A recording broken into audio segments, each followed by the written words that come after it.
This podcast explores themes of violence against women, rape, and murder. It includes explicit dialogue. Listener discretion is advised. Please note, some of the voices you hear in this series have been performed by actors. Under the shimmering lights of Hollywood in the 2000s, a killer lies in wait. He's someone people think they can trust, a neighbor. But he's biding his time, stalking the streets, hunting for his next victim. From ID and Arrow Media, I'm criminal psychologist Dr. Michelle Ward, and this is Mind of a Monster, the Hollywood Ripper. Chapter 1, Michael Gargiulo. Michael Gargiulo was watching, always watching. She was stabbed, and I mean butchered, almost 50 times, and her throat was cut. I touched her and she was like, ice cold. That's when the shock set in. A media frenzy erupts when this modern-day serial killer is convicted of attempting to murder one woman and succeeding in murdering two other women, all neighbors he ambushed in their own homes. News at 10. Actor Ashton Kutcher appears in the Hollywood Ripper trial. For the first time in my work on the Mind of a Monster series, I'm investigating a case that, as of today, isn't over. This killer awaits trial in another murder case in Illinois. Tricia parked her car and walked up to the side of the house, key in hand, but she never made it inside. Throughout this season, I'll be delving into the disturbed mind of Michael Gargiulo. He's one of the most contemporary, and as a woman living in LA at the time, troubling serial killers I've investigated. The rage of the killing of Ashley was so extreme. The attack on Maria Bruno was so vicious, so callous, it almost was like a personal thing. The methodical and systematic slaughter of women by Michael Gargiulo. That's what this case is about.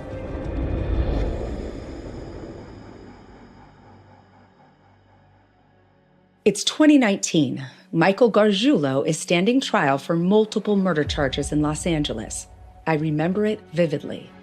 Dubbed the Hollywood Ripper case, it makes headlines all over the world. Journalist Nathan Solis reported on the case, and he takes me into that courtroom where the sole survivor is about to face her attacker.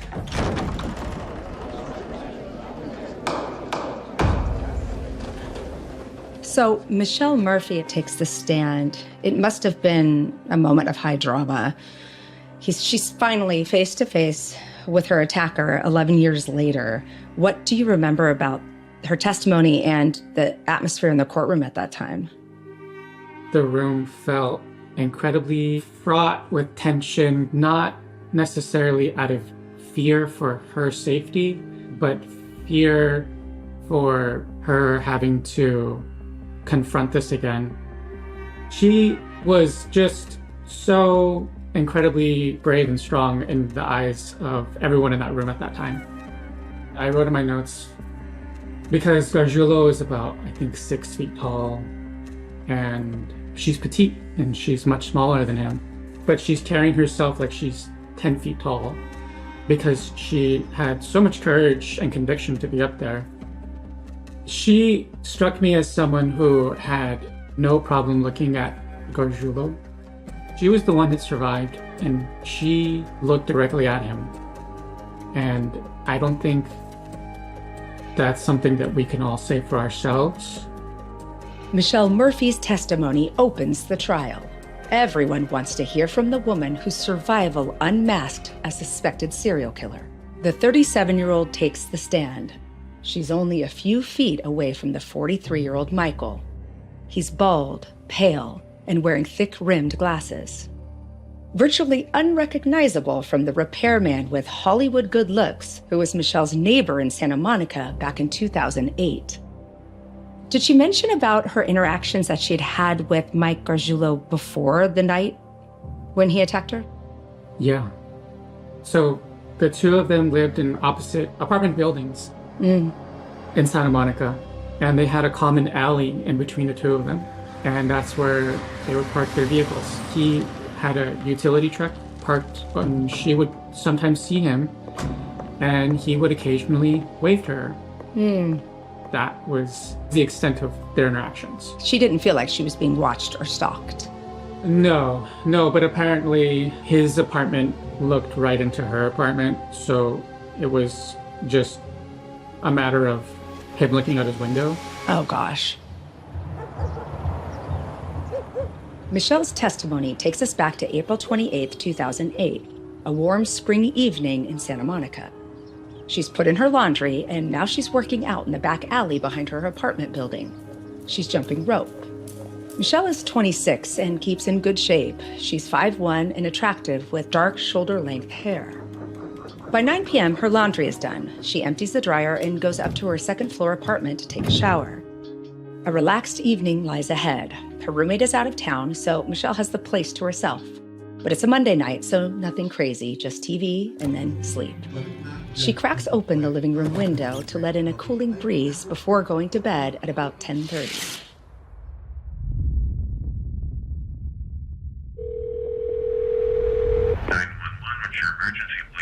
Okay, what is your name? Michelle, what happened? 11:46 p.m. Michelle is in her bathroom talking to the emergency responder on the phone. She's covered in blood, terrified, shaking.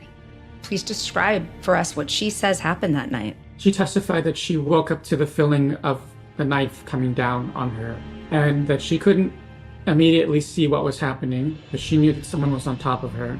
Wow. She felt the sensation of being stabbed. She said something to the effect of, "I'm not going to let this be my end," or "I'm not going to give up here." And she struggled with him, and she grabbed at the knife, but it was slick with her blood. And so she couldn't get a good firm grip on it.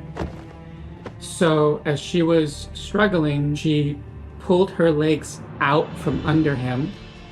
She pulled her knees up to her chest, and she basically launched him.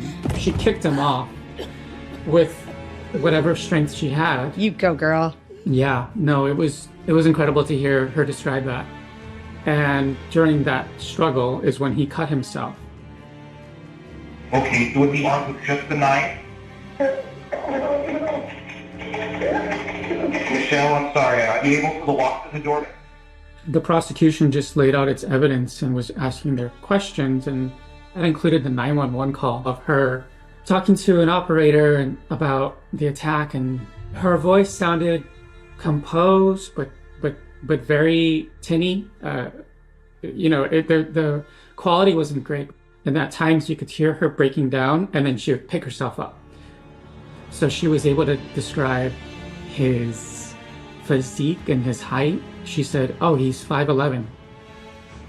The fire department is on our way, and we are already there. We're looking for the guy now. We'll be making contact in just a second. Do you remember how big this guy was? How tall he was? Maybe the most, I don't know, like 5'11" or something. He was wearing dark clothing. I couldn't see his face. Do you remember how he got in? Yeah, he went through a window. He cut it open with a knife. The jury was shown the photos from her apartment, and it was just covered in blood, just everywhere, and over her bedspread, in her hallway where she crawled out of, because she chased after him as he was running out of her apartment, and he said sorry to her, and then she locked her door. Oh my gosh. Take a second to let that sink in. I'm sitting here processing what Nathan has said, that this girl who's small, strong but small, in bed, asleep, not clothed, is able to transition from sleep to attack, to defend herself in no time at all.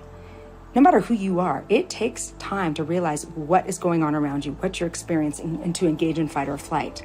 Somehow, she's able to get out from underneath this large male attacker with a weapon, somehow injure him, and chase him down the hallway. And then, to make it even stranger, he apologizes? For what? Is he sorry he didn't finish the job? Is he sorry he messed up? Who's he apologizing to? To Michelle? To himself? Or perhaps he's sorry because this means he may get caught. Back in court, photographs are being shown to the jury of Michelle lying in a hospital bed after the attack. Stab wounds to her chest and arms. Were you able to get an impression of the jurors' reactions as she described the injuries in the night? Some of the jurors would not take their eyes off of her.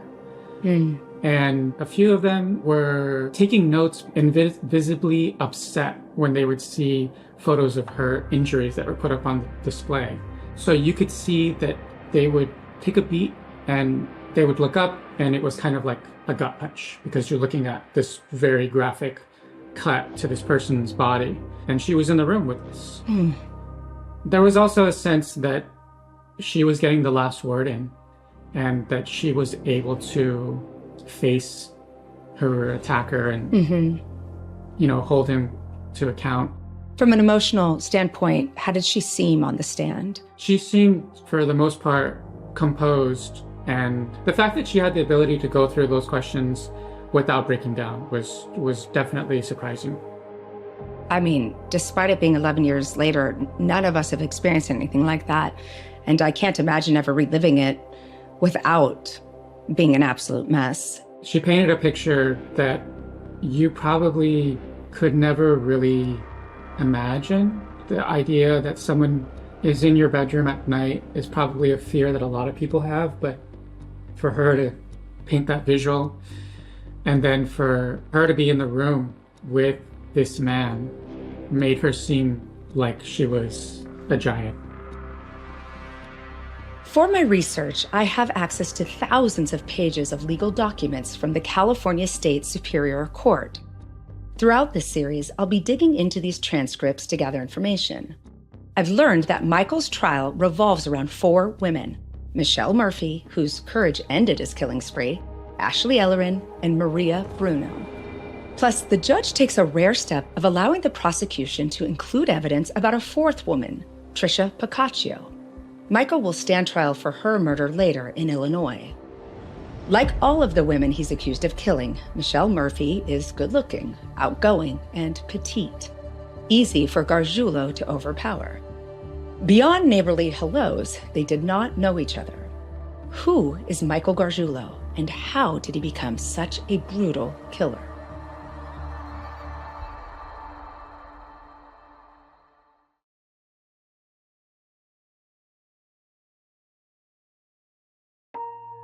Michael Thomas Gargiulo is born on February 15, 1976. He's the 5th of 7 children. He has 3 sisters and 3 brothers. His father has several jobs, working long hours to support his growing family, leaving Michael's mother at home in charge of this boisterous gaggle of children. They live in Glenview, a leafy suburb 20 miles north of Chicago. Glenview is a small, safe town, the type of place where kids play in sprinklers on the front lawn while parents wash their cars. The Mind of a Monster team tracks down one of Michael's teenage friends, who agrees to an interview on condition of anonymity. We've disguised his voice to protect his identity. We would just kind of hang out and smoke weed and go cause mischief or whatever. And we would just kind of, I'd roll around in the cars and smoke weed, and Michael would, find us some weed because he was a little older and knew some people who would, help accommodate us. I wasn't the greatest son back in those days. I remember one particular time we were in my dad's Chevy Tahoe at the shopping plaza, driving it over the grass island in the parking lot, just kind of going straight across, like off-roading it, and he was like giggling like a schoolgirl. It was enjoyable, for the most part to hang out with. I mean, we used to laugh with Michael a lot, honestly. It was usually at the expense of others, but we would laugh with Michael a lot. He was funny. I thought he was a funny guy. So in a lot of ways, Michael is just a typical teenager, which in and of itself is an insight. He's not a loner sitting in his room or in his garage or basement, not interacting with other kids or classmates. It might be notable that Michael's hanging out with someone who is 3 years younger than he is. But remember, most of the other kids are in school or obeying rules. There's only so many misfits to choose from. Both of these boys are doing poorly in school. I don't remember him in school, and I don't remember him ever talking about school. It was my impression that I did a similar thing. I dropped out of high school when I was a junior and ended up getting my high school diploma. A lot of the kids that were a little more inclined to be in trouble tended to gravitate towards that. So I'm sitting here going through these court documents because I feel like I need more clues about Michael's childhood. And this is kind of interesting. Right here it says that he was put into special education when he was 10 for being disruptive, distracting others, and teachers generally just finding him difficult. And that's all according to the psychologist who was brought in by the defense, Vivian Castellano. Now, she talks about him having oppositional conduct disorder, and I don't think that's what she means. I think what she means is the two separate disorders of oppositional defiant disorder and conduct disorder. But they're a little different. Oppositional defiant disorder is characterized by being disobedient and defiant with adults, which is exactly what I think Michael had at the time. Now, conduct disorder is a little bit more serious, and he's not quite there yet. That's characterized by having a disregard for the rights of others, being very physically aggressive and very antisocial. That's like real rule breaking in these kids. And it's more than just being oppositional and defiant at age 10. So I would say that's probably pretty right on, that he probably had oppositional defiant disorder. Now, her evidence was part of the defense case presented at Michael's trial, so the prosecution and no other parties found any of these details. So far, I'm just seeing a naughty, rebellious teen. I need to understand more about his genes and his environment to get a clearer picture. There were a scruffy Italian family, and I'll be honest with you, I looked up to Michael because he had a name behind him. The Gargiulo name was kind of I don't want to say like super popular, but like the Gargiulo boys were known, and they were fairly popular guys. Michael claims he's bullied by a sibling. I remember him telling stories about like getting locked in his room and getting the crap kicked out of him, and his parents didn't defend him. His parents didn't seem to, according to him, I never witnessed any of this, but according to him, his parents just kind of let it go down. They didn't really interject. They didn't really come to his rescue. This account is mirrored in Michael's trial by the psychologist hired by the defense. It hasn't been verified by the prosecution or any other parties.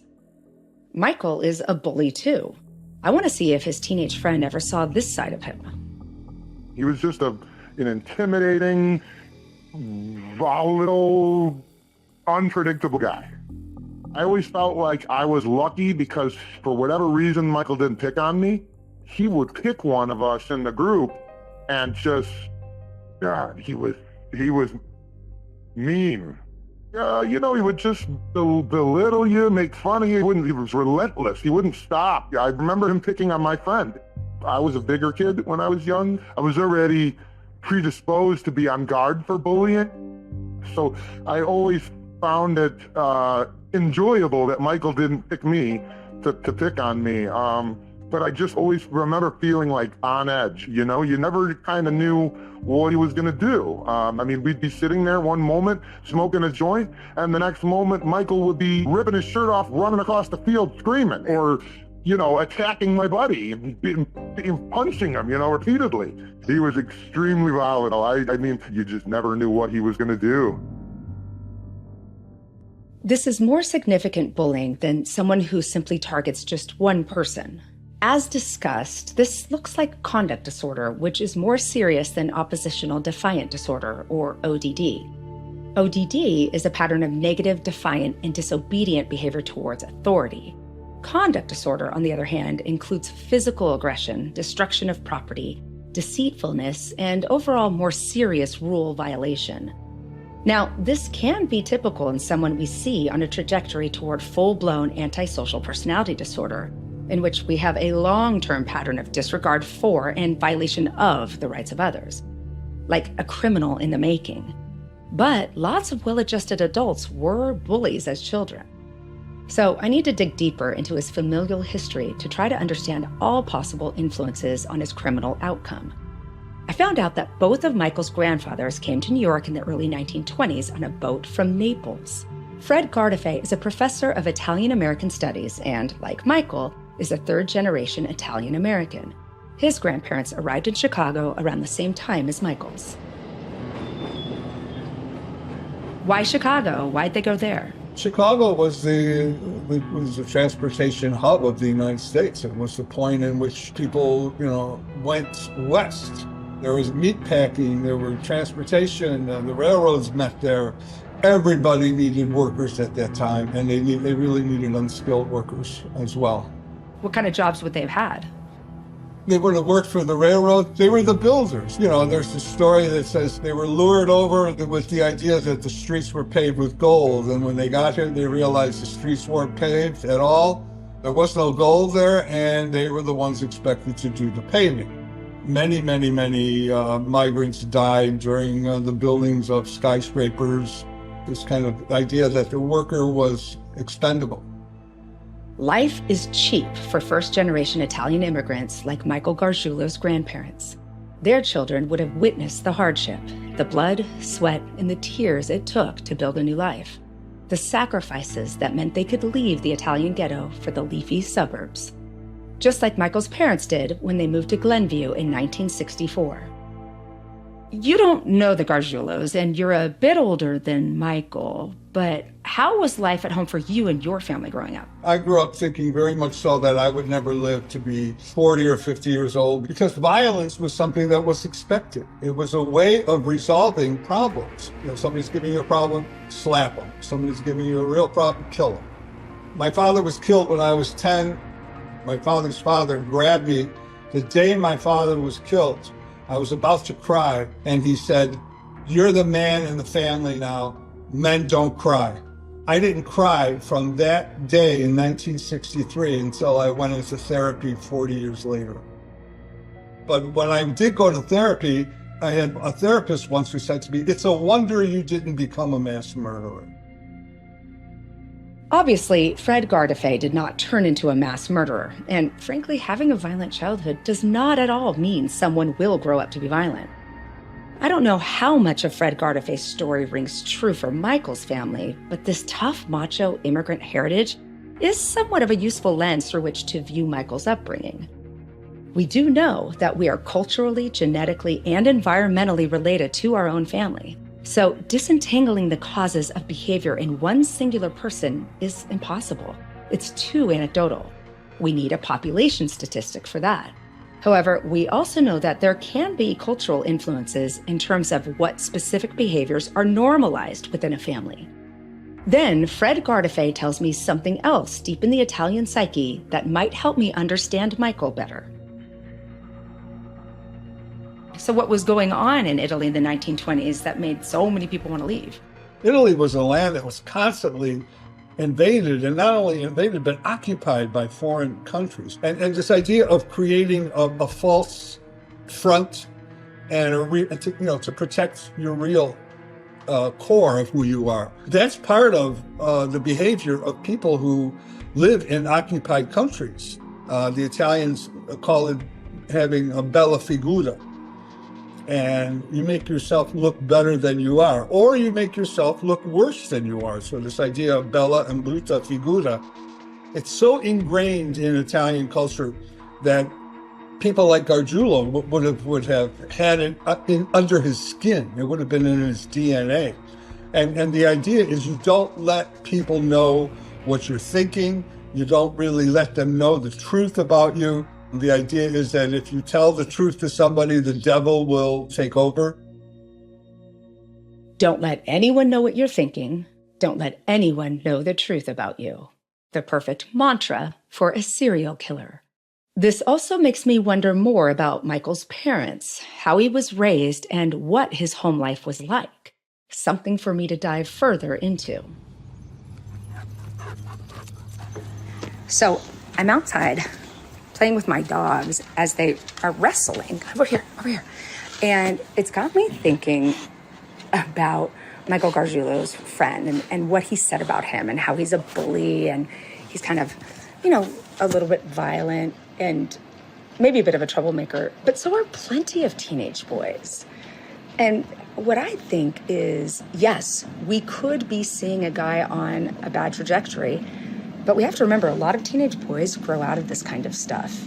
He's a little bit on the rougher edge of that spectrum, but he's also from a culture where some of that behavior seems positive, and he hasn't done anything quite yet to really raise red flags. But I say this is the crucial crossroad.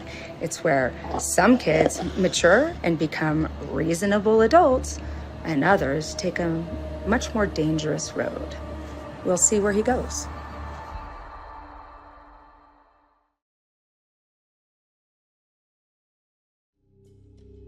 It's 1993 in Glenview, Illinois, and Tricia Piccaccio is an 18-year-old high school graduate looking forward to her freshman year at college. I speak with Chicago Sun-Times journalist Frank Main. So I want to take you back to your impressions of Glenview in 1993. I'm familiar with the area. It's a very nice kind of upper class community, kind of a leafy, sleepy community. And most of the kids are upwardly mobile and heading to good universities. And I've read that at the time, Tricia Piccaccio is one of them. Tricia was heading to Purdue University to study engineering, and that's a great engineering school. So she was kind of following the path that a lot of kids from that area would follow, which is to either go to one of the Big Ten schools or Ivy League schools or something like that. So that's kind of the neighborhood that she grew up in. Tricia is a force of nature. She's a 4-foot, 11-inch powerhouse with the world at her feet. As well as the school debate team, she's on the badminton team, and she will be leaving Glenview at the end of August for Purdue University in Indiana. She's beautiful, clever, and popular. Tricia's brother Doug knows Michael Gargiulo. Mike and Doug first met at age 9. They went to the same elementary school, to Cub Scouts, and even started a band together. Doug on bass, Mike on drums. Doug and Michael are also on the football team together. Michael is fast, strong, and can kick a football farther than anyone else. In August 1993, Michael, or Mike as his friends call him, is 17. He's athletic and handsome with warm brown eyes, a charismatic smile, and dark hair in a mullet. Mike's either spending time with his girlfriend Allison Missefi, they've been dating since they were 15 or 16, or hanging out with friends like Doug Piccaccio. In my research, I want to learn more about the Piccaccio family and where Michael fits into it. Everyone is welcome at their house, which is the next street over from the Gargiulos. Doug Piccaccio's mom, Diane, often cooks for her kids' friends, but she remembers that Michael never seems particularly comfortable in the house. Diane sets some food in front of him, and she says he'd pick it up and he'd start pacing back and forth like a caged animal. She says, "Why don't you sit down with everyone else?" And he'd say, "Well, I can't," and he'd take off out the door. Could this be puzzling behavior? Michael's known Doug for most of his life and isn't at home in his house. But it might be normal teenage awkwardness around other people's parents, or him just being uncomfortable with authority figures in general. Or is it because he has nefarious intentions toward Tricia that he doesn't want to accidentally reveal by sticking around for too long? On August 14th, 1993, Tricia Piccaccio is found stabbed to death on the doorstep of her family home. In the LA courtroom in 2019, prosecuting District Attorney Dan Aikman is seeking justice for Michael Gargiulo's victims. Tricia Piccaccio's case is used in evidence, even though Michael's not on trial for her murder at this time. DA Aikman presents what he believes to be Michael's first murder and paints a heartbreaking picture of Tricia Piccaccio's last hours. On Friday, the 13th of August in 1993, it was hot and muggy in Glenview, and a thick fog had settled over the area. Tricia is due to leave for Indiana in 5 days. Journalist Frank Main. She was out with some friends, and they were kind of having this kind of a last hurrah before she went to college, and they went out to a restaurant and kind of celebrated, and then afterwards, I think that she drove her friends back to their cars and then went home. Tricia's evening ended with hugs and kisses with her friends. To Tricia, it was the summer of her life, and the end of a perfect evening with friends. Trisha parked her car and walked up to the side of the house, key in hand, but she never made it inside. What happened that night? The police think she was killed somewhere around 1 a.m. in the morning, but her body wasn't found until the later that morning when her dad went to walk the family dog and was looking out the front door and saw gym shoes near the stairs, and it turned out to be his daughter, and obviously it was horribly traumatic. He screamed, and then from what I gather, they were in such shock that eventually the police had to take both of them to the hospital because of their horror at what they had discovered. It is so traumatizing to think about a father stumbling upon his daughter's mutilated body. I expect nothing less than them needing to be hospitalized after that. It's the ripple effect of victims in a case like this is so mind-boggling to me. Yeah. A crime like this looks like rage. It looks like anger. And you have this sweetheart, this apple of everybody's eye, and killed in such a violent manner. And this is on the family's stoop. They walk outside of their house, probably not even knowing that their daughter's not home. And there she is. You have to register that she's dead. Could you describe Trisha's injuries?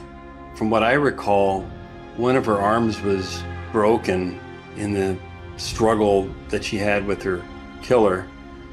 And she was stabbed like a dozen times. Back in court, prosecutor Dan Aikman makes the case that Michael Gargiulo is responsible for killing Trisha. The evidence will show that Gargiulo was waiting for her with a knife.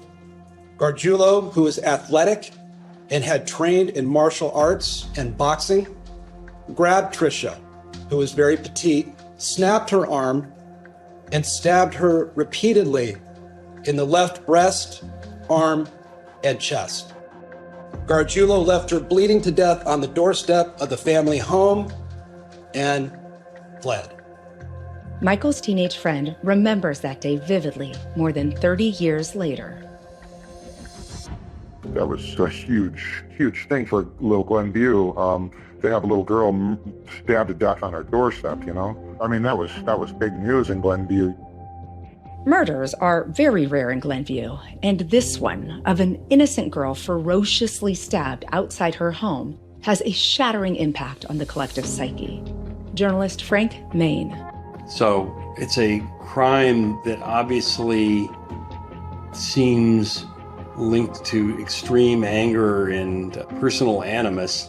The question that everybody had at the time is, how did this lovely girl who was a straight-A student seem to kind of bridge all sorts of different social groups in the high school? Why would somebody do this? Exactly. Forensic investigators seal off the scene, and Trisha's body is taken away for examination. It's quickly established that Trisha has not been sexually assaulted. The stabbing is frenzied. Trisha has wounds to her chest, arms, and back. It's overkill, much more than needed to end someone's life. Stabbing is an intimate act. It requires strength, skill, and practice. And it can go wrong, so why choose that as a way of killing? Sometimes the attacker gets pleasure through the act itself, being so close to someone as their life drains away. Prosecutor Dan Aikman shares with the jury what he believes to be Michael's M.O. Gargiulo's plan to kill was to first identify a target who lived near him, acquaint himself with that victim and her habits and routines, and then watch, shadow, stalk, and hunt down the victims relentlessly as part of his plan to kill. Michael stays silent throughout his trial. But after his arrest in 2008, following the attack on Michelle Murphy, his conversations in jail were secretly recorded. Throughout the series, these snippets will give us valuable insights into his state of mind. Here's an excerpt from a conversation Michael had with his cellmate. The Hollywood detective was just saying fucking and asking me saying, oh, this woman was blonde, this woman was brunette. You just like beautiful women. You can't get them, so you kill them. That's their motive.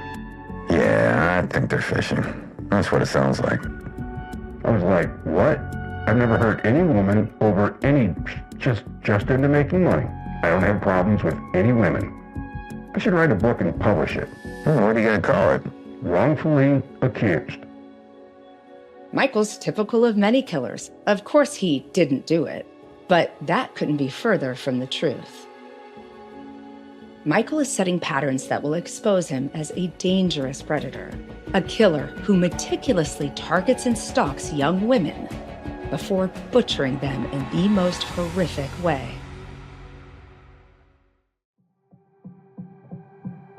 Previously on Mind of a Monster, the Hollywood Ripper.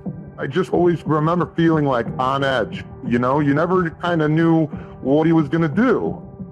The jury was shown the photos from her apartment, and it was just covered in blood, just everywhere, and over her bedspread, in her hallway where she crawled out of. They were in such shock that eventually the police had to take both of them to the hospital because of their horror at what they had discovered. From ID and Arrow Media, I'm criminal psychologist Dr. Michelle Ward, and this is Mind of a Monster, the Hollywood Ripper. Chapter 2, Mike the Furnace Guy.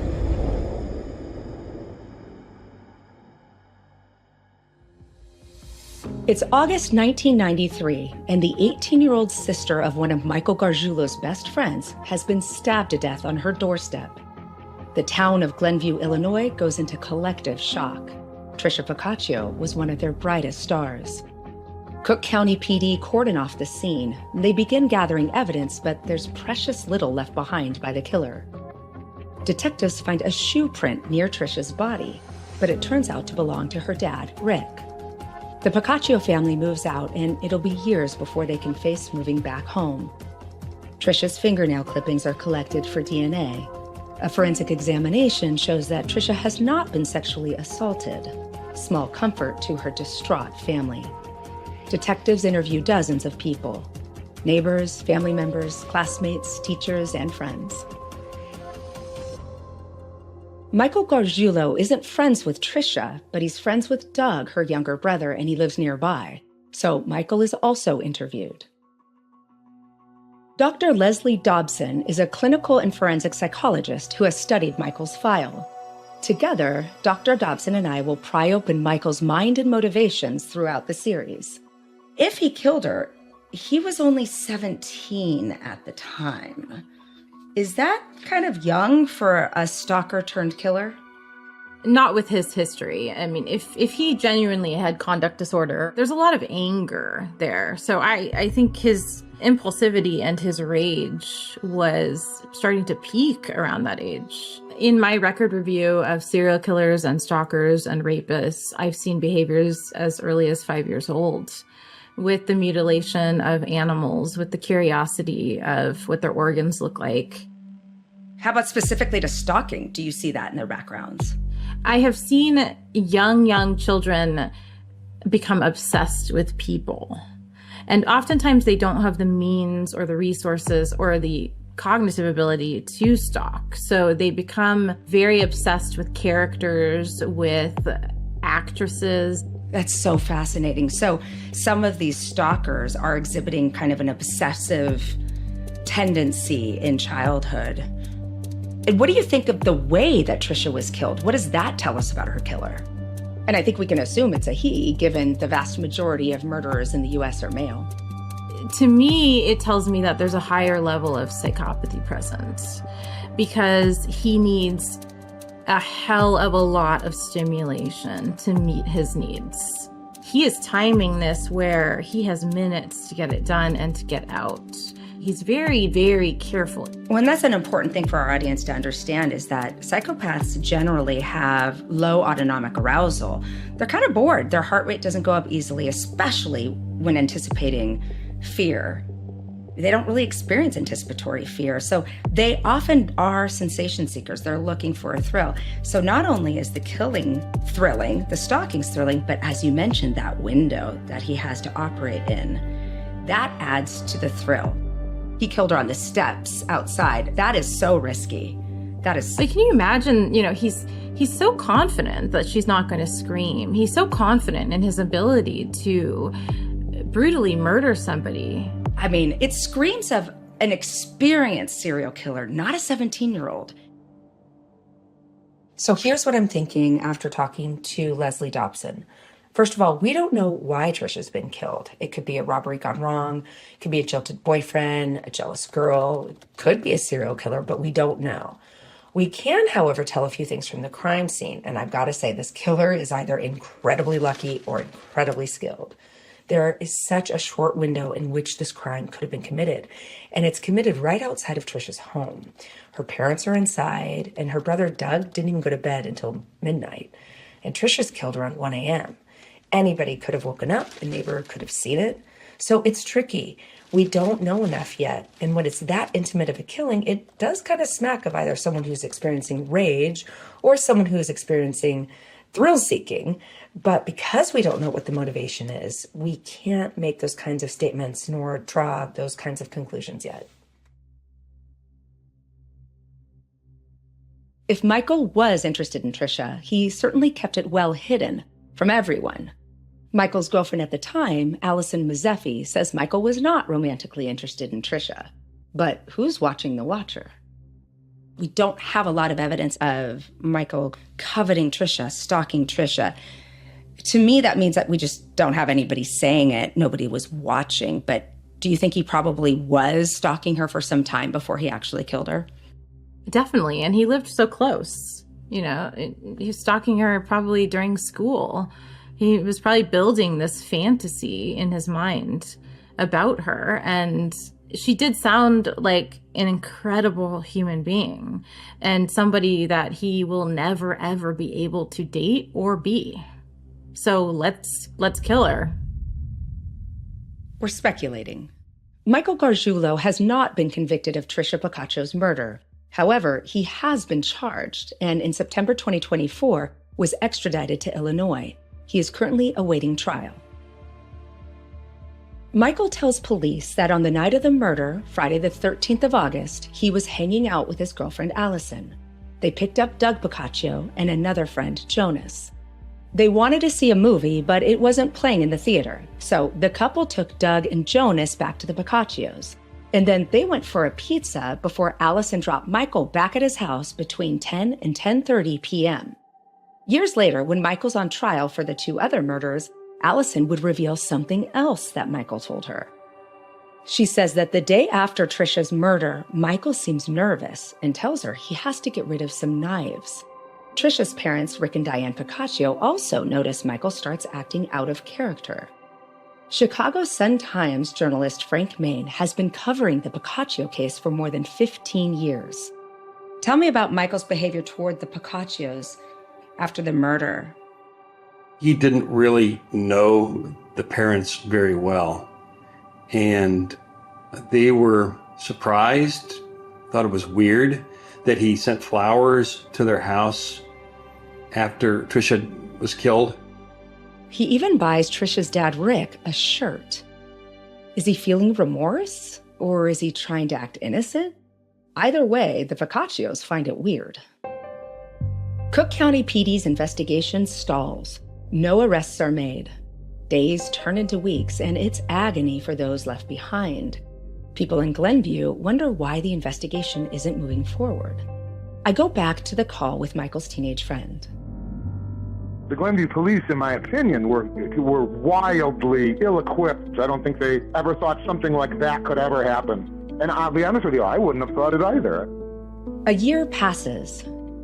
In 1994, when Michael is 18, he finishes his education in a continuation program, which is for kids who are no longer in mainstream school. He's not going to college, unlike most of the neighborhood kids. Journalist Frank Main. Most of the kids are upwardly mobile and heading to good universities. Trisha was heading to Purdue University to study engineering, and that's a great engineering school. So she was kind of following the path that a lot of kids from that area would follow, which is to either go to one of the Big Ten schools or Ivy League schools. When his parents move 150 miles west to Galena, Michael is left to his own devices back in Glenview. His relationship with Allison Mazeffi is on and off. The following summer of 1995, Michael starts dating a 17-year-old named Suzanne. He's 19. They date for 3 months.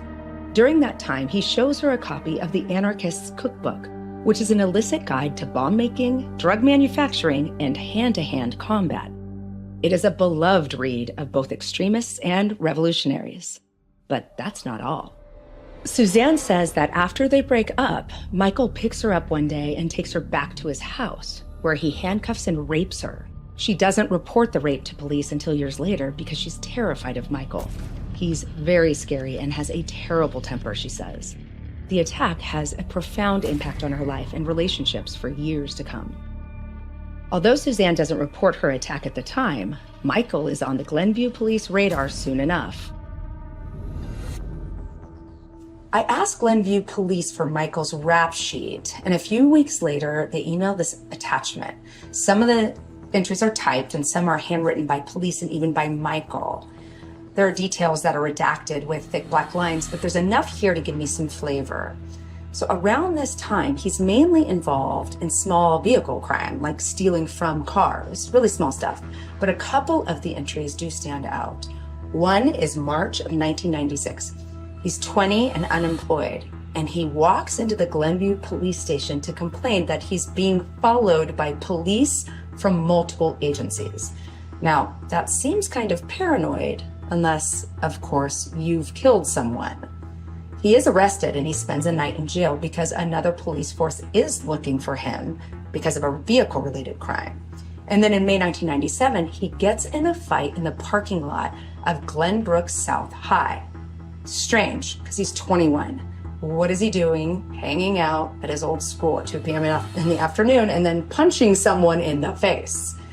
Here's the thing, according to the police report, he first threatened the man, who is not identified, and he says, "Do you know who I am? I could have you killed." Now that is chilling. 4 years after Trisha's death, the Boccaccios finally have the strength to move back home. That's when they get an unexpected visitor. Michael is at the door. Journalist Frank Main. He shows up at their house and asks to come inside and asks if her dad is there. And I think he actually may have even wound up going inside and sitting in the kitchen and wanted to talk to them. And members of Michael Gargiulo's family came to the house and just kind of physically took him out away from the house before he was able to say anything. And I think that they found that was extremely strange. I think that they might have thought that he was about to say what he knew about the killing. I find that so fascinating because it opens this door.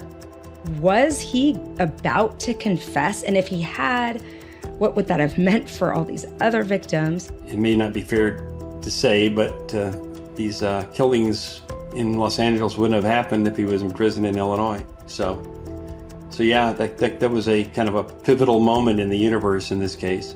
That to me is such a game-changing moment. Yeah, I love the word you use, pivotal.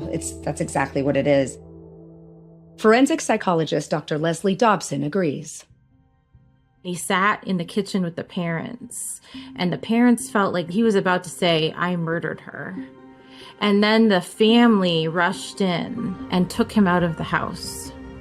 So it's like there was almost this moment where he could have been saved. These girls could have been saved.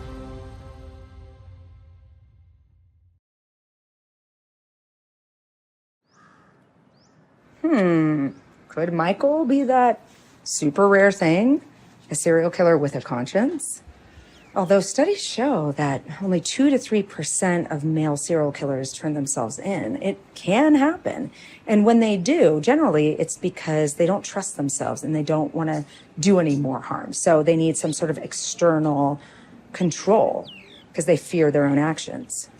But was this really an almost confession, or is he just playing games with the Picaccios? Like twisting the knife and wanting to see their agony up close and personal. I mean, they think he's about to confess because that's how any normal person would interpret this interaction. But Michael's not a normal person, so it's hard to say. And he's never admitted to any of these killings, and he denies them to this day. He's yet to be tried for Tricia Picaccio's murder. The Picaccios call Cook County PD to tell them what has just happened. But when detectives go looking for Michael, he's nowhere to be found. And that's because almost immediately after this encounter in 1998, Michael moves 2,000 miles away to a new life in Hollywood, California. It's where his older brother lives. Michael's girlfriend from home, Allison Mazeffi, joins him too. Michael and Allison are now engaged. They've been together on and off since they were sophomores. They live in an apartment on North Orchid Avenue, a few blocks from Hollywood Boulevard and the Walk of Fame. Michael's now 22. He's about 6'2", athletic, with dark, brooding features. And like a lot of young people in Hollywood, he's looking to break into acting. This gives Dr. Leslie Dobson another insight. I would think he peaks a little bit higher on narcissism. He wanted to be famous. He wanted to act. He wanted to have his face out there. So instead of retreating, he's hiding in plain sight. He's signed by an agent and gets a small, non-speaking role as a boxer in a student short film. He floors his opponent in a matter of seconds. Until Michael gets his big break, he's working as a bouncer at the Beau, the infamous Rainbow Bar and Grill off Sunset Boulevard, where 24-year-old Jen Potter is a regular in the mid-1990s. Everybody was very beautiful and daring and adventurous and fun. I think people across America, because they probably heard about the Rainbow Bar and Grill, it was a hangout for many, many famous people. But it's not what you think when you first step in. It's not the glamour spot that people imagine, is it? It's not. No, it's just cool. And the people that walk through there, you have like Lemmy was always there playing his video games, and Lemmy was the singer from Motorhead. He's the god of metal. There's so much history in the Rainbow from the 80s and even before that. John Lennon would hang out there, and Alice Cooper. They had the Vampire Club up in the attic there. And so there's a lot of music history there. Describe a typical night at the Rainbow Bar. So you go in there, and there was Steady. He's the doorman. He was always working the door. And then you go in, and the lights are low, and you kind of walk around and look at the tables. And if you know people, you join the tables, and then it begins. And the waitress comes over, and she'll sell you a huge Jim Beam and ginger ale, enough to swim in. I don't know, I probably shouldn't say this, but sometimes there was more drug dealers than waitresses at the time. I mean, that was the time in the 90s. What did people wear? Well, Saturday nights we wore lingerie. Saturday night we really dressed fun. And then Thursday you kind of just like ripped up jeans and sexy shirts and red lipstick. And, you were just rock and roll. You looked good, you were hot, you were cool, it was fun. Jen says by the late 1990s, she's partying a lot.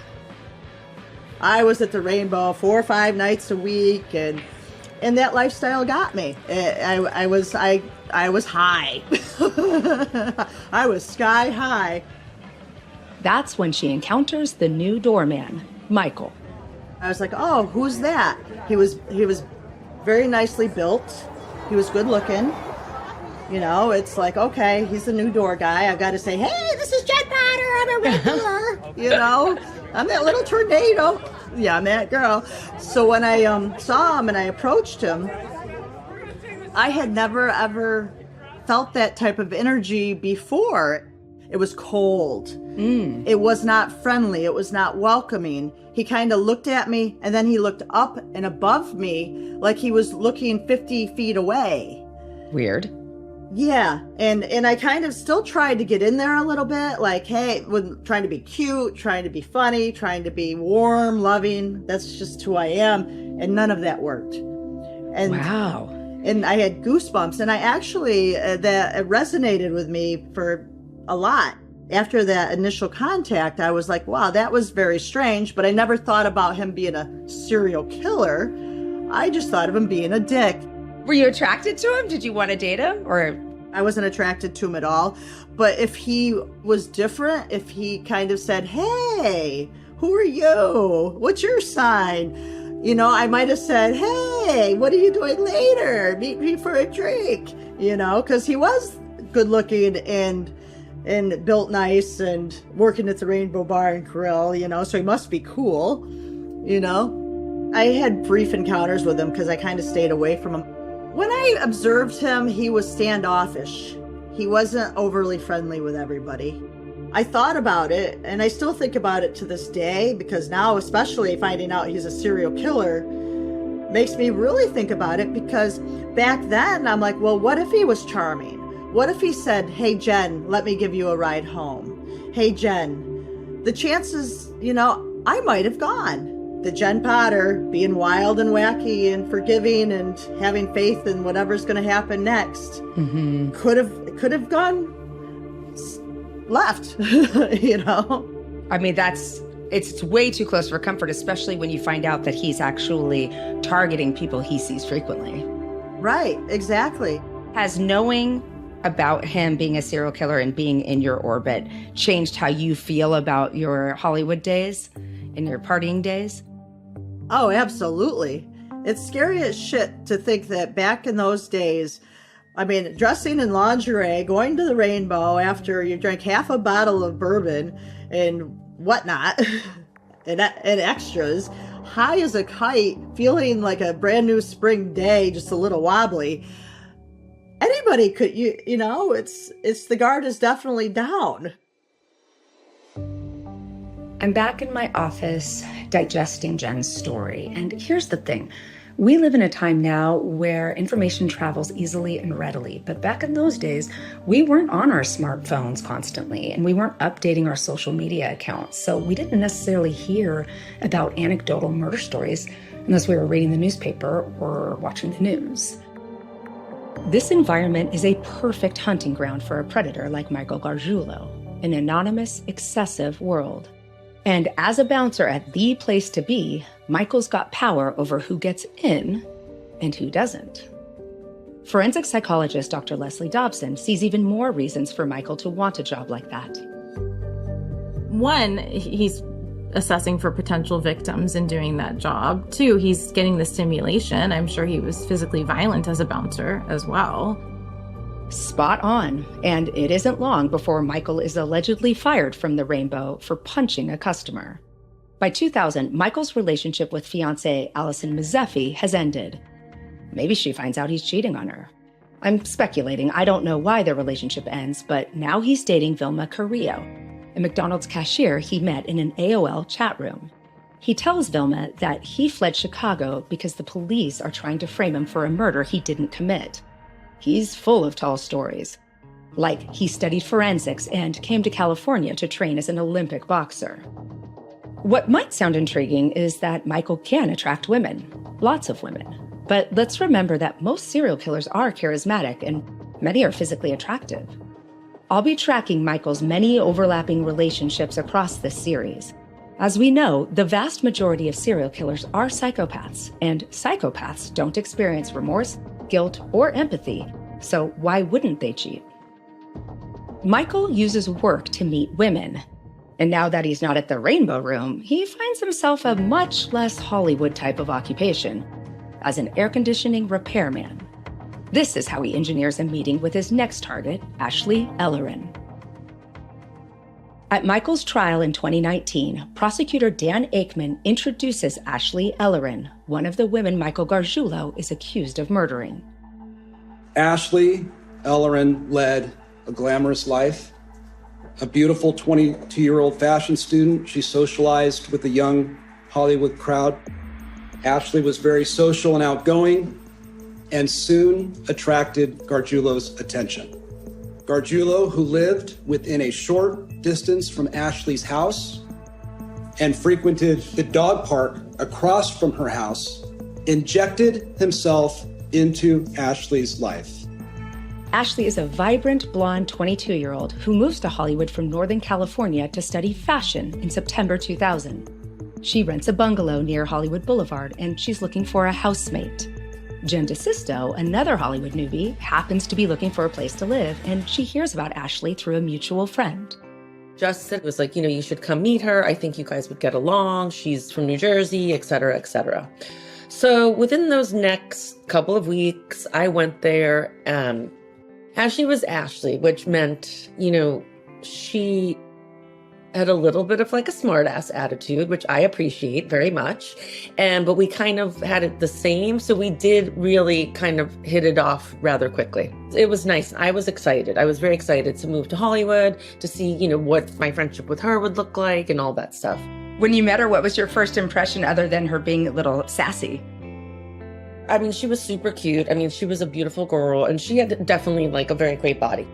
And was she one of those people who, she was in a room, you knew she was in a room, very social? 1,000%. Okay. She definitely had like that East Coast energy, and she was very charming, very pretty, very funny, and like a lot of energy and a lot of light to her. So it was a good match. They're both in their early 20s, both moving in glamorous Hollywood-adjacent circles. Jen's a publicist for a talent agency.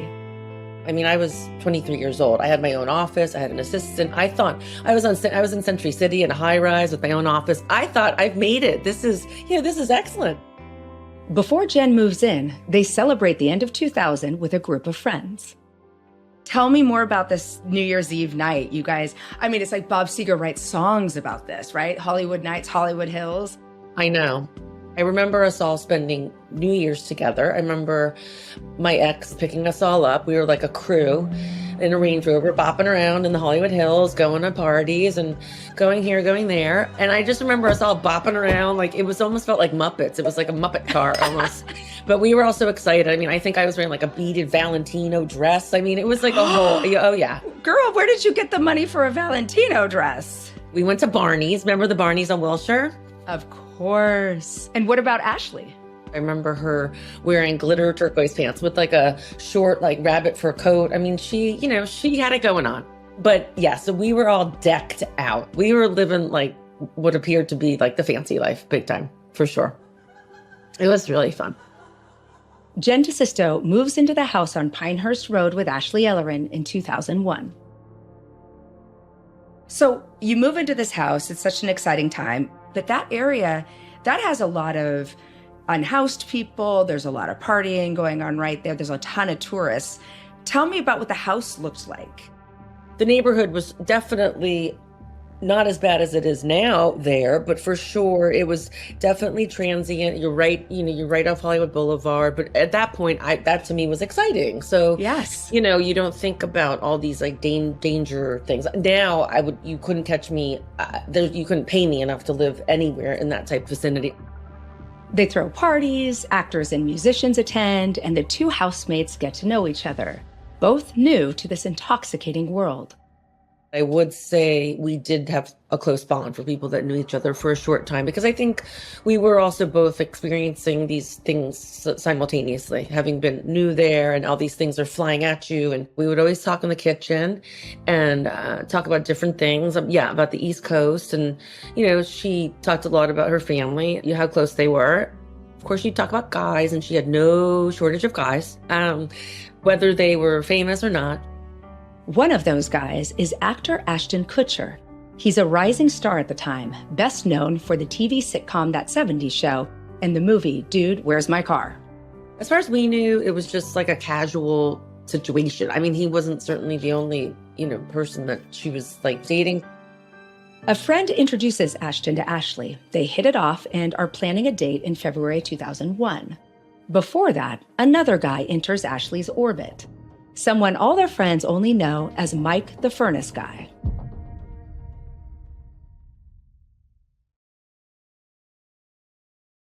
This is how this all began, is that he pretended to stop and fix a flat tire for her. And this guy just shows up and is like, let me help you.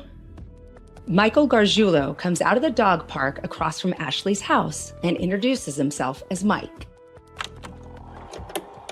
They met me in the park, dog. He had me look at the AC one time. And the car was broke down, and I helped him start it. And then we became acquaintances, friends. I met the girl, but I never really hung out with her. I hung out with the boy, the guy. Chris had said at that time that, Michael was like looking her up and down and, staring at her, and he got a very strange vibe out the gate. They get chatting, and Mike says he fixes air conditioners. At that point, then he went from fixing the tire to fixing, the heating or whatever. He said he was doing that. It was always very cold in that house, so I don't think he was fixing much. Okay. And did you have any interaction with Michael that you remember, you personally? No. Only seeing him at the dog park. I didn't know that she even really knew him. Maybe she told me in passing about someone fixing the thing because I was like, it's freezing here all the time. I think she did say in passing someone was doing it, but I didn't put it together that was him. But I did notice him at the park. So soon he's in their house, fixing the furnace in the basement. And Ashley Ellerin, being friendly, invites him to one of their house parties. Do you think that invitation to the party came from that incident? Or did you think Michael and she interacted again after that? I think they had interacted again. I don't know the specifics of it. It wasn't something she ever mentioned to me because I don't really think she thought much of it. I think he was disguising himself as just here to help. Maybe he was just meandering around and she threw out an invite to the party thinking he won't come. And not thinking, I don't think she ever thought anything of it. I don't. I think she just saw it as if he was, staring at her, eyeing her up and down, probably most men did. So what's really the difference? Michael's identified his target, and now he's in surveillance and planning mode. He engineers that random meeting at the dog park, that helpful offer to fix the aircon, giving him a legitimate reason to scope out Ashley's house and then get himself invited to a party. The night of the party in February 2001 is captured with photos on a new digital camera. There's a group shot, beautiful young people laughing into the camera. Ashley's at the front. She's wearing a white tank top and has a white flower pinned in her short blonde hair. Jen is next to her, laughing, wearing red lipstick and yellow tinted glasses. A moment frozen in time. This fun picture will later become crucial evidence in Michael Gargiulo's trial in 2019. Because there, lurking on the edge of the frame, is Mike the furnace guy. Michael Gargiulo is stalking Ashley Ellerin. Within weeks, he will kill her. Detective Tom Small will lead the investigation into Ashley's murder. He worked for LAPD's homicide team, but is now retired. I worked murders for 21 years. I think our high year that I remember was somewhere around almost 1,200 murders in the city. And I imagine there were several good-looking girls floating around these parties, but he seemed fixated on her. Yeah, there were a ton. The girls that she hung out with, they're drop-dead gorgeous, and I don't understand why he would be so totally just focused on her. She was his target.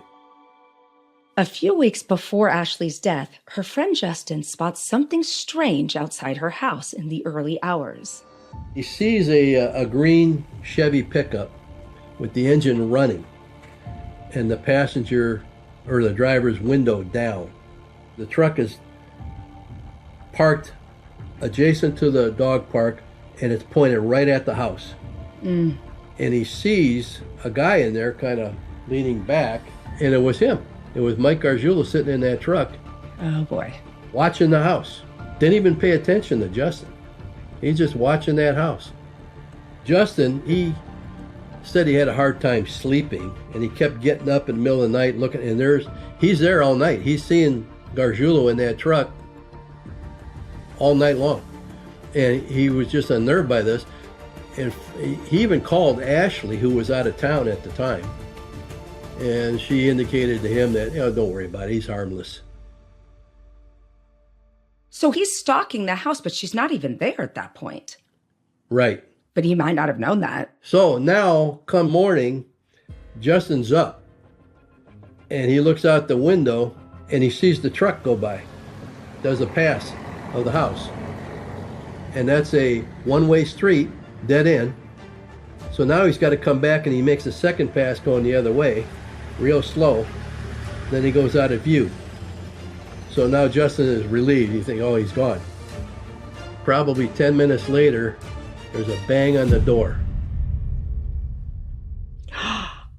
Oh, I'm scared. He opens the door. There stands Mike Gargiulo. And he doesn't say, hi, Justin. He says, where's Ashley? I want to see Ashley. And he opens the door and he walks in. And he goes right to the bedrooms. I mean, he walks right past Justin. This has really got him freaked. Justin says, she's not here. I don't know where she's at. Well, I need to talk to her. Well, I'll let her know you're here, type thing. But you need to go because I got errands to run. And Gargiulo, that's all he needs is, oh, well, I'll go with you. Oh, no. Yeah. Oh, no. This is so scary.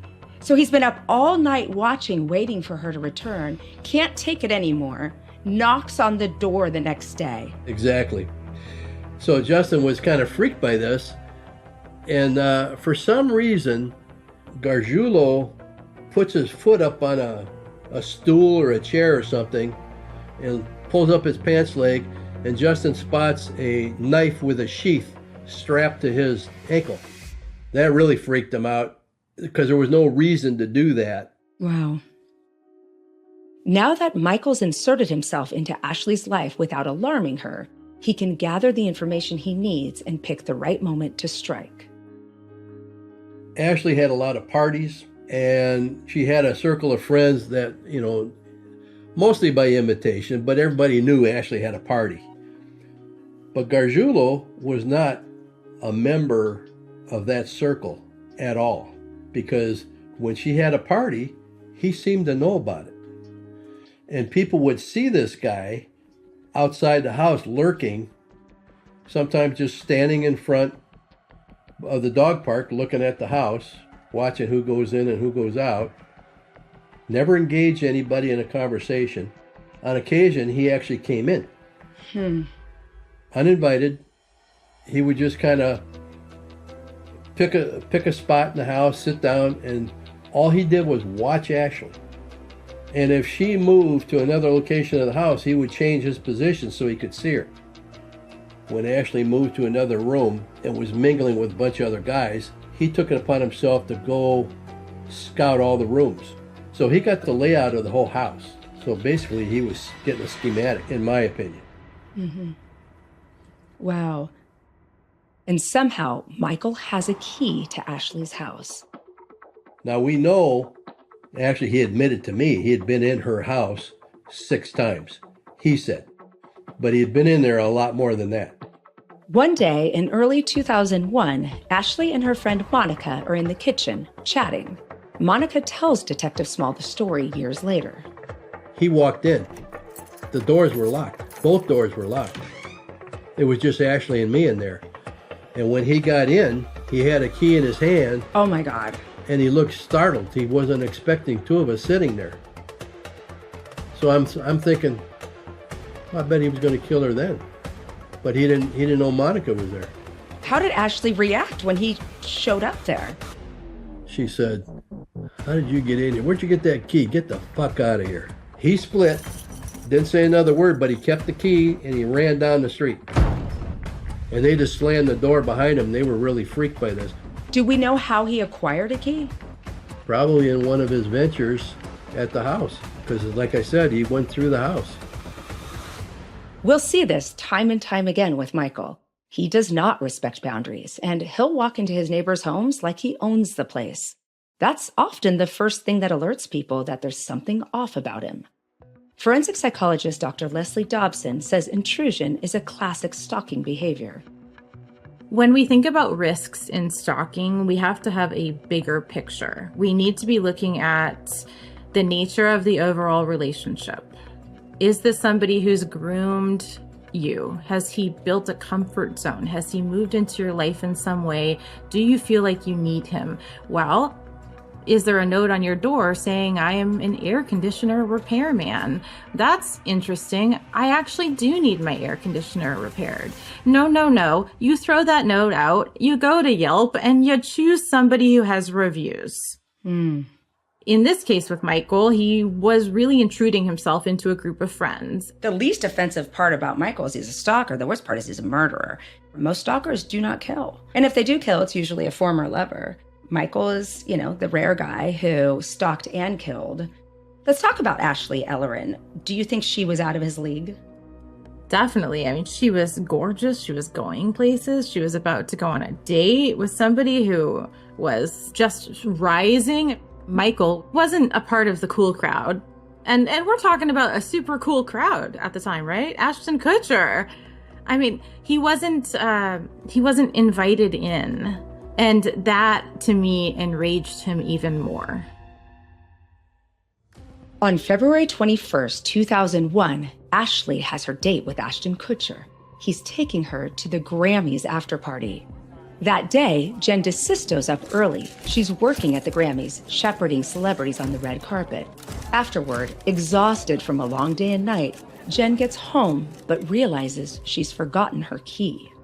Her car was there, the lights were on, the street gate was open. So I went to the door, knocked and knocked and knocked. There's no answer.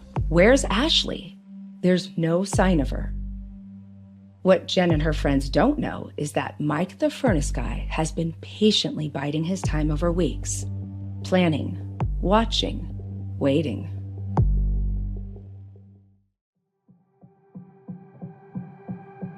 Previously on Mind of a Monster, the Hollywood Ripper. I think his impulsivity and his rage was starting to peak around that age. From ID and Arrow Media, I'm criminal psychologist Dr. Michelle Ward, and this is Mind of a Monster, the Hollywood Ripper. Chapter 3, Ashley. These killings in Los Angeles wouldn't have happened if he was in prison in Illinois. I had never, ever felt that type of energy before. It was cold.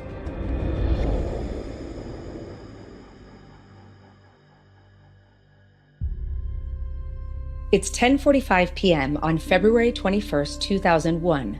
Ashton Kutcher is outside Ashley Ellerin's house on Pinehurst Road in Hollywood. The doorbell's broken, so he's knocking hard on the door. There's no reply. Ashton called Ashley a couple of hours earlier to let her know he was running late. He's taking her to the Grammys after party. But now there's no one home. All of the lights are on inside, and peering through the window, he sees the usual mess and what looks like red wine spilled on the floor. He assumes Ashley's annoyed with him for being late and has gone out. So he leaves and goes to the party without her. Earlier that evening, Ashley's housemate, Jen DeSisto, had come home without her keys. I went to the door, knocked and knocked and knocked. I really didn't think anything of it. I didn't. I thought she was getting ready, or she stepped out and she's coming back, or I just didn't really care because I was extremely tired from the day. And I just wanted to go to sleep, really. So I gave up. I knocked for a couple minutes. I didn't really think anything was suspect. I didn't. Obviously, again, in hindsight, I wish I had given that more thought. But again, it wasn't striking to me that anything was wrong. No, of course not. You knock on a door, somebody doesn't answer. And this is not a period in time when we were all attached to cell phones. We didn't have smartphones. 1,000%. Exactly. So you've left your keys at your boyfriend's house. And then the next morning, you wake up, you have your keys. What happens? Yes, I wake up, I have the keys, everything's, good. So I go to the house, and I remember I was wearing gray pants, I'll never forget it. The gate was open. So I go up the stairs, and I open the door, and she is on the landing, covered in blood and blue in the face. Jen's brain can't compute what her eyes are seeing. I don't know, for some reason, I thought that she was joking. I don't know why. Ashley was very much a prankster, and she always was joking, and our house was a mess. We had been painting, and so stupidly, I like went up to her and I touched her, and she was like, ice cold. And then everything was like, that's when the shock set in. Yeah, I understand. The phenomenon of walking in and not recognizing, registering what you're seeing is absolutely normal too. And I've talked to a lot of people about that. It takes a couple minutes for it to sink in what you're looking at. And that's just, we go through our day and there's neurological ways to explain this, but we go through our day a lot of time on autopilot. And that's how our brains can function without having to memorize constantly, this is where I put my hand, this is where my car goes when I'm driving. So when something changes, it takes you a minute to process it. I did see the scene and I was like, wait, what? That was it? And then like when I saw how truly violent and how many times she was stabbed and everything, that part to me and the vulgarity of all that and the terrible, terrible physicality of it, I really don't remember, thank God. I don't.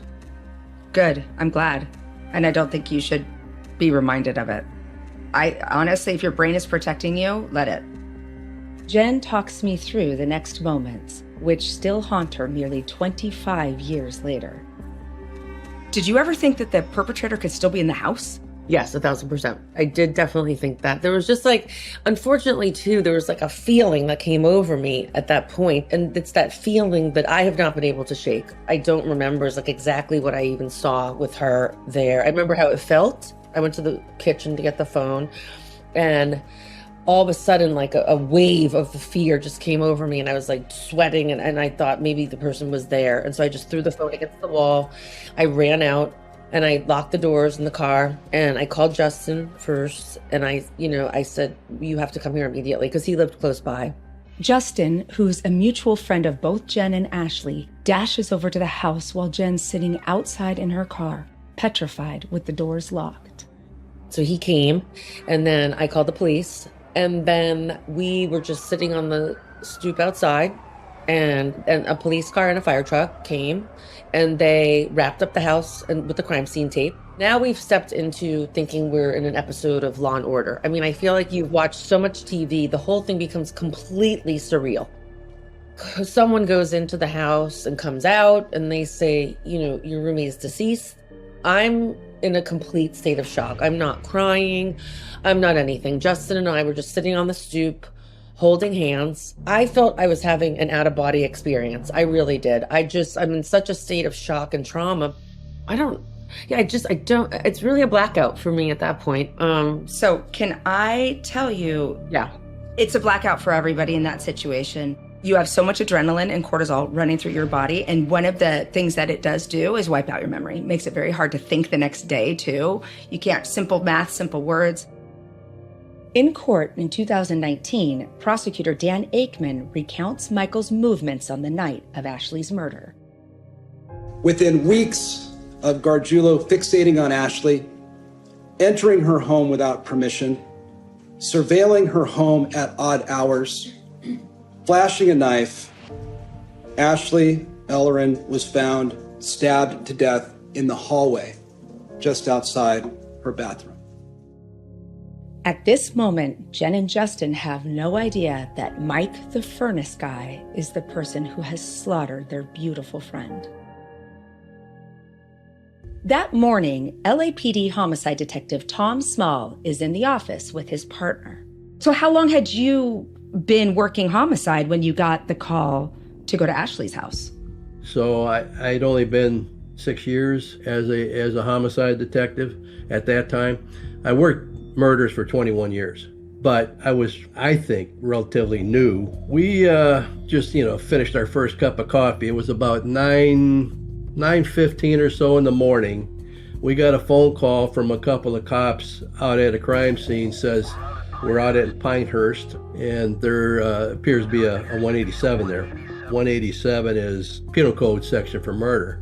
So we got some real quick details and then we got in the car and went over there. So I probably got there about maybe 9:25, 9:30 and just got a rundown on the case and then we walked in.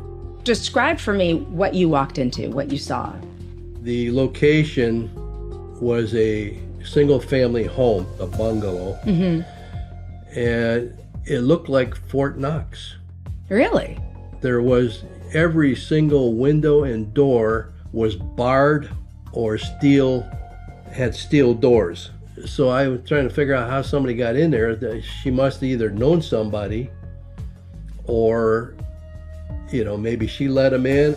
We were told that her roommate found Ashley dead on a landing. So you walk in, and what did you see? I walked in, and Ashley had been doing some renovation. So the place was a mess. Okay. She had ladders and paint cans and brushes and boxes, and we had to sidestep through off the porch into the house. There's 4 steps up from the living room to where the bathroom and the bedrooms are. And there was Ashley's body. And I noticed that there was definitely a struggle because there's closets on either side of where she was laying. And both closets had the kind of a acrylic door handle yanked out, and they were scattered on the floor full of blood. And there was blood spatter all up and down the doors and the walls. So the blood spatter, if you're looking from the carpet going up, it's about 5 feet. Oh, gosh. What was she wearing when you saw her? So Ashley was dressed. We later discovered she was getting ready for a date. Yeah. And she had apparently just taken a shower not too long before she was killed. But she was obviously getting ready. Her hair dryer was sitting on the toilet. She had her clothing out, her shoes and things she was going to wear set out. She was dressed in a terry cloth robe, kind of an aqua color. And she had a camisole and some pajama shorts on underneath the robe. Could you describe the scene, what injuries there were, and how she was positioned? She was on her back, and her eyes were open, her mouth was open, and head kind of tilted toward her left shoulder. And she had a gaping wound that went from her mid-throat all the way to the back. God, horrible. So it wasn't just a cut, it was, that type of movement. And she had what they referred to as an atlanto-occipital dislocation. In simple terms, decapitated. With the force employed in her attack, it jarred her head right off the spinal column. These are kinds of injuries that you see with very forceful trauma or car accident or maybe a fall from a high object. But it can also happen if you're attacked with a big knife or something like that. And she's a little girl. She's not big. That must have been so jarring for you. Later on, we learned it was 47 stab wounds and slash wounds. There may have been more, but I think they stopped counting. She was hit in the back, up and down her back, center back, shoulders, neck, back of her head. There were, I think, 3 or 4 stab wounds into the back of her skull. One of them was so forceful that it actually fractured a piece of her skull. She's hit in the back a number of times, and then she's turned. And now she's being hit in the front and even on her legs and her hands. And you can sort of tell on fresh wounds which ones come first, because as people pass and the heart stops pumping, the color of the wounds change. So we could tell that, and based on her injuries, this person spent some time and was really going at it. Tom, this must have been one of the most gruesome scenes you've come across. I've seen some bad ones, but this one, I still smell it to this day. Describe that. Well, there was so much blood, and all that blood has a certain metallic type of smell to it. And she was hit so hard. I mean, back, front, leg. She tried to fight. I have a daughter. She wasn't as old as Ashley was at that time. She was just a young kid. But I can't imagine suffering through that if I'm a parent. It was just evil. 18 years later, in court, Cynthia Ellerin relives the moment her husband revealed that Ashley, their only daughter, had been murdered. He sat me down on the bed and he said Ashley was murdered. And I fell to my knees on the floor, screamed. And I was like trying to tell my husband to get away from me, like, stay away from me, take it back, take it back, take it back. That's what I was yelling.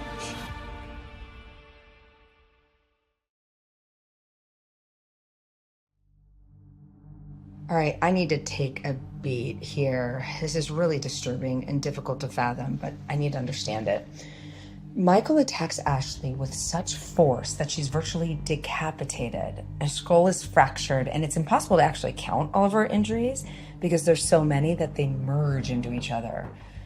I don't like to think about how terrifying her final moments must have been. Here she is coming out of the shower, getting ready for an exciting date at the Grammys after party with Ashton Kutcher. But instead she's met with this knife-wielding maniac. And how frightening. I mean, that's the stuff horror movies are made of. Was he masked? Did she recognize him as Mike the Furnace guy? Did he want her to know it was him? These are things that we can only guess. And how utterly traumatic for her housemate, Chinta Sisto, to find her friend like that. To see a body like that, period. I mean, I see it all the time, and I don't know those people, and it's traumatic, but to walk in unexpected, see her friend like that, and then for her parents, for Ashley's parents to have to hear those details. But why did Michael have to use such brutality to kill Ashley? From a forensic point of view, this is clear overkill, the type of homicide where the number of inflicted injuries vastly outweighs the number of fatal ones. Michael stabbed and slashed at Ashley Ellerin at least 47 times, and often once is enough to kill someone. And this is where it's confusing, because this kind of overkill is usually seen when there's some sort of conflicted relationship between the two people. There's revenge, there's hate. It's usually not people who don't know each other. So it kind of makes me wonder, is there something else going on here? Detective Small gets an early read on the scene. He rules out robbery as a motive. Ashley's jewelry hasn't been touched, and there's $300 in cash on the bathroom sink. So what are you guys thinking? I'm sure that this thing started right at the front door, because there was also some of her blood there. So I think she may have heard something when she was in the bathroom and walked that way, and then the attack hit and she ran up the steps but didn't make it to any safety place. So you have to go in there and stomach not only the visual of this young, beautiful woman, not just dead, but mutilated, and then you have to smell this. So, you know, I know you've seen a lot of bodies at that point, but does one ever get used to that? I don't know if you get used to it. I mean, especially in those years, because I was going out to homicides every week. The initial shock, I think, would shock the conscience of any moral person. Forensic teams seal off the house and start combing the area for clues, like a murder weapon, which may have the killer's DNA on it. We couldn't find a knife the size that would have been used. We canvassed that whole area. We had officers sweeping through all those areas to look if there was anything in the shrub. We had metal detectors and all kinds of stuff, and we came up with nothing. There was a series of bloody shoe prints, and those bloody shoe prints were all heading out toward the front door. And because they were partial prints, in other words, there was a couple that were the heel of a shoe, and then a couple that were the toe area, but they weren't all together, so I couldn't get a righteous size. And then the other telling thing was when you see all the blood on the floor and the dripping of what we believed was either from his hand or from a weapon, it stopped right at the front door. Not a single drop of blood on that porch or walkway or anywhere outside. So when he egressed the crime scene, and got outside, he must have stowed that knife where it couldn't drip. And he probably took his shoes off, because there should have been blood drops or blood stains from the shoe print, but there were none, which that really was a baffling thing. No wonder detectives are baffled. Michael is this strange dichotomy of killers. He's meticulous. He doesn't leave a drop of blood or a single hair at the scene. He's the presence of mind to take off his shoes and stow the knife again before fleeing the house. And all of that looks like, our predatory type of killers, our cold-blooded, psychopathic serial killers who plan things well in advance. They're not encumbered by emotion, and everything's kind of harder to catch and to understand. But the killing itself, that's frenzied, overkill, blitz type attacks. That looks a lot more like your impulsive type of a killer. Your killer who is in a fit of rage, has lost all control over their actions and their emotions, and they behave in a way that they hadn't planned to. And that's more of like a second degree type of killing versus a first degree type of killing. And by the way, biologically, those look very different. Impulsive types of killers, either they're born impulsive, but impulsivity begets more impulsivity, because injuries to the prefrontal cortex, the area behind your forehead, that makes you more impulsive. So if you're already impulsive and then you, become a boxer or you ride a motorcycle and you injure that part of your head, you become more impulsive. Now, we don't see that in these cold-blooded predatory type of killers. Those are more likely to have differences in their limbic system, particularly their amygdalas. So they have kind of urges to do things, and they often don't care about stopping themselves. They're biologically different. The way they behave is different. The way that they look, their crime scenes, everything about them is different. And yet Michael seems to be both. Take us back to that time, the further issues you have when investigating a case then versus now, because there's also no Ring camera or CCTV footage anywhere. Correct. What is your initial thought? Well, that particular area, there's a certain transient population that hangs around. I'm thinking this is a pretty vicious murder. And I have to look at people that are coming out of prison. We had other homicides and rapes in that neighborhood, a series of them.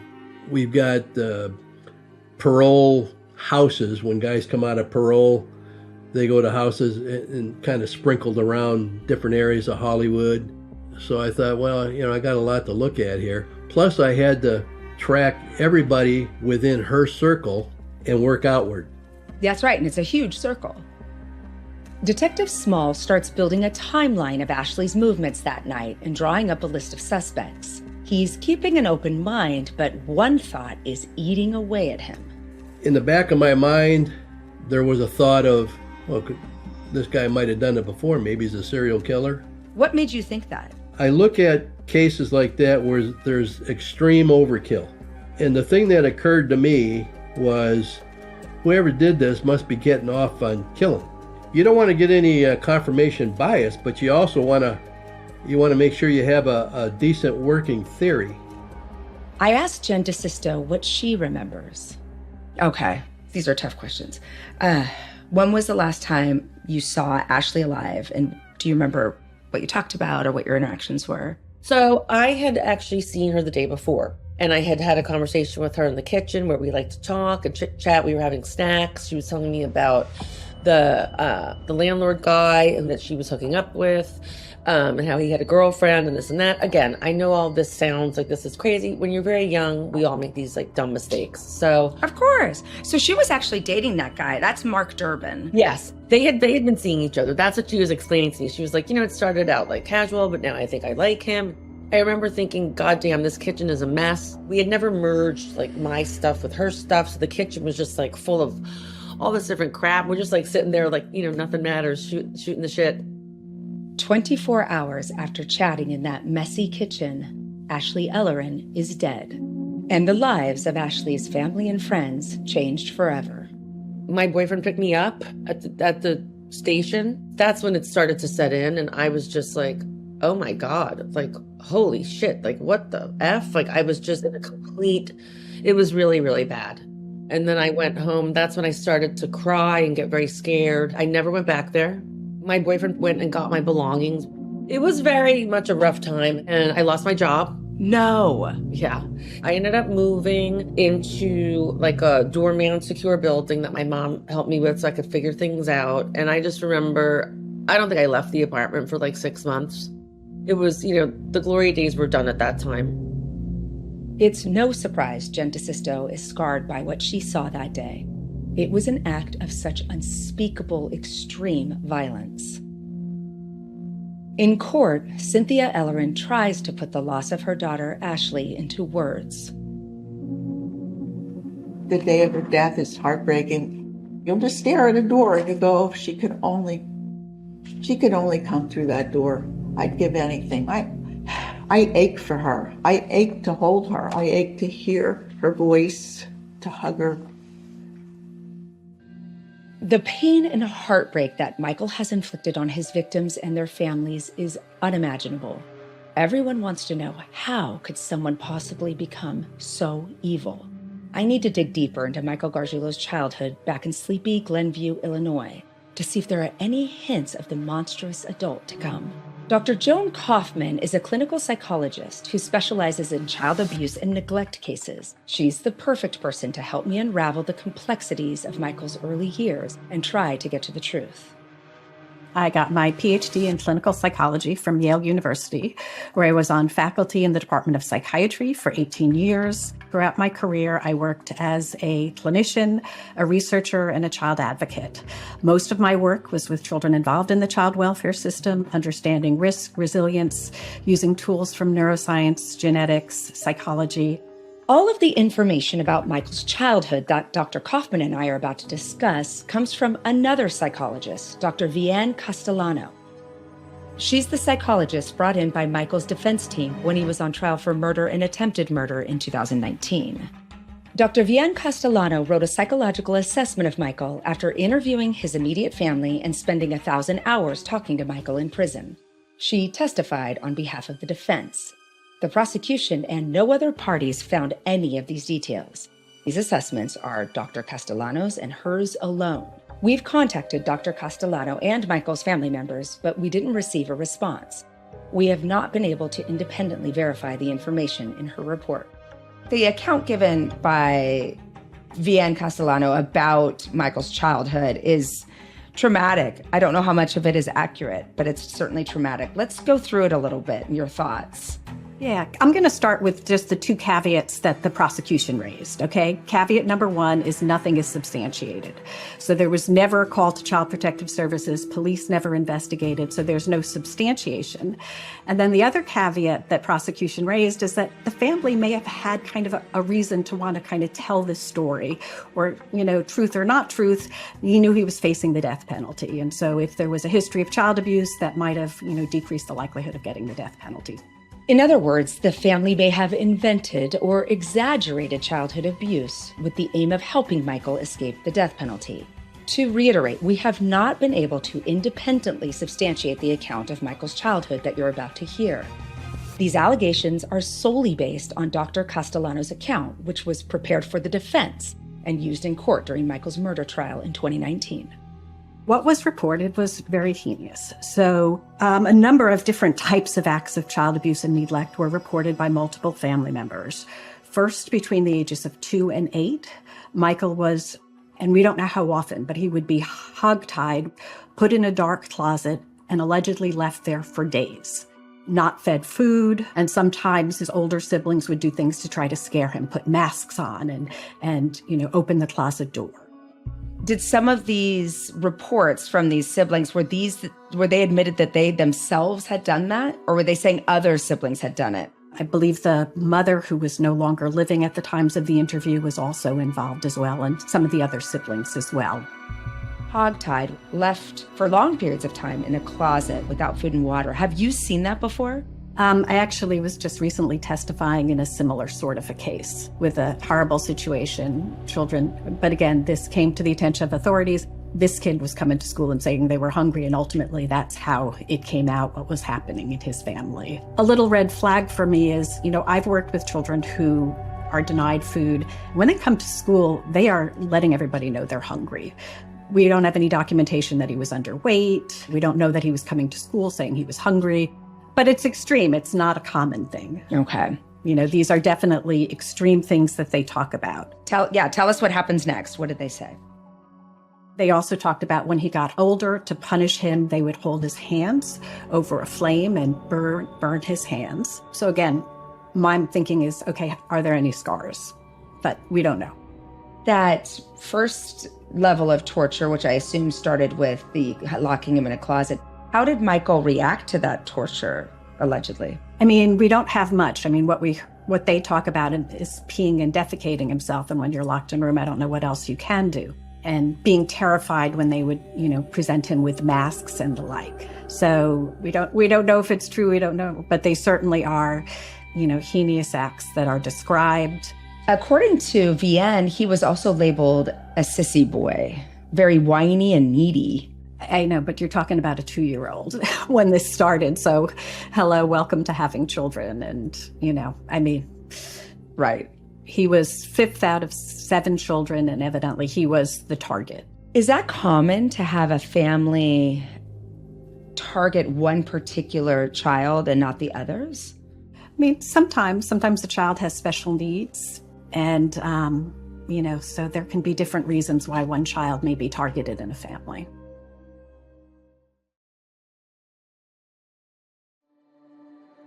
As far as we know, Michael didn't have special needs. This is not unusual in a family, but in court, Dr. Castellano claims that Michael's father is quite absent, working several jobs, and handed over discipline to his wife. Dr. Castellano's allegations were not substantiated by the prosecution, and she further claims that there was no bonding between Michael and his mom, who died in 2006.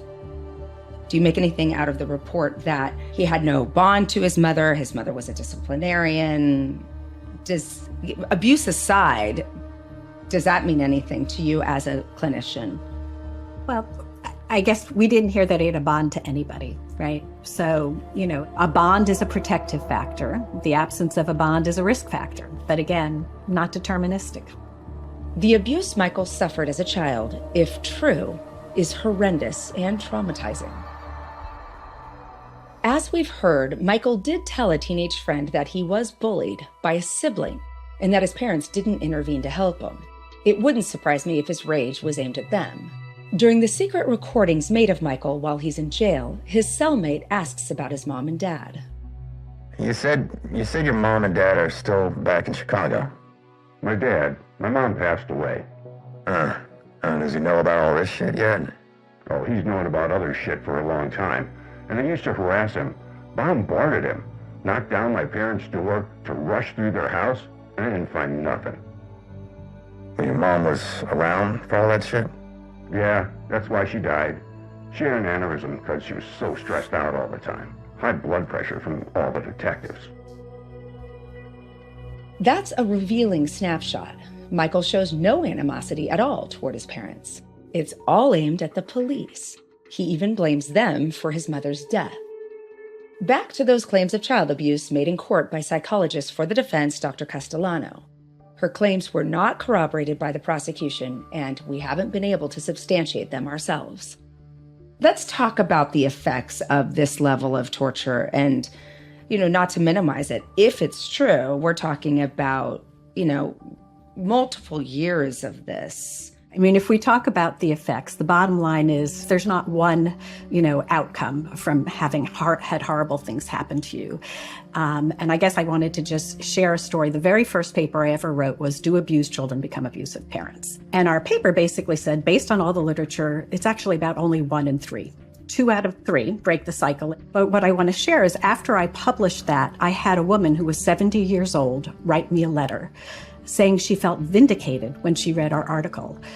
She had a horrible history of abuse, went to therapy when she was in college, and was advised never to have children because it was inevitable that she would repeat the cycle. That's such limited thinking. Right. And the point is she followed that advice. She never had children.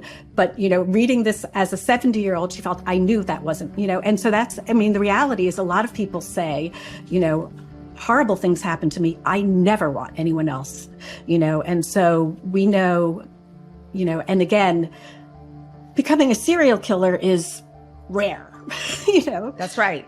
There are millions of substantiated cases of abuse every single year. Countless others, like if this happened to Michael, that never come to the attention of authorities. And, a handful of people end up on that cycle. That's something that's very important to point out, is that we look at this, you have somebody who's committing heinous crimes. The tendency, thank you, Freud, is to dig into their past and find a reason for it. It's oversimplified. And you'll never be able to predict it. No. So I think part of my take-home message is there's an inevitable gap. In hindsight, does it say, oh, yeah, of course, no. Many other people who went through the same thing would say, I never want to harm someone the way I was hurt. Absolutely. And can it trigger things? Absolutely. Can a bad environment trigger a predisposition? You betcha. But it's also difficult because you can't isolate the abuse. Often, more often than not, this child is genetically related to a violent abuser. So the fact that it's only 1 out of 3 is somewhat miraculous. Mm-hmm. It's not an inevitability. The vast majority of people who experience abuse go on to be normal, pro-social members of our society. As far as I can tell by looking through the Glenview Police Department records, no one else in Michael's immediate family was in any serious trouble with the law. In court, Dr. Castellano alleges there's a long history of mental illness in the Gargiulo family. She goes as far as to say that Michael is the only one out of his 6 siblings who hadn't been diagnosed with a mental illness. This is what Dr. Castellano claims during Michael's trial. But remember, she is hired by the defense. This information was not verified, and we have not been able to corroborate these details ourselves. So let's talk a little bit about the fact that he's genetically related to complicated people. Obviously, we know he's violent. If the abuse is true, that means his other family members are violent.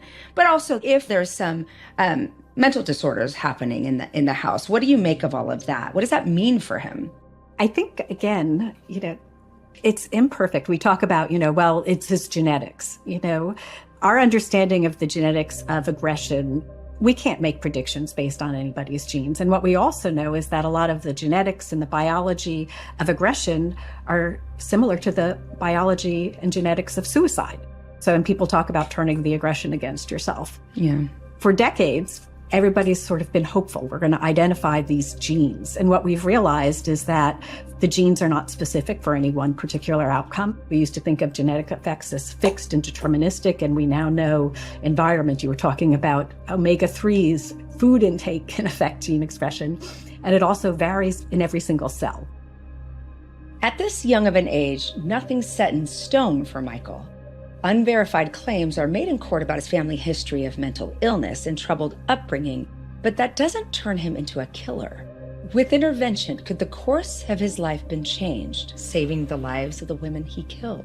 Defense psychologist Dr. Castellano claims in court that there was a missed opportunity. Again, something no one else has verified. So something happens to Michael at age 10. Can we talk about that a little bit? According to Vienne, he has a trip to a neurologist.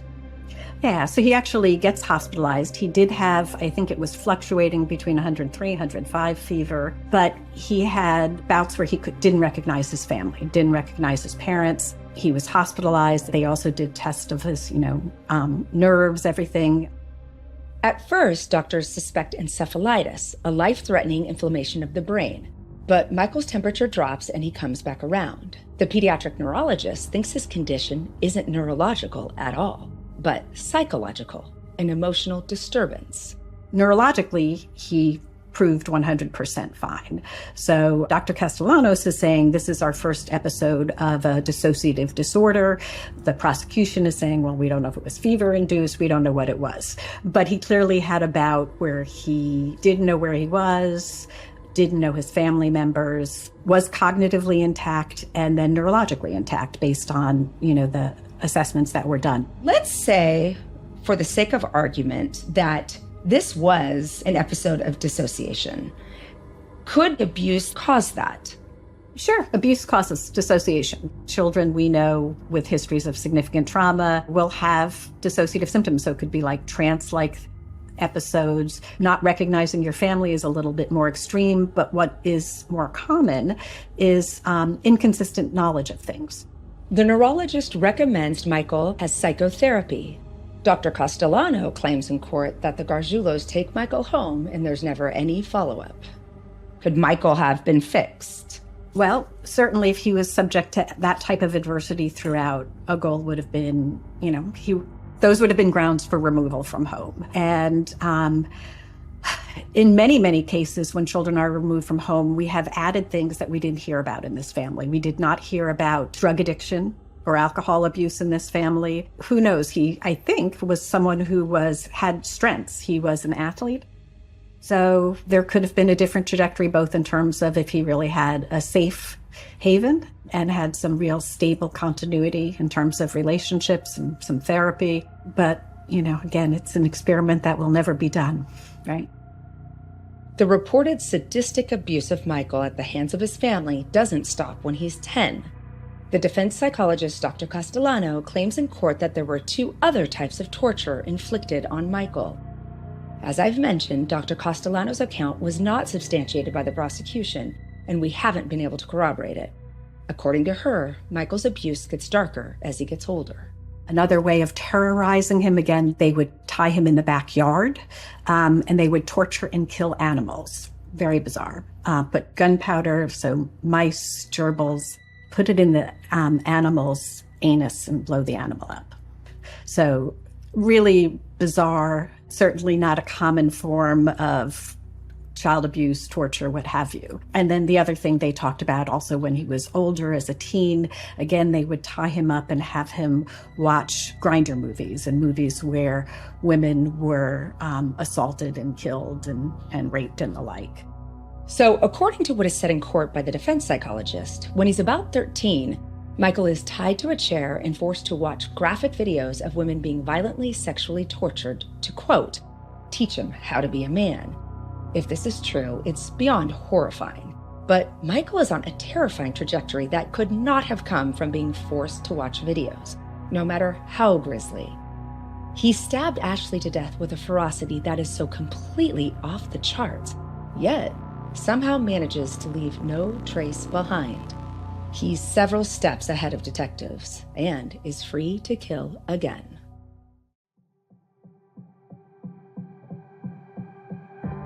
Previously on Mind of a Monster, the Hollywood Ripper. So I go up the stairs and I open the door and she is on the landing covered in blood and blue in the face. From ID and Arrow Media, I'm criminal psychologist Dr. Michelle Ward, and this is Mind of a Monster, the Hollywood Ripper. Chapter 4, The Hunt. She had what they referred to as an atlanto-occipital dislocation. In simple terms, decapitated. The jury was shown the photos from her apartment, and it was just covered in blood.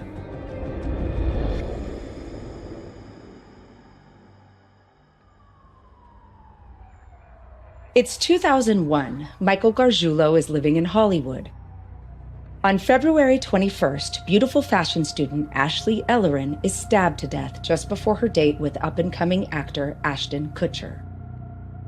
Ashley's death hits the headlines. It's sickeningly violent. But there are other disturbing details about the killing which are withheld from the media. LAPD homicide detective Tom Small is leading the hunt for the murderer. And could you describe the scene, what injuries there were, and how she was positioned? We saw how she was positioned on the floor. It was obvious to us she had been moved so that the person that did this most likely was hovered over her and finishing her off because he wants, in my view, to see her die and inflict as much harm as he can. And that's what stood out to me. Wow. You get so much more information than you think, like just hearing you talk about those details. That's fascinating that you can get all of that. And between her thighs, there was what looked like rub-off blood. So if somebody is covered with blood and you touch a body with your clothing that has blood on it, it's going to rub off on that body. And you could tell because of that smear on her thighs that he was hovered over her. I wrote it in my notes that way, but I wasn't sure. Ashley Ellerin's left hand has been deliberately positioned so that her index finger points down to between her legs. Detective Small, who's now retired, reads that as a signal from the killer designed to cause maximum upset. That still shocks me. She was posed, and the person that did this wanted to demonstrate the harm he did to her and highlight her throat, and that her legs were spread about 45 degrees. She was posed. And I noted that in my notes too, that whoever did this was right over the top of her and wanted her to be seen this way. The posing of Ashley's body post-mortem is incredibly dark.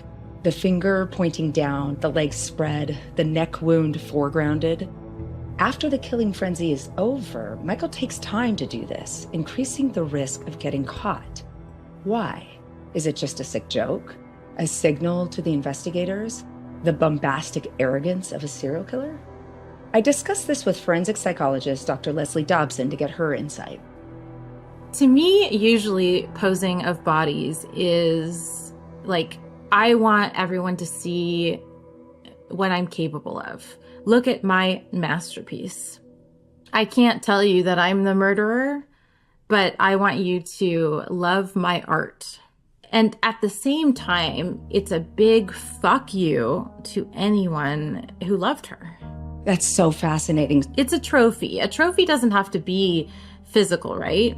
That pose where he leaves the women, that's a memory. That's embedded in him. And it must be important to him because it's a big risk to take. When we imagine our trophies, when we think about them, it brings us back to the moment. We feel everything we felt right then and there. And this is a guy who can't feel unless he does something like that. And that's right. Psychopaths have very blunted emotion. And we talked about the thrill-seeking, but that's across the board. Their emotions are blunted. I mean, remorse, guilt, and empathy, they just have none of. But the other emotions are blunted too. So he needs to do extreme things to feel, period. Do you think he's getting off sexually from remembering the pose? Does it serve that purpose for him? Yes, definitely. I would think he is masturbating to the images of the final poses. It's a brilliant way to look at it on your behalf, but it's a brilliant way for a serial killer to elicit what he wants from the viewer. So he got what he wanted out of the kill, and now he's going to get more. This idea that this is it's a trophy. It's, I want credit for this, but you can't know who I am. Brilliant if you're Michael, utterly repugnant if you're anybody else. Michael violated Ashley in so many ways, except the obvious one. Detective Tom Small, were you surprised that she hadn't been sexually assaulted? Yes and no, because if it was a serial-related case, virtually every serial murderer has a sexual connection to what he does. But someone that kills like this, maybe, and it was later came to be, as I understood the case, that he gets off on plunging the knife into the body.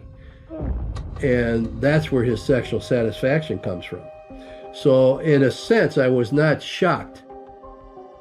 To Detective Tom Small, this looks like piquerism. The sexual thrill is from penetrating the skin with a knife. People with piquerism get off on stabbing things. The knife is the penis. It's rare, but I have come across it in other cases. It's a paraphilic disorder. Extreme and unusual, but not always criminal sexual behavior, especially if it's practiced on oneself or a consenting adult. Paraphilic disorders are recurrent, intense, sexually arousing fantasies, urges, or behaviors that are distressing or disabling. The focus of paraphilia, children, underwear, knives, is usually very specific and unchanging. The fact that Michael Gargiulo didn't sexually assault Ashley Ellerin could fit with this theory because someone with piquerism gets sexual satisfaction from the knife penetration and replaying the incident in his head over and over again. So he wouldn't have needed to sexually assault her. Overkill, using more violence than necessary to kill someone, can also be part of it. The more the knife goes in, the bigger the thrill. It's worth noting that Tricia Pacaccio, the 18-year-old stabbed to death outside her home in Glenview in 1993, was not sexually assaulted either. Although, remember, Michael has yet to stand trial for her murder. And Michael didn't sexually assault Michelle Murphy when he tried to kill her in 2008. Psychologist Leslie Dobson. I was going to ask you what you make of the fact that he doesn't sexually assault these women. And if it is true that he feels rejected by them, wants them sexually, has some sort of sexual arousal associated with them, what do you make of him not having sex with them when he's got them? Well, I don't think he's necessarily aroused by the women. I think he's aroused by the kill. So we do see that, right? With a lot of serial killers. We'll see some who actually experience orgasm from the killing itself, and they don't sexually violate. It's a form of paraphilia, right? They're sexually aroused by something that's not considered sexual. There's some thought in this case that there was piquerism involved, getting sexual pleasure from the knife going in and out. Do you have any thoughts about that? I don't necessarily know where that would have come from, but he does have a fetish of breaking skin. There is a paraphilic disorder involved where he is gaining pleasure and stimulation from cutting these women. I'm sitting here on the stoop watching the rain on this drizzly day and thinking about Michael Gargiulo and his weird behavior. This is sick, and it is weird, but it's also confusing if you look at it rationally. If Michael isn't getting his sexual arousal from assaulting his victims sexually, but instead from the knife penetration, then why does he only pick women to kill who are attractive? Surely any body should do. In thinking through this, for the maximum kick, he must have needed to kill someone he found sexually attractive, even if he doesn't sexually assault them. Or maybe it's someone who he perceived in his twisted way had rejected him somehow. This just adds another layer to this really deviant mind. His mind is messed up, his killings are messy, but as we know, his crime scenes are not. Apart from partial bloody shoe prints, Michael doesn't leave any forensic information at the scene of Ashley Ellerin's murder. Were you surprised that the killer didn't leave any DNA behind? I was shocked because there was so much blood, and this attack was so vicious. And when I'm looking, I'm seeing all the walls surrounding her and the doors of the closet, the carpeting, and the hardwood flooring going out. I thought, this guy had to have cut himself. Mm-hmm. And I insisted with the criminalist, I said, I want every single area of blood checked. And it all came back to Ashley. And then she had hair entwined in her fingers, and there was some on the floor. And I thought, well, chances are it's going to be hers, but we'll check it. And it all came back to her. He left nothing. Nothing. Michael is only 25 when he kills Ashley, and he's already learned how to cover his tracks, even at such a chaotic scene. How did he become such a proficient killing machine? Detective Tom Small establishes a timeline of Ashley Ellerin's movements that evening. It shows her killer had a very narrow window of opportunity. At 5 p.m. on February 21st, 2001, Ashley drops her dad, Michael, off at the airport. He'd been helping Ashley decorate the house. She drives home, and at 7 p.m., Mark Durbin comes around. Ashley had told her housemate Jen DeSisto about Mark the night before. Tell us about Mark Durbin. Mark Durbin was the landlord for Ashley's bungalow. During the course of so many visits, they had a little romantic interlude. And he freely admitted that to us on the night she was killed. So Mark and Ashley had sex that night she was killed? Yes, they did. Mark leaves around 8:15 p.m. He needs to get back to his girlfriend, and Ashley has to get ready for her date with Ashton Kutcher. Was Ashton Kutcher ever a suspect for you? Well, we had to look at him initially because he was supposed to go over there and pick her up around 8 o'clock, but that got delayed. He left a message for Ashley saying that he was running late. Would she mind if he came later? And I was able to determine that was true. I could see when he called, when he left a message, and then I could tell on her cell records, she returned his call and spoke to him, and that was at 8:24 exactly. Okay. And I believe she was probably dead within 6 minutes of that call. We had a witness that was walking his dog between 8:25 and 8:30 in the evening on that night. And he was just about to enter the dog park, and he heard a shrill scream very quickly. Mm-hmm. And his dog heard it and stopped dead and looked right at the house. And he turned and he looked, and he didn't see anything. He saw the house, and he saw the house was all lit up, but he didn't see any people there. And then he heard a second scream, and that was it. And the dog was so agitated by that second scream that it freaked him out. He never even went into the park, and his dog would not come off the house. He wanted to get out of there. He said, I don't know what's going on, but we're leaving. So he probably missed the killer coming out by minutes. He probably came out right behind him. Yeah. Gosh. Do you think Michael Gargiulo was listening to that conversation between Ashley and Ashton? He may have been in there, sure. He may have slipped in there. He might have even been in there when Mark Durbin was in there.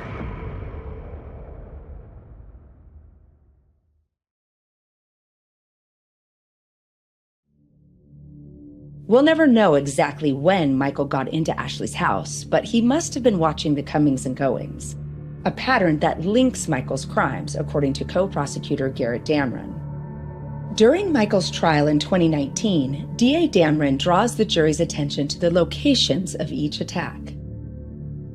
These are congested, busy residential areas. Windows that can be looked upon by neighbors, passerbys. This provided Gargiulo with the ability to learn and study the comings and goings of neighbors and to learn about routes of entry, ways to get away, places to hide. To me, that confirms he's a stalker and someone toying with the thrill of getting caught. Anyone could have walked in on that murder. Mark Durbin could have come back. Ashton Kutcher could have arrived early. Jen DeSisto could have had her keys and let herself in. Plus, it fits in with my research about the Tricia Picacho murder in Glenview in 1993. Remember how she was attacked on the doorstep of her home, feet from where her family was. Again, a high risk of discovery, an added excitement. Mark Durbin is Michael Gargiulo's perfect fall guy. He's cheating on his girlfriend with Ashley, and he's the last person to see Ashley alive. So you've got this guy, he'd been there that night. They'd had sex that they weren't supposed to have since he's in a relationship. Mark must have been a suspect for you then. Oh, yeah. I had him in the hot seat for quite a while. And we actually did a search warrant on his place of residence, his car, and we searched everything. And not a single thing was out of line. He has no shoes whatsoever that match remotely those prints. Okay, so he's kind of coming off your list a bit because it just doesn't seem like he has any connection to the actual crime. Then Detective Small has the long list of usual suspects to work through. I remember the area well back in the day. I knew it wasn't safe. I didn't realize how unsafe it actually was. I didn't realize that there were parole houses. I struck out with the parolees, burglaries, all that stuff. Sex offenders, there's a lot of sex offenders in that area too. Their thing is mostly rape and sexual assault. They're not necessarily killers. Some could be, but I was looking for a specific type. Plus, it had to be somebody strong and somebody that might have had a connection to her place because, like I say, it was Fort Knox. Even the back door was bolted with a steel door, and the inside door was bolted. After exhausting all other lines of inquiry, about a year after Ashley's murder, Detective Small turns his full attention to Ashley's stalker, the man her friends call Mike the Furnace Guy. You need to talk to him next, but it was difficult to find him, right? We didn't know who he was. All we knew was Mike the Furnace Guy. That's all we had. After the murder, Gargiulo was not seen again. He just fell off the face of the earth. Nobody knew what he drove, where he lived, what his last name was. Nothing. Nobody knows this guy. Until a few months later, when Mark Durbin has a strange encounter near Ashley's old house. So Durbin sees a guy that he believes is Mike Gargiulo, and he's parking a white paneled van down the block. And this guy has spiked hair, frosted tips, he's got a goatee. But Durbin is, he can recognize people. He says, "Hey, Mike, how are you?" Oh, that must have freaked him out. And he said this guy turned kind of surprised and looked at him, and he said, "Hey, Mike." He made a couple of attempts, and he was walking up to him. He says, "I'm not Mike. My name's Tony. I'm Tony." He tried to fake his identity to a person he knows? He thinks some frosted tips and a goatee is enough? This guy's not the brightest. Isn't it fascinating? Right there, we got to see how Gargiulo thinks he's smarter than everyone. It's a grandiosity, like, oh, well, I can just disguise myself. And it's that frustrating sense of self, that inflated ego that often is the undoing of a psychopath. But I find it so comical that he's running around in the same area with a little bit of bleach and facial hair and thinks he's, under the witness protection program. Give me a break. It wasn't long after that he disappeared again. That was the only time he'd been seen since the murder. And now nobody knows where he's at, and they still don't know his last name. By October 2002, Detective Small finds out Mike's full name, Michael Thomas Gargiulo, and his address. He's one of Ashley's neighbors, living in an apartment about 400 feet away. He's now the prime suspect in Ashley Ellerin's murder. And how close did he live to her? A block. 400 feet. We measured it, about 400 feet. Wow. What was his living situation? He lived on a first floor apartment in a 4-story brick complex in a rather bare apartment. Bare, but near. During Michael's trial in 2019, the jury is shown a plan of the neighborhood by prosecutor Dan Aikman. So if you go to the top of this building, which is open to all the tenants, there's a stairway that goes up, and you look across, you can see Ms. Ellerin's bedroom happens to be on that side of the house. But he got tossed out. He was evicted because he never paid his bills. I learned that Michael is a lot harder to find than any of us would be. He's grooming a string of women who let him stay at their homes and drive their vehicles. Nothing is registered in his name. He rarely spent time in any apartment he was in. He would sleep in his truck, or he would walk the streets at night. How was he funding his lifestyle through all these women? Occasionally he would get a job. He never held the job very long, and he worked for various companies, and he always had issues. A couple of these job sites I went to, and I spoke with employees and employers, and they said, this guy's a freak, and he freaks all the ladies out. We're going to fire him unless he leaves, and he generally leaves. He never stays long. The detective traces Michael through a truck he's been driving. It's registered to an address in Diamond Bar, far east of LA. So then we go to Diamond Bar, and there sits the truck right on the driveway. After we spot the truck, I see an older gentleman walking toward the house, and I stop him and ask him, okay, "Hey, is this your truck?" He says, "No, that's my daughter's truck." I said, does she have a boyfriend? And he says, well, there's a gentleman that she sees. His name is Mike Gargiulo. And I said, well, does he live here? And he says, well, he doesn't really live here, but he gets his mail here. Oh, wow. And sometimes, he comes around. We don't see him that often, but a lot of times he'll take the truck and drive it around. She's older than Gargiulo, and they met on a chat room deal. Okay. And not really his type, and there wouldn't be somebody that he would focus on to target. It'd be somebody that he would focus on to do things for him. This guy, he's manipulating people. He exerts his power over them, and he either charms them because he needs them to do something, or he stalks them because he's going to kill them.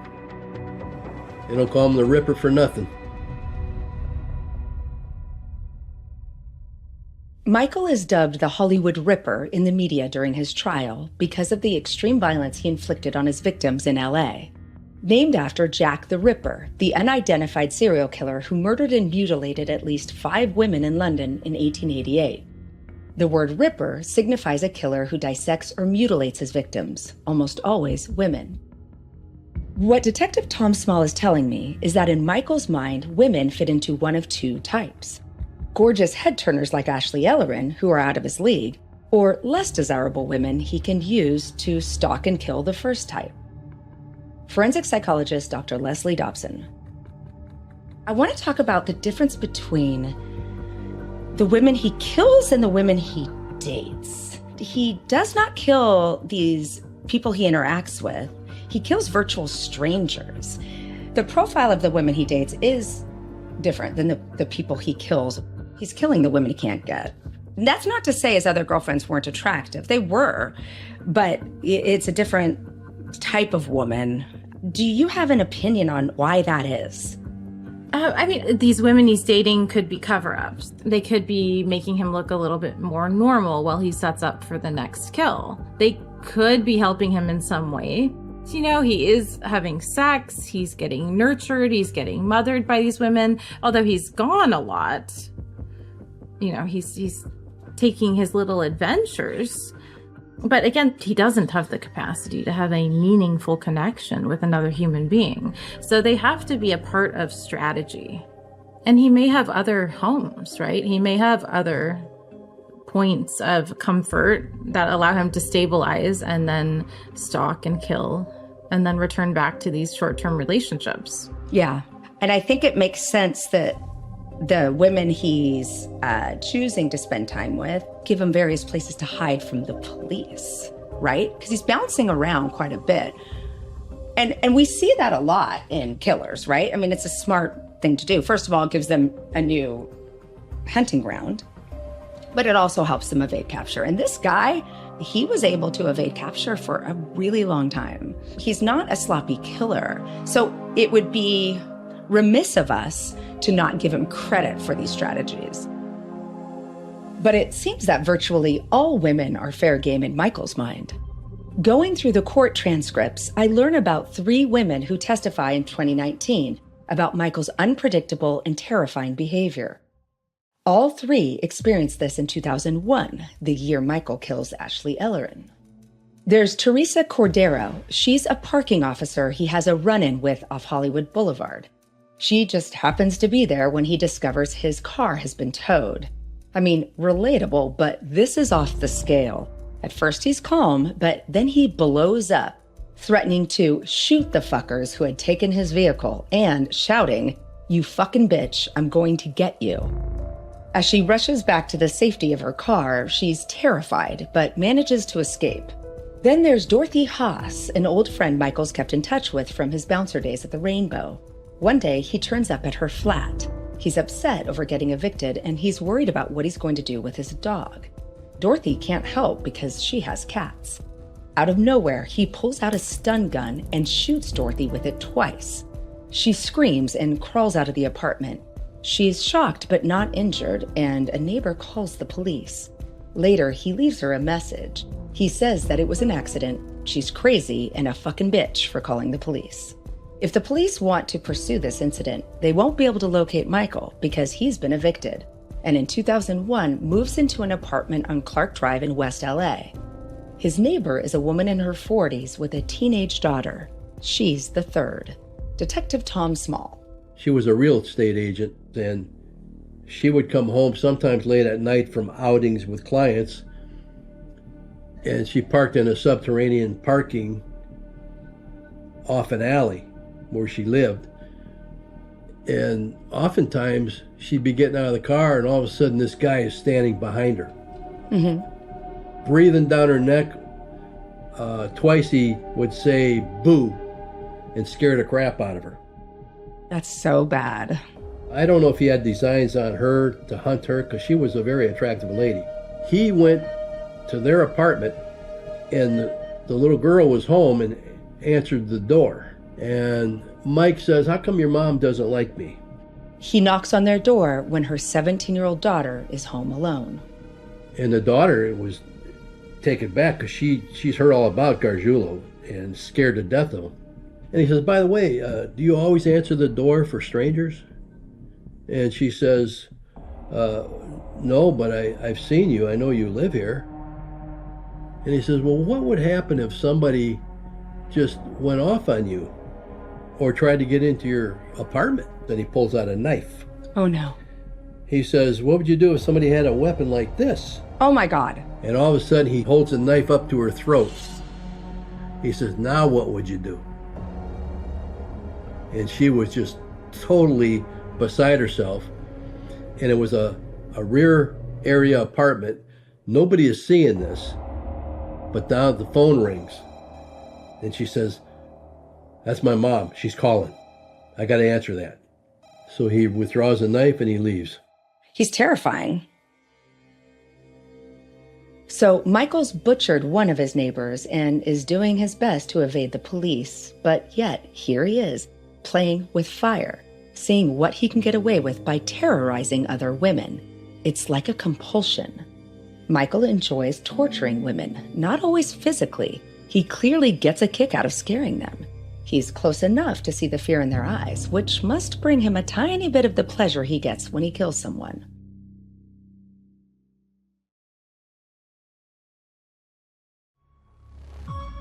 Back to October 2002, 20 months after Ashley's murder, and Michael Gargiulo is the #1 suspect. And in that same month, Detective Tom Small finally catches a break. I get a call. He's a Cook County Sheriff's police investigator, and he was in town investigating a case from 1993. Wait, what? They're cold case detectives from Illinois, and they're reinvestigating the Tricia Pacaccio murder, which is still unsolved.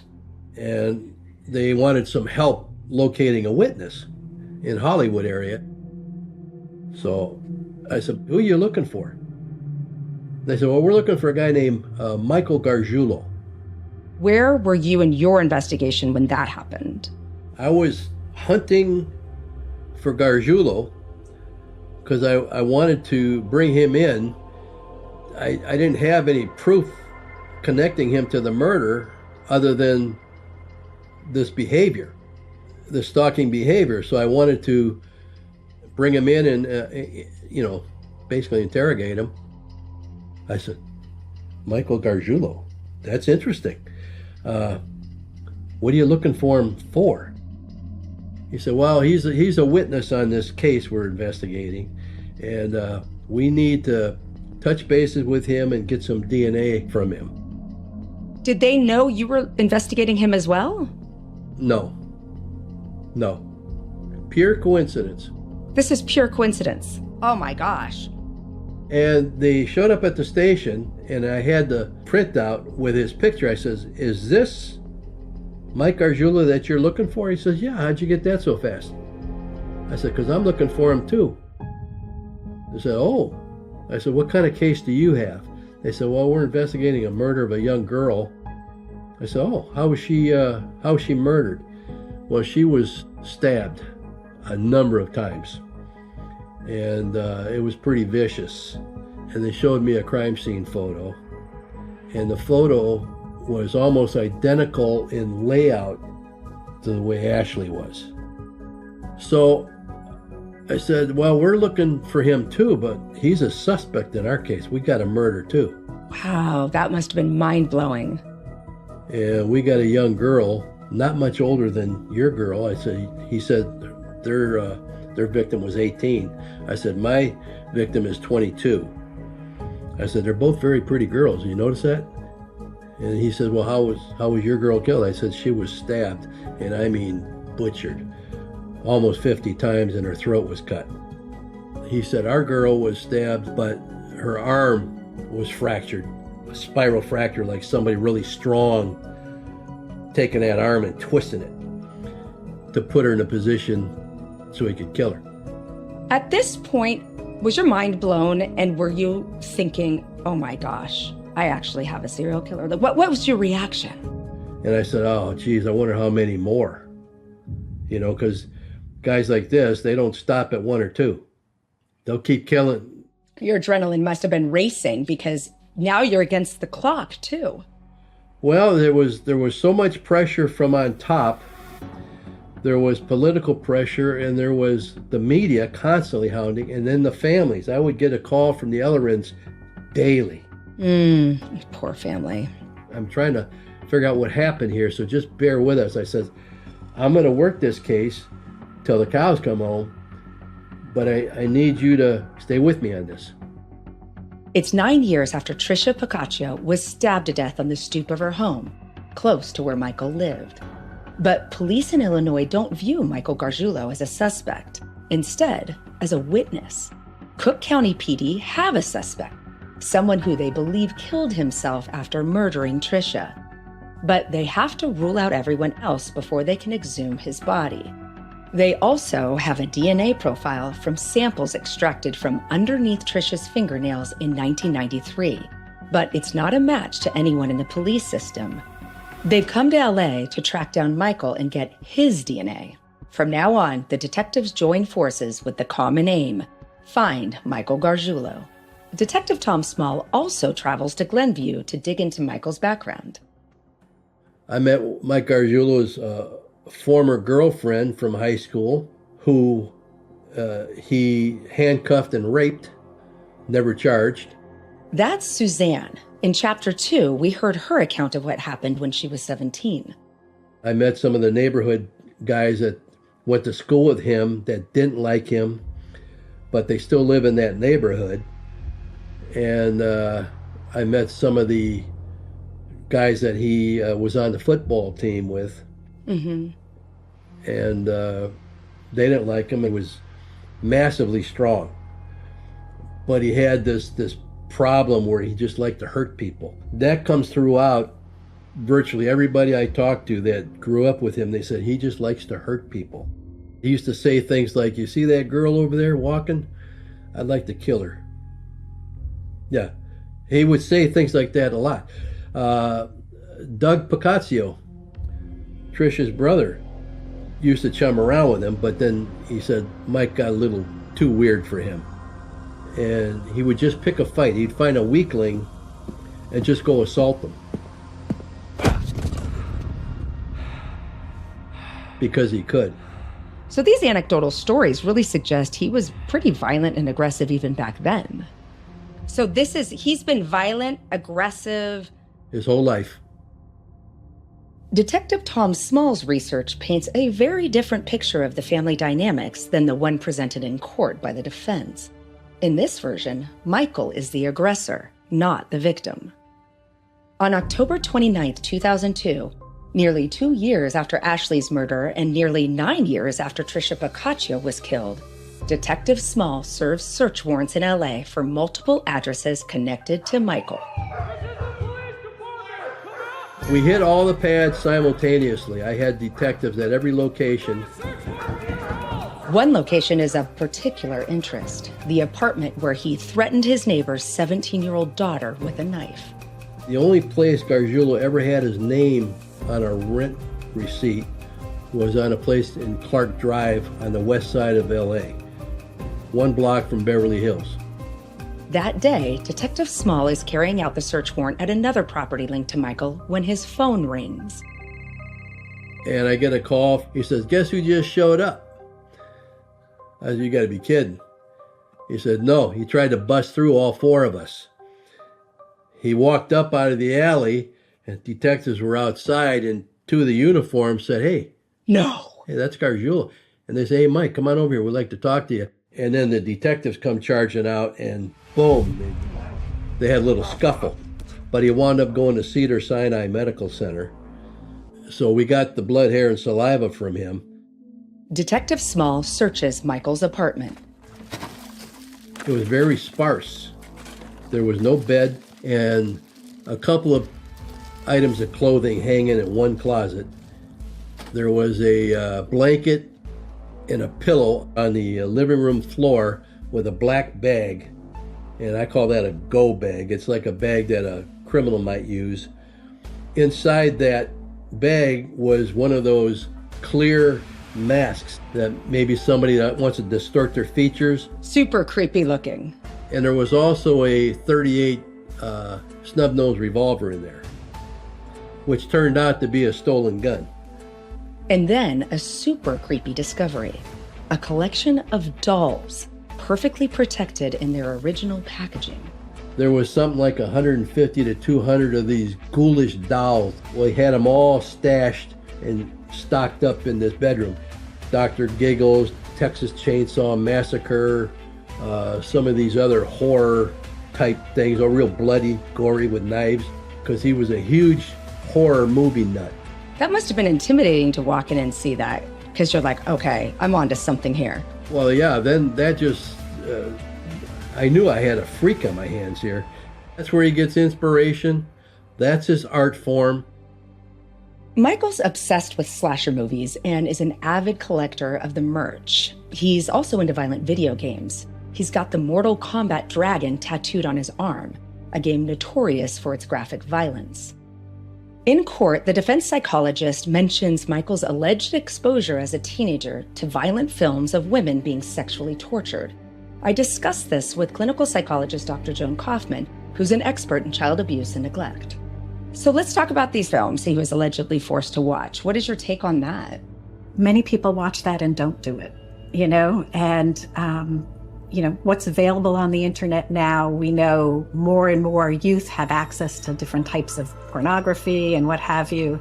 And again, the majority of people can watch this and never think, let me reenact it. You make a great point that watching slasher films does not a serial killer make, but would you argue that it might be what a killer could seek out? Something to be interested in? Absolutely. I mean, I never in a million years would watch it. I once went to a Clint Eastwood film that began with a rape and I walked out, I help people through these things, but I don't want to see it on the big screen. So, so absolutely people may seek it out. Yeah. We know children watching violence increases the likelihood of them showing aggression. But again, aggression's on a spectrum and, serial killers off the charts. Yeah, and those studies were kind of temporal in nature. They would exhibit aggression shortly thereafter, but longitudinally they weren't more aggressive as time went on. Detective Tom Small doesn't have enough evidence to arrest Michael, so he has to let him go. He's put under surveillance while they await the DNA test results. Well, Gargiulo moves around. And he drives all over the place. He surveils. He's picking targets, He's hunting, basically. He's like a polar bear. You're hunting him, and he's hunting you right back. In fact, we actually, we crossed paths. I followed him to his brother's apartment building in Hollywood. And I saw that he parked the truck, went inside. So I went inside to see where he goes. And he wasn't on any floor until I got to the fourth floor. And he was coming out of an apartment, and we passed in the hallway. Oh, gosh. He probably made me as a cop, but I didn't pay any note to him because I didn't want to tip him off. I was watching him. You started just following him yourself, not even because you were working. You were just going to go spend time looking at him. Huh. Yeah, I didn't want anybody else getting killed. This guy's a savage. But at any rate, we had to let him go. So And then he went off the radar again. He's off the grid. So you had him under surveillance, and he disappears. Yes, because our surveillance wasn't continuous all the time. We didn't have the bodies to do that because we had other murders. By now, it's 2003, a decade since Tricia Picaccio's murder and 2 years since Ashley was killed. Michael is 27, and it will be a pivotal year for him. His girlfriend, Vilma Carrillo, gives birth to a baby boy. Michael becomes a father. In September, Detective Small gets another call from Illinois. The unknown DNA found under Tricia Picaccio's fingernails has been matched to Michael. Detective Small is convinced he's got his man, but his hands are tied. At this point, you have DNA. Why is it he's not arrested? The DNA that I had from him didn't match a thing in Ashley's house. There was no Gargiulo DNA that we were able to uncover, and we checked the walls, the doorknobs, the flooring, everything. In this case, there just wasn't enough for me to arrest him on. Just as the net is closing in, Michael outsmarts the cops yet again. They've got his DNA on Tricia Piccaccio, but he's left nothing at the scene of Ashley Ellerin's murder. He knows detectives are watching his every move, so he bides his time until the surveillance operation is called off. Then, suddenly, he vanishes. Tom Small's worst nightmare. And nobody knows where he's at. And I'm getting kind of frantic because I know it's a matter of time. He's going to kill again.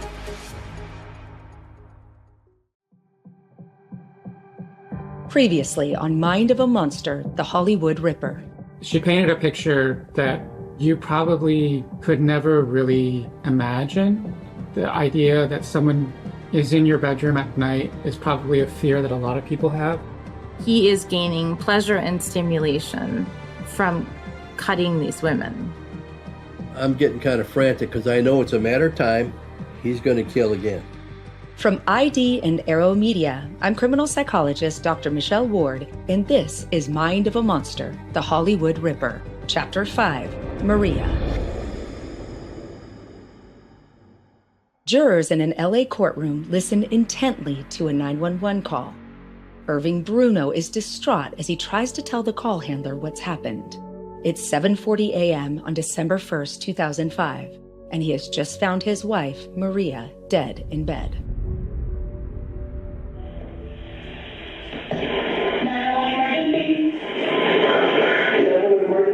What's going on? What happened?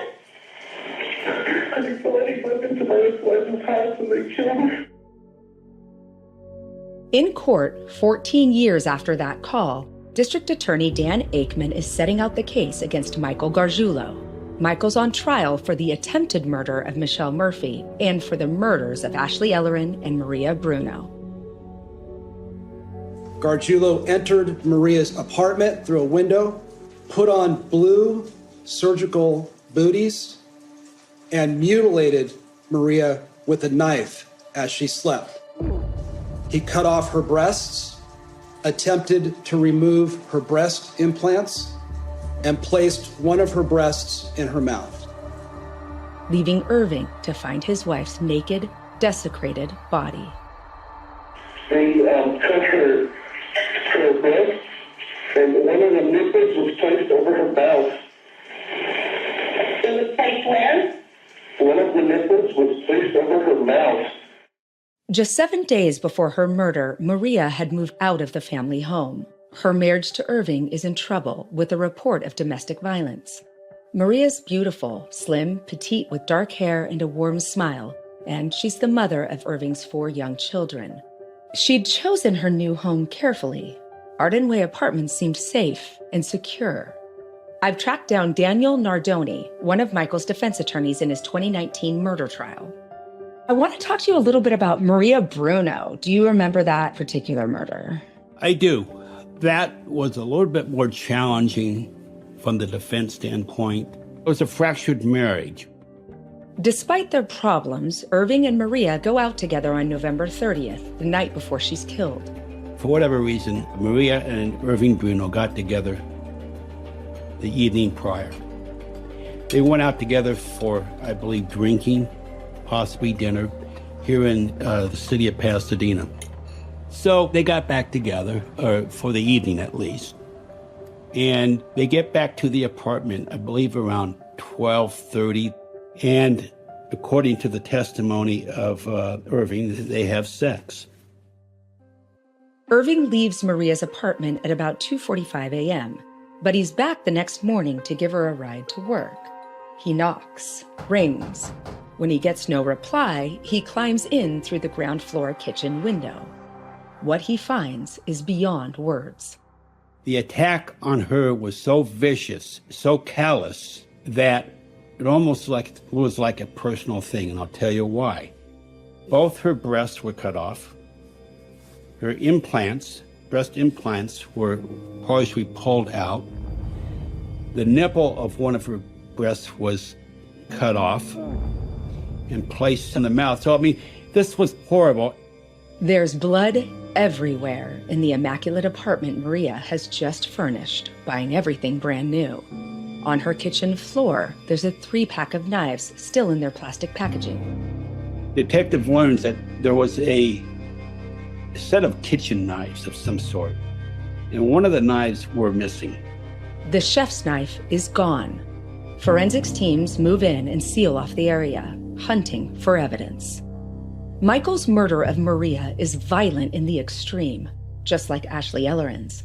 But he's added this super disturbing mutilation element, focusing on her breasts. I need to unpack this with forensic psychologist Dr. Leslie Dobson.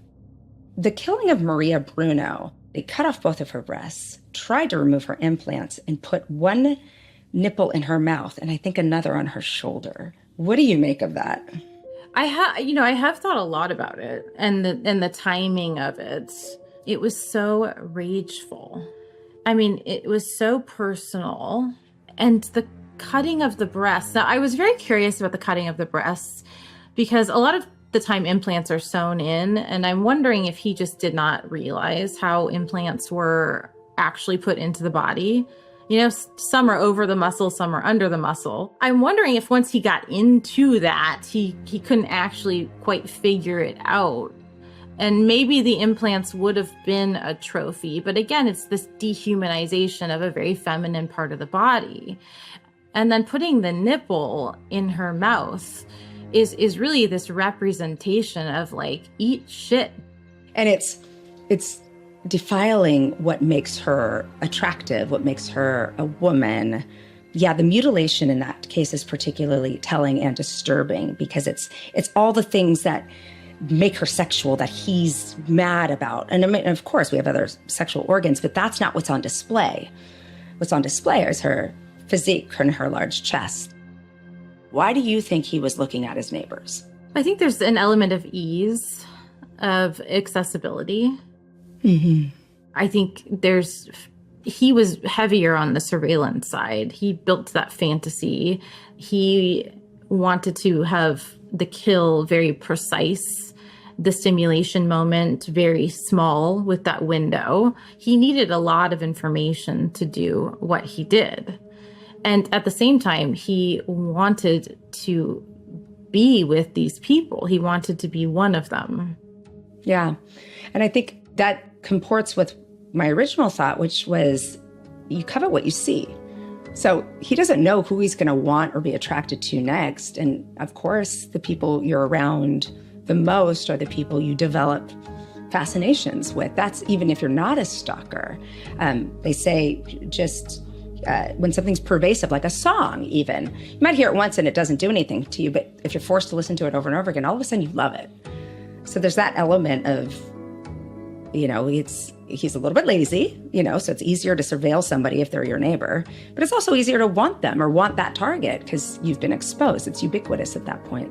And that is a very, very scary thing. It kind of lends to, he doesn't necessarily have a type, that he doesn't have control over who he begins to have this erotomanic delusional disorder obsession with. That is scary. When Michael kills Ashley Ellerin, he doesn't leave a trace of DNA, despite the bloody and frenzied attack. But this time, with Maria, Michael makes a mistake. Attorney Daniel Nardoni. So there is a piece of evidence found in the courtyard outside of the apartment of Maria's. And keep in mind, Michael Gargiulo lived in the apartment complex across the courtyard upstairs. There was a booty. When I say booty, it's one of those things that sometimes workers will wear, put on their shoes or their feet when they come into your house to do repair work, things of that nature. Mm-hmm. And that booty contained a droplet of Maria's blood. The booty is sent to the crime lab for analysis. Skin cells are found on the elastic of the booty. But it isn't until 2008, after the attack on Michelle Murphy, that DNA from these cells is identified as Michael's. Okay, pardon the panting dog. The booty that gets left behind, it shows that Michael's careful in one way. He's using the booty so that he doesn't leave bloody footprints like he did in Ashley Ellerin's house. But then he's also sloppy because he drops it outside of the apartment as he flees. When Maria moves into what she thinks is an ultra-secure complex, she doesn't realize she's moving in with a killer. The apartment that she lived in, or moved into, Michael Gargiulo lived there. Maria lived in an apartment on the ground floor. In the center is a courtyard. Michael lived across the courtyard. An aerial shot showing just how close Michael is to Maria is shown to jurors in 2019 by prosecutor Dan Aikman. That's Ms. Bruno's apartment on the lower level across the pool. And approximately 100 feet away is Mr. Gargiulo's residence. From the angle from Mr. Gargiulo's living room, you can look right down and look into Ms. Bruno's apartment. Oh, God. Now he's shitting where he eats. Maria only moved in 7 days before, so is his killing speeding up? Or is he just getting sloppy? And he hasn't even lived there very long. Michael only moved into the El Monte complex in September 2005, a month or so before Maria Bruno. He's already the prime suspect in the 2001 murder of Ashley Ellerin, and he's someone police want to talk to about Trisha Paccaccio's death in 1993. He's being hunted by LAPD homicide detectives, but he's disappeared. The police last knew of his whereabouts in 2002, and I found out he became a father in 2003. So what has Michael been doing from 2003 to 2005, and where has he been hiding? True to form, he's seeing and abusing multiple women, using them to evade the police. In 2004, he meets Maria Garola when she responds to a flyer advertising his aircon repair business. She's one of 10 women brave enough to testify against Michael during his trial in 2019. She says when she tries to end the relationship after 3 months, he stalks her and follows her to her kid's school. One night, he gets into her bedroom and threatens to kill her.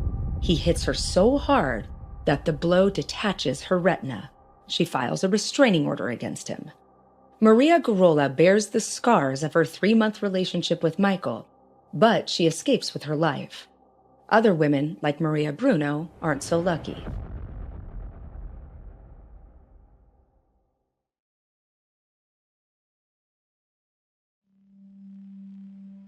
Around 2005, Michael meets 26-year-old Yadira Reyes in a children's clothing shop where she works. Yadira is never introduced to Michael's friends or family, and she suspects he's married. He's furious when she challenges him about it. Yadira is also called as a prosecution witness in 2019. She tells the court the relationship ended after 6 months when he forces her into the back of his van and rapes her. Afterward, he threatens her and her family, and she doesn't go to the police. When Michael moves to El Monte in 2005, he's living with girlfriend Grace Kwok. She's 5 months pregnant with his second child. During secretly recorded conversations with cellmates, he doesn't have anything good to say about Grace. My daughter's fucking mom, man, has been the biggest nightmare of my life. I think they learned that from birth. I think they learned that before you fucking... She's trying. She's been trying to ruin my life, my ex-girlfriend. Was always threatening me, saying, oh, you threatened to kill my parents with a gun. And she's just lying so she could get full custody. Ironic, considering how many women don't report his criminal and controlling behavior because he threatens to harm or kill them and their loved ones. Obviously, Michael's violence and abuse toward women is malignant. I review his relationships with forensic psychologist Dr. Leslie Dobson.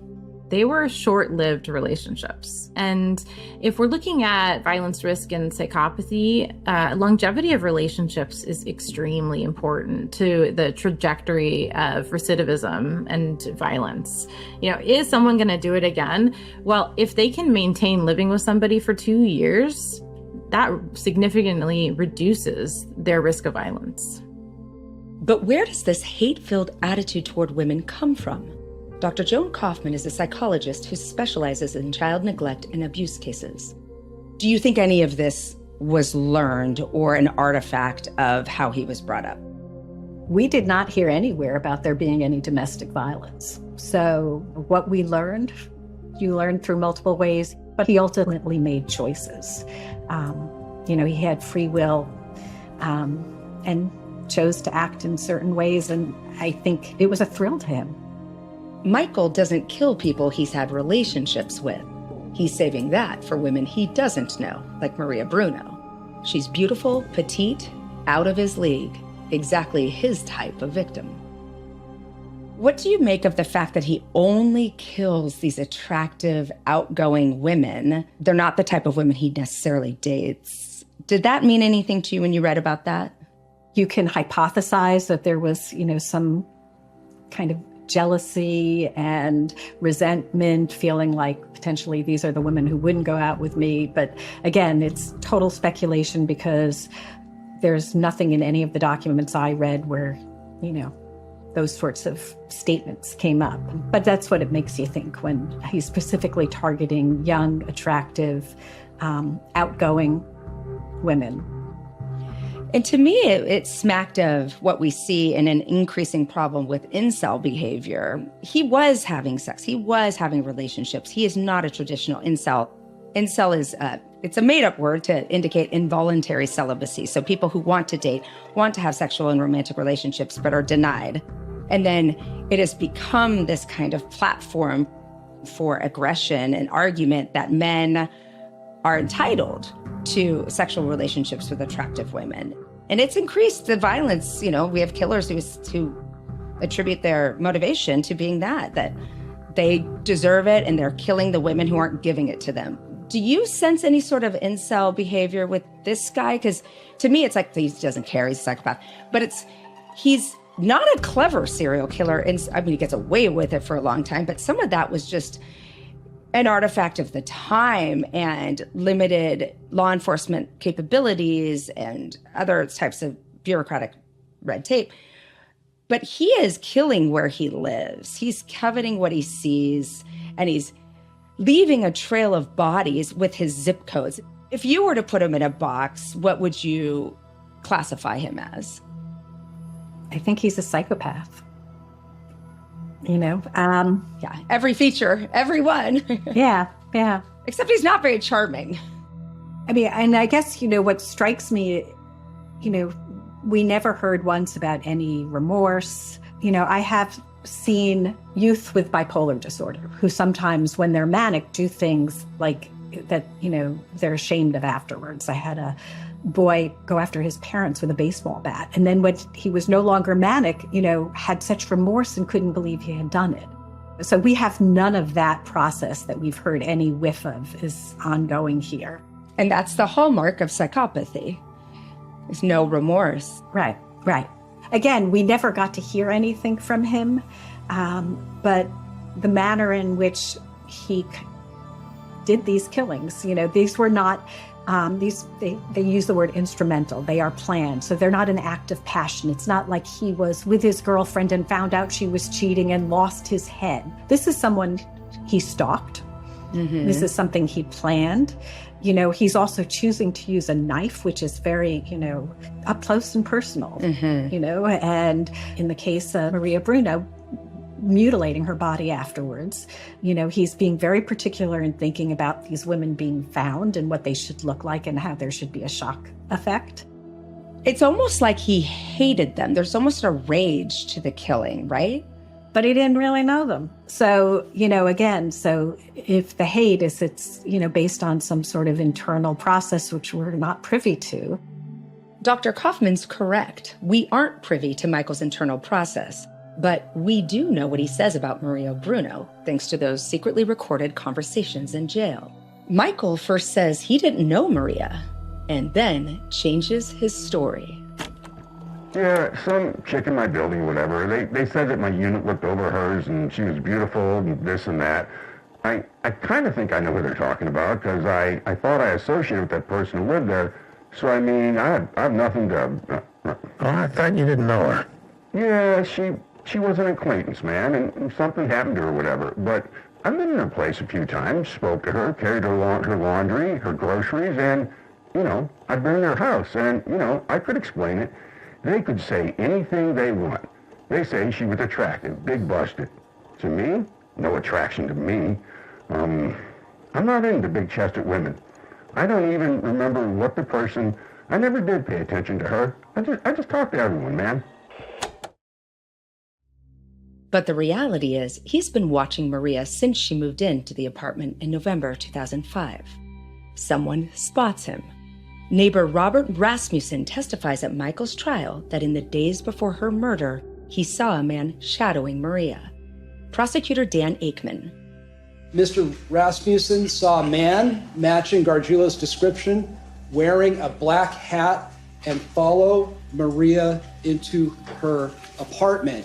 He saw the man back out like this with his palms up, indicating that he was not welcome in the apartment. Just as he had invited himself into Ashley Ellerin's house in Hollywood before killing her in 2001.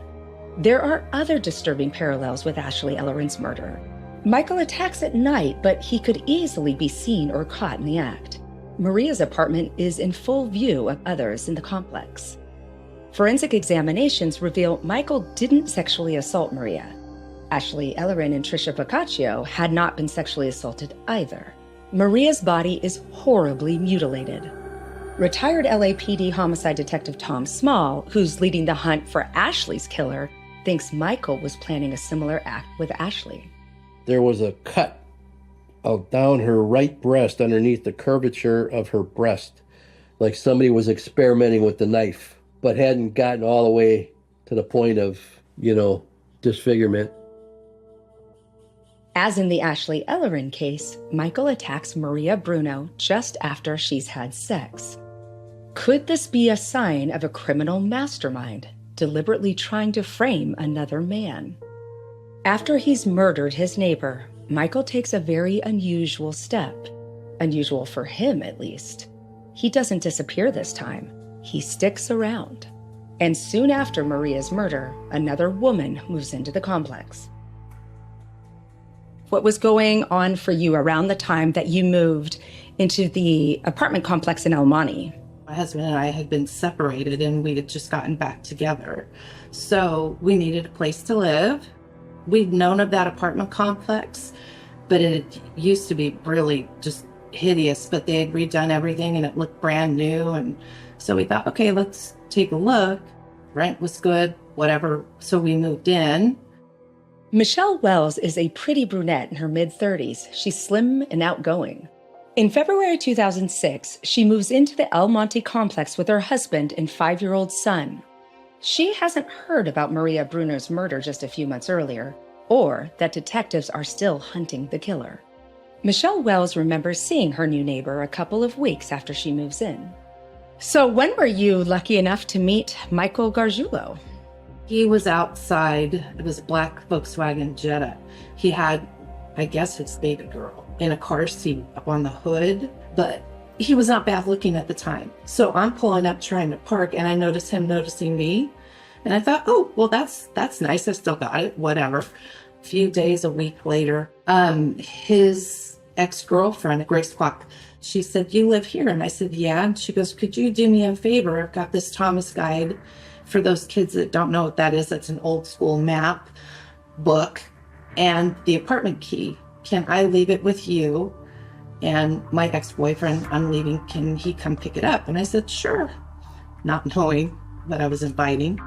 So about 11:30 that night, I get a knock on the door. And this is what I'd really like to talk to you about for my own self. Yeah. I open the door and he steps over the threshold.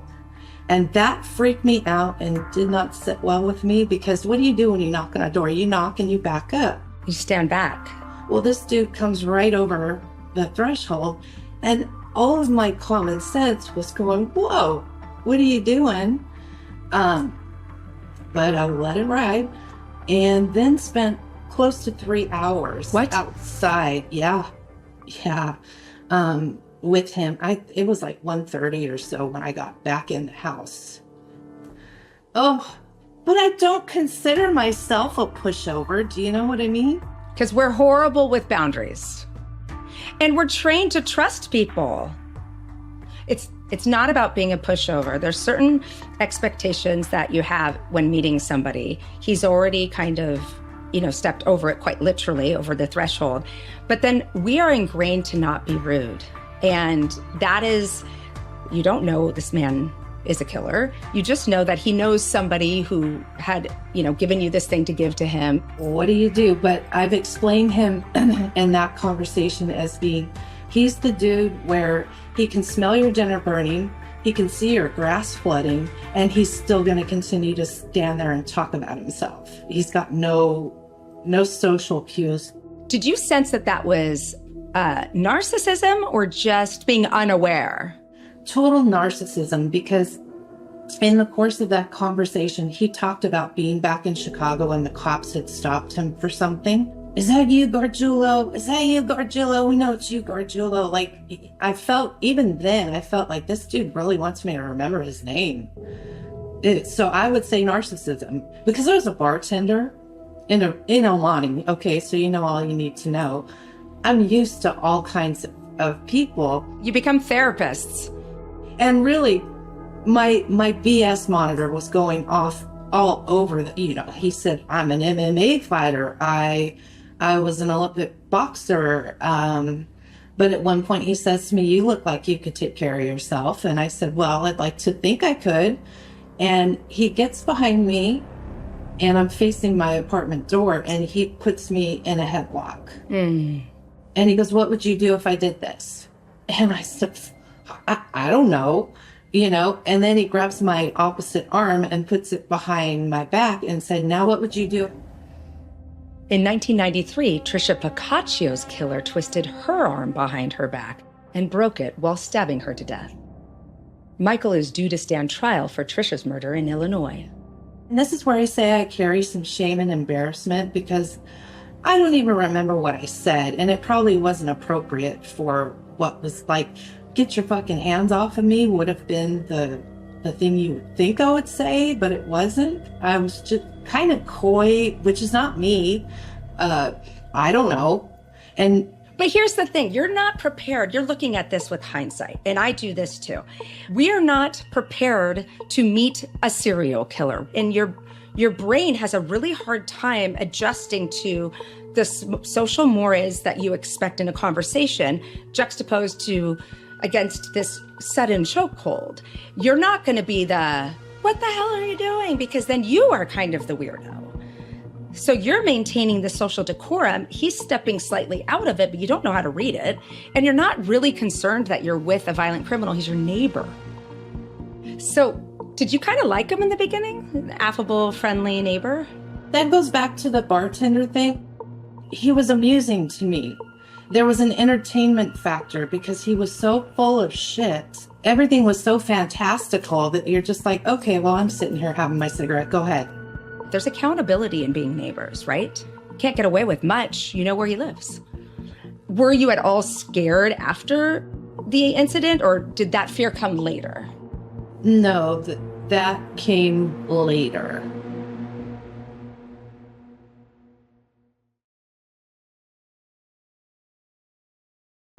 Over the next 18 months, Michelle becomes increasingly wary of her weird neighbor.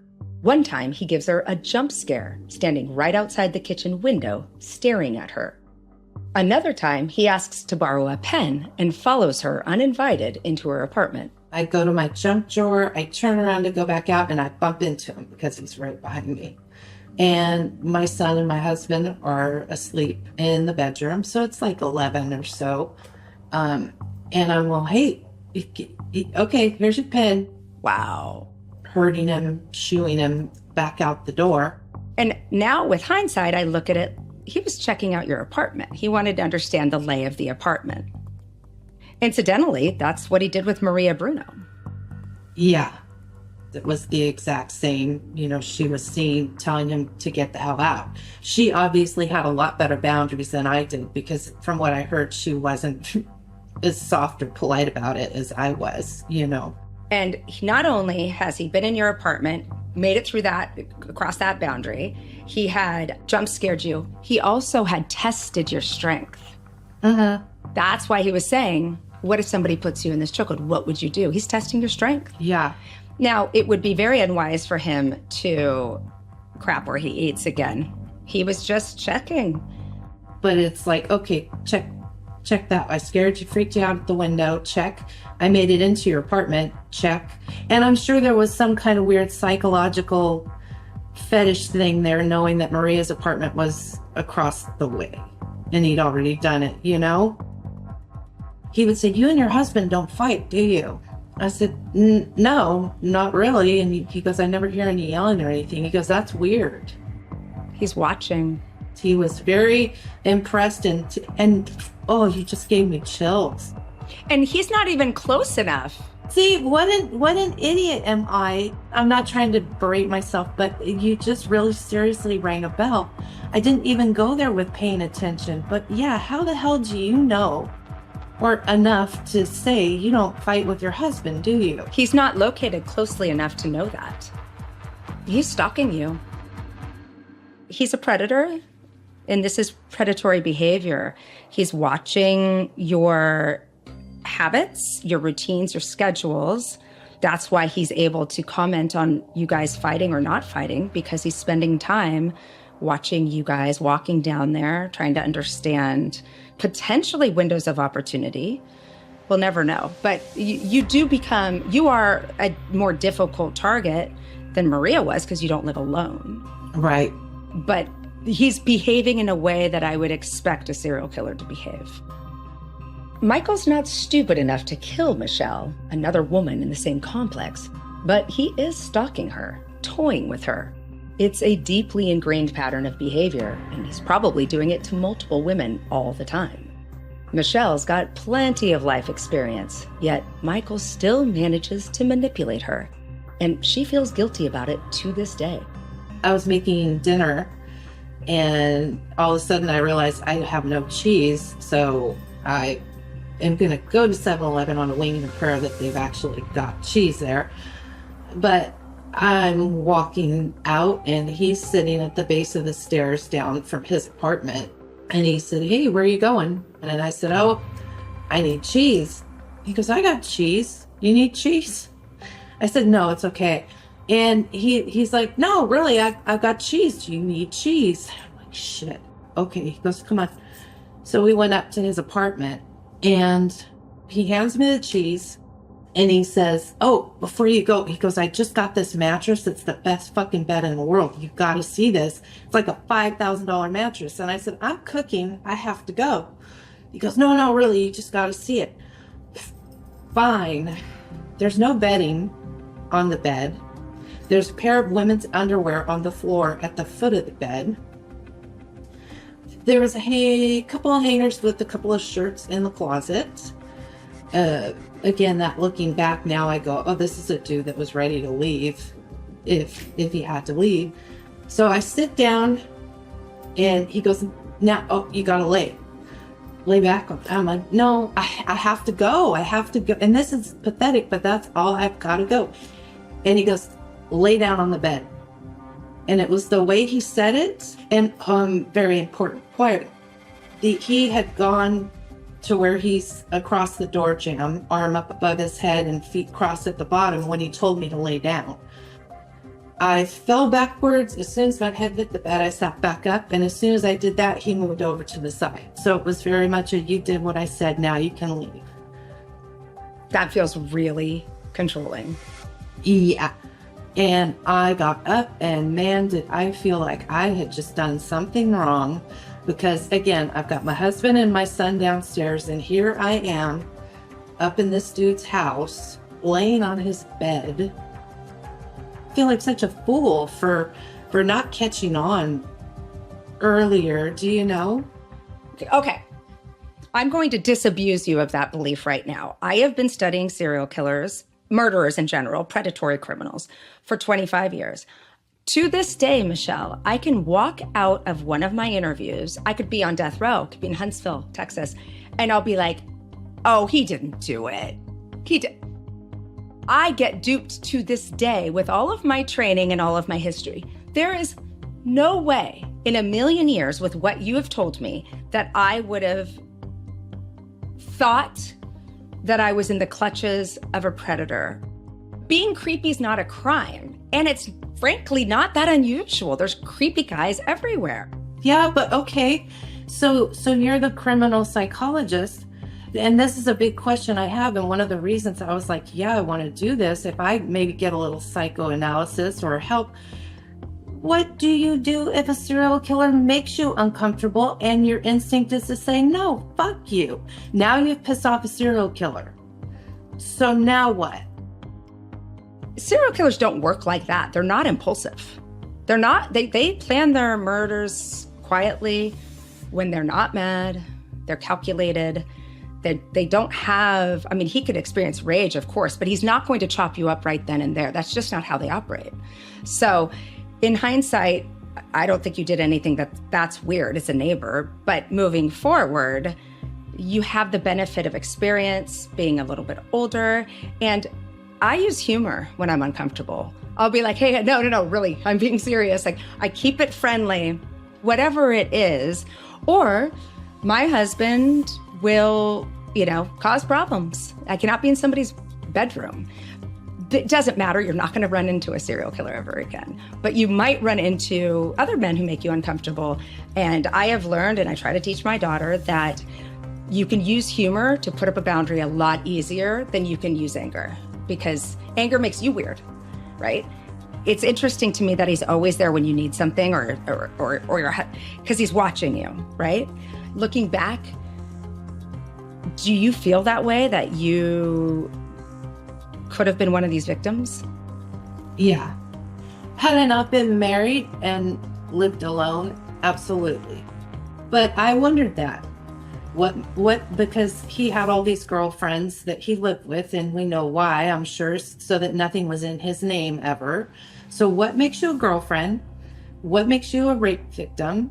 What makes you someone that gets toyed with? And what makes you the ultimate victim? How do they categorize, and what is that about?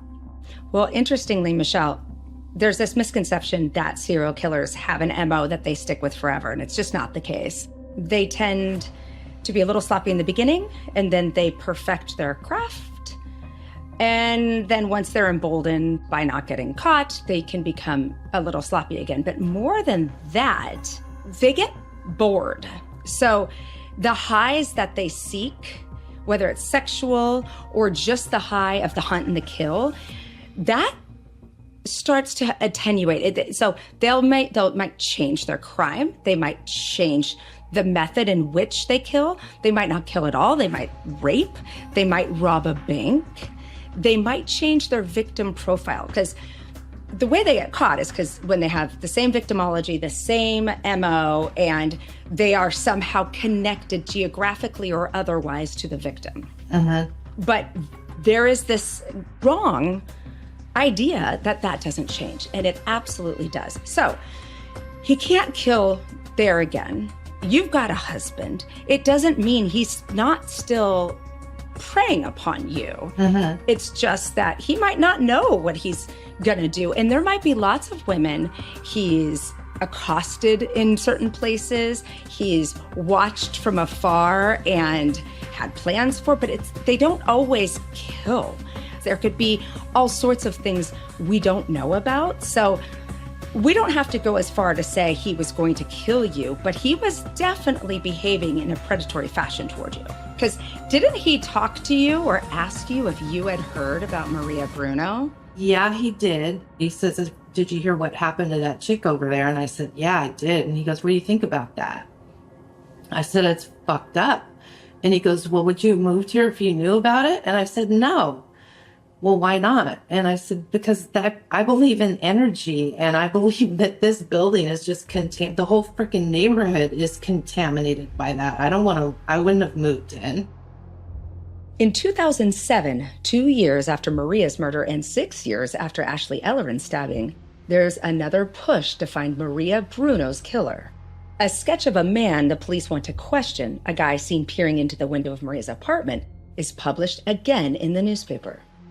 There's a sketch of him? So, of course, I ran to the liquor store and I grabbed it. I came home. I was by myself.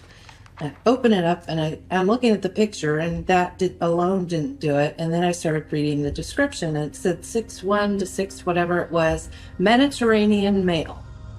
I slammed the paper shut. Holy shit. Holy shit. I'm walking around in my apartment. I light a cigarette. Holy shit. I go and I stick the paper in my kitchen drawer and close it. Holy fucking shit. I'm running around going, oh my God, it's him. It's him. What am I gonna do? I'm like this, freaked out, shaking. Every interaction you ever had with him is playing through your brain. Yes. Yes.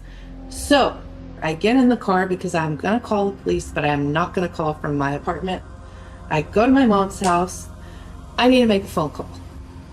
I get on, I don't even tell her what I'm doing. I call the number and I say, I live in this building. Have you talked to Michael Gargiulo? Nothing happens after Michelle's tip-off. She thinks it's because she wouldn't give the police her name and number. Because Michelle wanted to remain anonymous, there's no record of that call.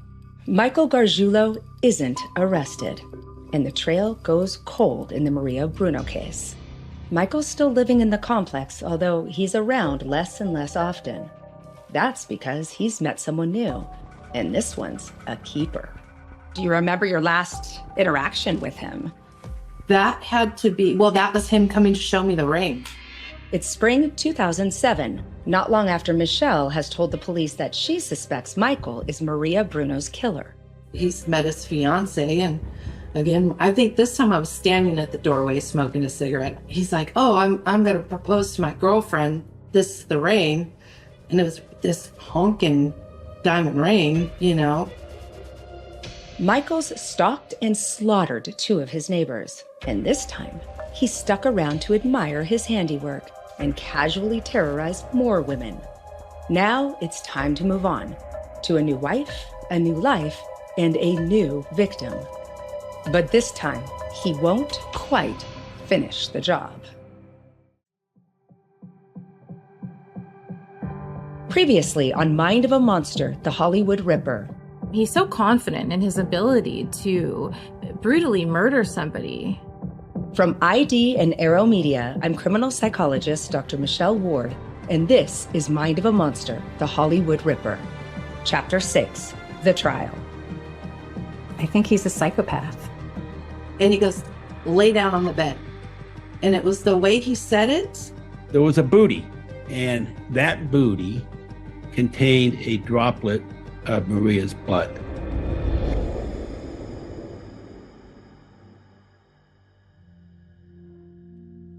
It's 2008, 15 years after Trisha Pacacio's murder, 7 years after Ashley Ellerin's killing, and 3 years since the discovery of Maria Bruno's horribly mutilated body. Michael Gargiulo moves out of the El Monte complex where he killed Maria. Now he's living in an apartment in Santa Monica with his new wife and his mother-in-law. And that's where he targets his next victim, his neighbor, Michelle Murphy. So here's Michelle's. There's an alley. Here's Gargiulo. From his kitchen window, he can look into her bedroom. So he knew her comings and goings. So she used to work out in the alley. She'd run and do her calisthenics and whatever. Gargiulo would watch her. so he could surveil her right from his apartment. And he's married at the time. That's retired LAPD Detective Tom Small.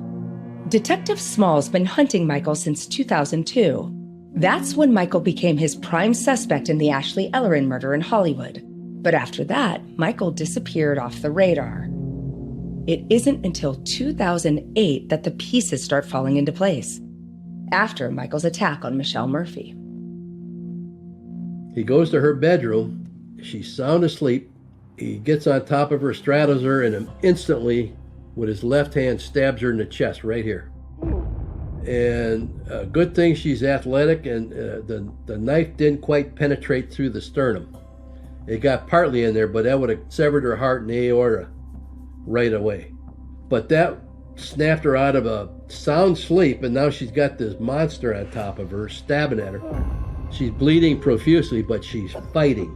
And apparently she was so bloody and so slippery that he couldn't really get a whole handle on her. Jeez. So she gets underneath him and kicks him in the groin so hard and knocks him off the bed. And in so doing, he cut himself. DNA. Yep. And he left, there was blood trail on her comforter, sheets, pillow, the floor all the way to the front door, down the steps and across the alley toward his apartment. So now with Michelle Murphy, everything's kind of coming together. There's all this DNA here. So what happens that connects all of these cases finally? I got a call from Santa Monica from one of the detectives, and they said, you know Mike Gargiulo? And I said, do I know him? She says, I thought so. You're hunting him, right? I said, yeah, I am. She says, well, he did another one. Oh. I said, is the girl dead? And she said, no. She's very seriously injured, but she's going to pull through. And she doesn't know who this guy is, but we have DNA. And I'll get back to you. And it was a little while later that she called and says, yep, we got a match. Wow. What did that feel like for you? Relief. Just absolute relief. But it's not until 2008 that Detective Small connects all the dots. He has the awful realization that Michael had killed again. You know that all of these years have passed, 7 years. Yes. Between Ashley and now, you're every day you have that feeling of, when is it going to happen again? And how do I get closer to getting him? Right. Because you don't know about Maria Bruno yet. No. So then I get a call from LA Sheriff's Office, and we compare notes. He says, yeah, I've got a case from 2005. And I said, well, what all you got? And he says, same thing you got. She was repeatedly stabbed. She was posed, and her breasts were removed. Oh, boy. I said, yeah, it sounds a lot like our guy. He says, not only that, we got a booty that we found outside the crime scene, and it had blood DNA from the victim, Maria Bruno, but it also had male DNA, unknown male DNA on the elastic around the ankle. Of course, rubbing against his ankle. So he said, we're going to check that. And it wasn't too many weeks later, they got a hit. How did you feel about that?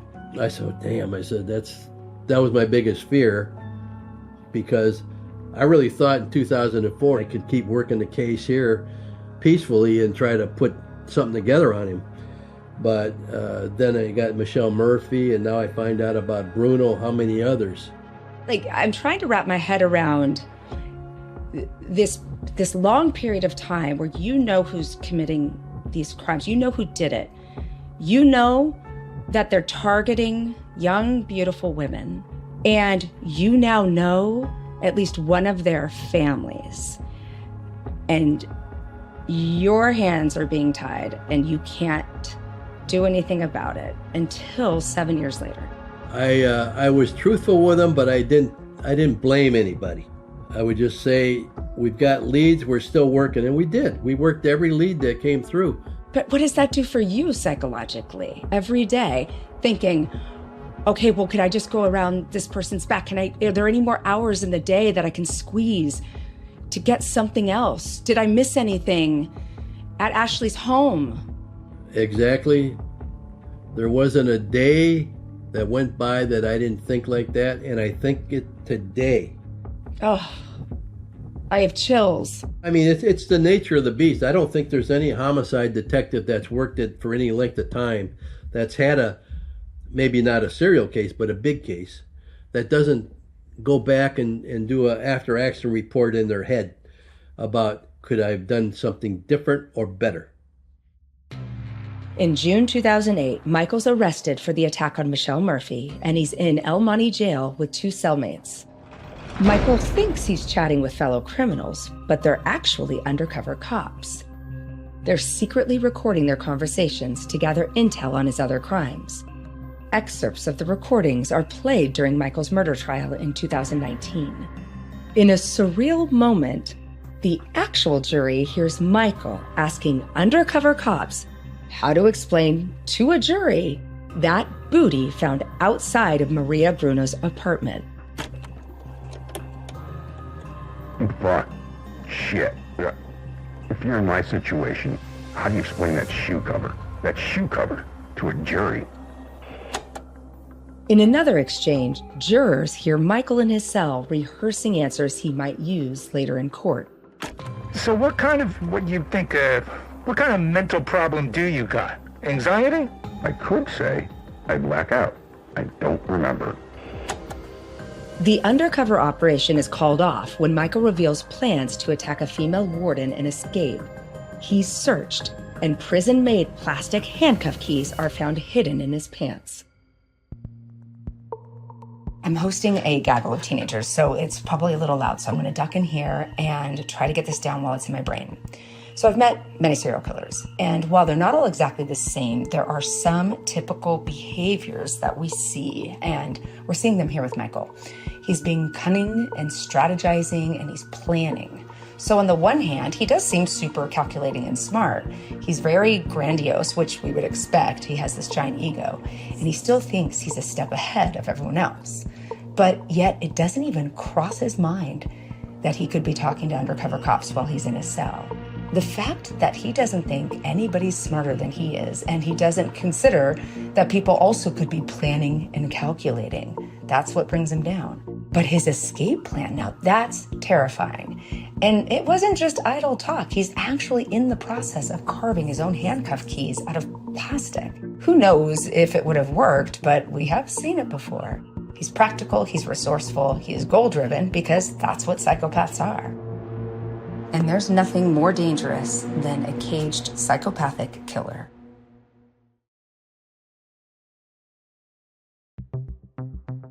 Michael's case eventually gets to court in 2019, 11 years after those recordings are made. He's charged with the first-degree murders of Ashley Ellerin in 2001 and Maria Bruno in 2005. He's also accused of the attempted murder of Michelle Murphy in 2008. The jury will hear about Trisha Pacacio's stabbing in 1993, although Michael isn't on trial in LA for that murder. Attorney Daniel Nardoni is part of Michael's defense team. Okay, we were talking about why it took so long for this case to get to court.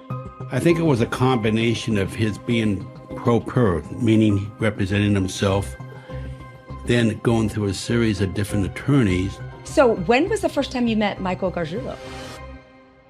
Well, it was shortly after I was appointed, and we had a very good relationship. You did? Yeah. I don't know many people who had any relationship with him. I think it's important as a defense lawyer to show that you are concerned and you're there to help.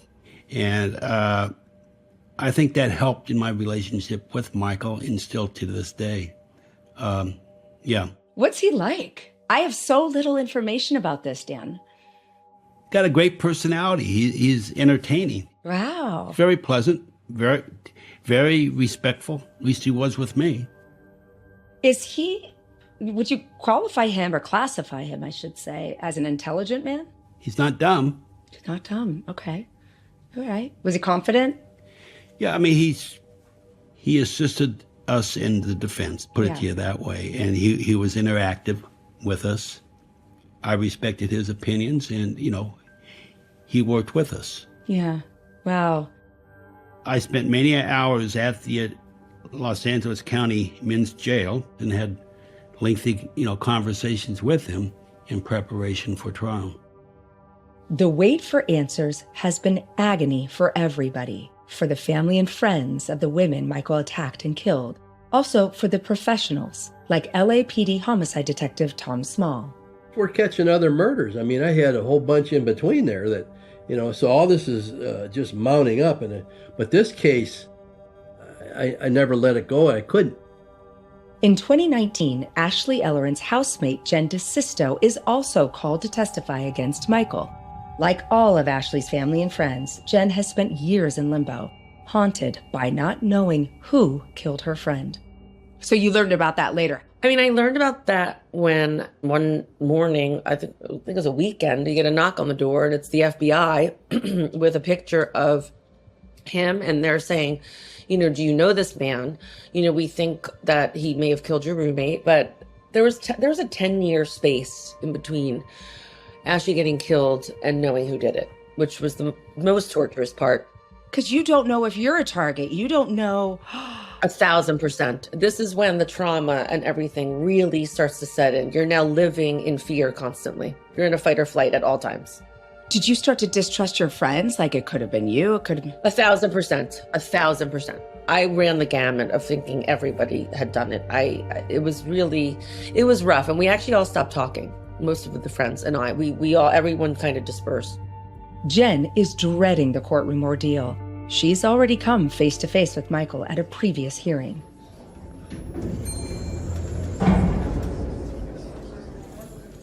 So we're in the courtroom, and the elevator comes up, and he's in his orange jumpsuit with the shackles, and he looks the way he looks now, and everything is so spooky, and you're like, holy crap, like I have to speak up and look at this person. Like, this is terrifying. I mean, there's nothing, if you can look a serial killer in the face, I think you are a pretty strong individual. What did he look like? Certainly looked extraordinarily different than when younger. He was bald, and so he was very, very scary looking, very mean, was constantly like looking at his notes and like whispering to his lawyer, like a constant flow of that type of thing. Unlike Jen DeSisto, Michelle Wells is relishing her day in court. Michelle was Michael's neighbor in El Monte. She got to know and suspect Michael after he'd killed Maria Bruno. Tell me about having to see him again. I just wanted to stand up and go, I knew it was you, and I tried to turn your ass in. I wanted to look at him and go, I want you to understand, I tried, you asshole. You didn't pull one over on me. Good morning. May it please the court, counsel, and ladies and gentlemen of the jury. It's May 5th, 2019, day one of Michael's trial. It's reported that none of Michael's siblings or father attended court, but we haven't been able to verify this. Michael's mother died in 2006. Journalist Nathan Solis is in the courtroom. Let's talk a little bit about the Clara Shortridge Foltz courthouse. It's like none other, and that's our main criminal courthouse in Los Angeles. It feels like you're walking into a time machine when you go there. If anyone has ever seen the clips from the O.J. Simpson trial, that's the same courthouse. It has wood paneling everywhere. The benches in the audience are very uncomfortable wooden pews, so you kind of feel like you're sitting in a church. The hallways are incredibly crammed. Were you covering the case for your newspaper? Yeah, so the editors asked me to keep an eye on the case because it had a lot of eyes on it because the witness list had come out, and it turned out that there were a few hundred people on the witness list, but one of them was Ashton Kutcher. It's a big case, even for experienced attorney Daniel Nardoni. What was the energy like there? Well, this case was unique. There's a lot of publicity, a lot of interest. Michael Gargiulo was deemed a serial killer, which draws the attention of the public. Number 2, it involved pretty young women. And number 3, of course, one of the witnesses dealing with the Ashley Ellerin case was a movie star. So the Ashton Kutcher implication generated a lot of interest. And I remember on the day that he was called to testify, news media, the whole public was there. The energy was high. Michael pleads not guilty to all charges. If found guilty, he could be sentenced to death. He pleaded not guilty by reason of insanity. And to be honest with you, despite I've been doing criminal defense exclusively for 45 years. That was my first NGI case. NGI is not guilty by reason of insanity. And it's very difficult. It's a difficult standard to meet. Maybe you can tell us a little bit more, but it's my understanding that you have to show that the person did not know right from wrong when committing the crime. And that's really difficult to do, especially if anyone's covered it up or done anything to try to evade capture. Then that's an indication that they know their actions are wrong. Could you add to that at all? Well, I think you pretty much said it rather succinctly. You're right. Prosecutor Dan Aikman presents the case against Michael. His hobby was plotting the perfect opportunity to attack women with a knife in and around their homes. What you will hear is that Tricia Pacaccio, Ashley Ellerin, Michelle Murphy, and Maria Bruno were all young, attractive, and outgoing. What these women also had in common was they all lived near Gargiulo. He had targeted them for murder.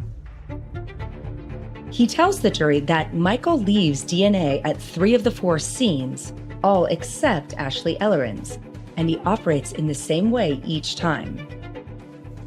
He watched and waited and collected real-time intelligence on the victims, and then manipulated the circumstances to provide himself with the perfect opportunity to pounce and kill in blitz-type knife attacks, and then escape detection.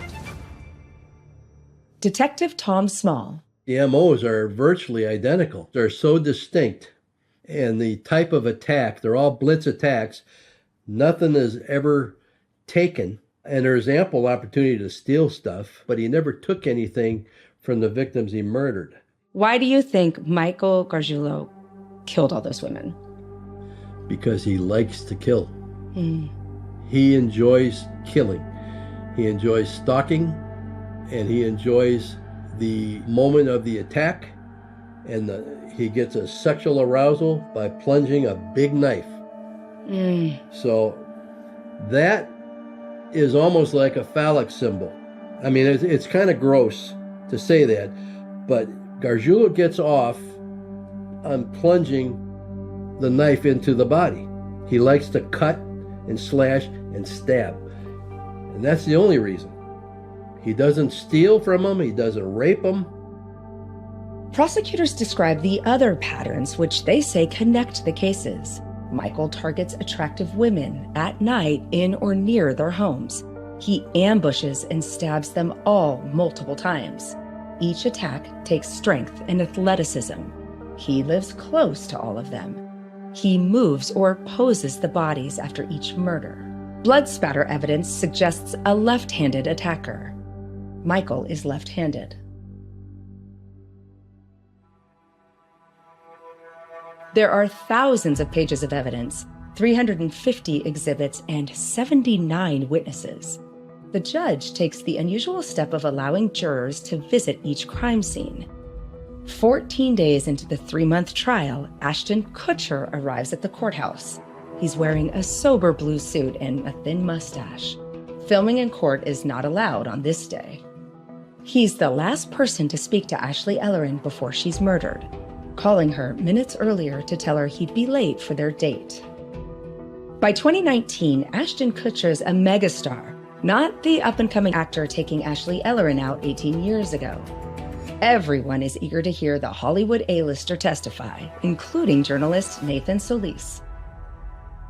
So, Nathan, I'm sure the courtroom was packed on this particular day. Can you tell me about the day Ashton Kutcher testified? Yeah, he arrived without much fanfare.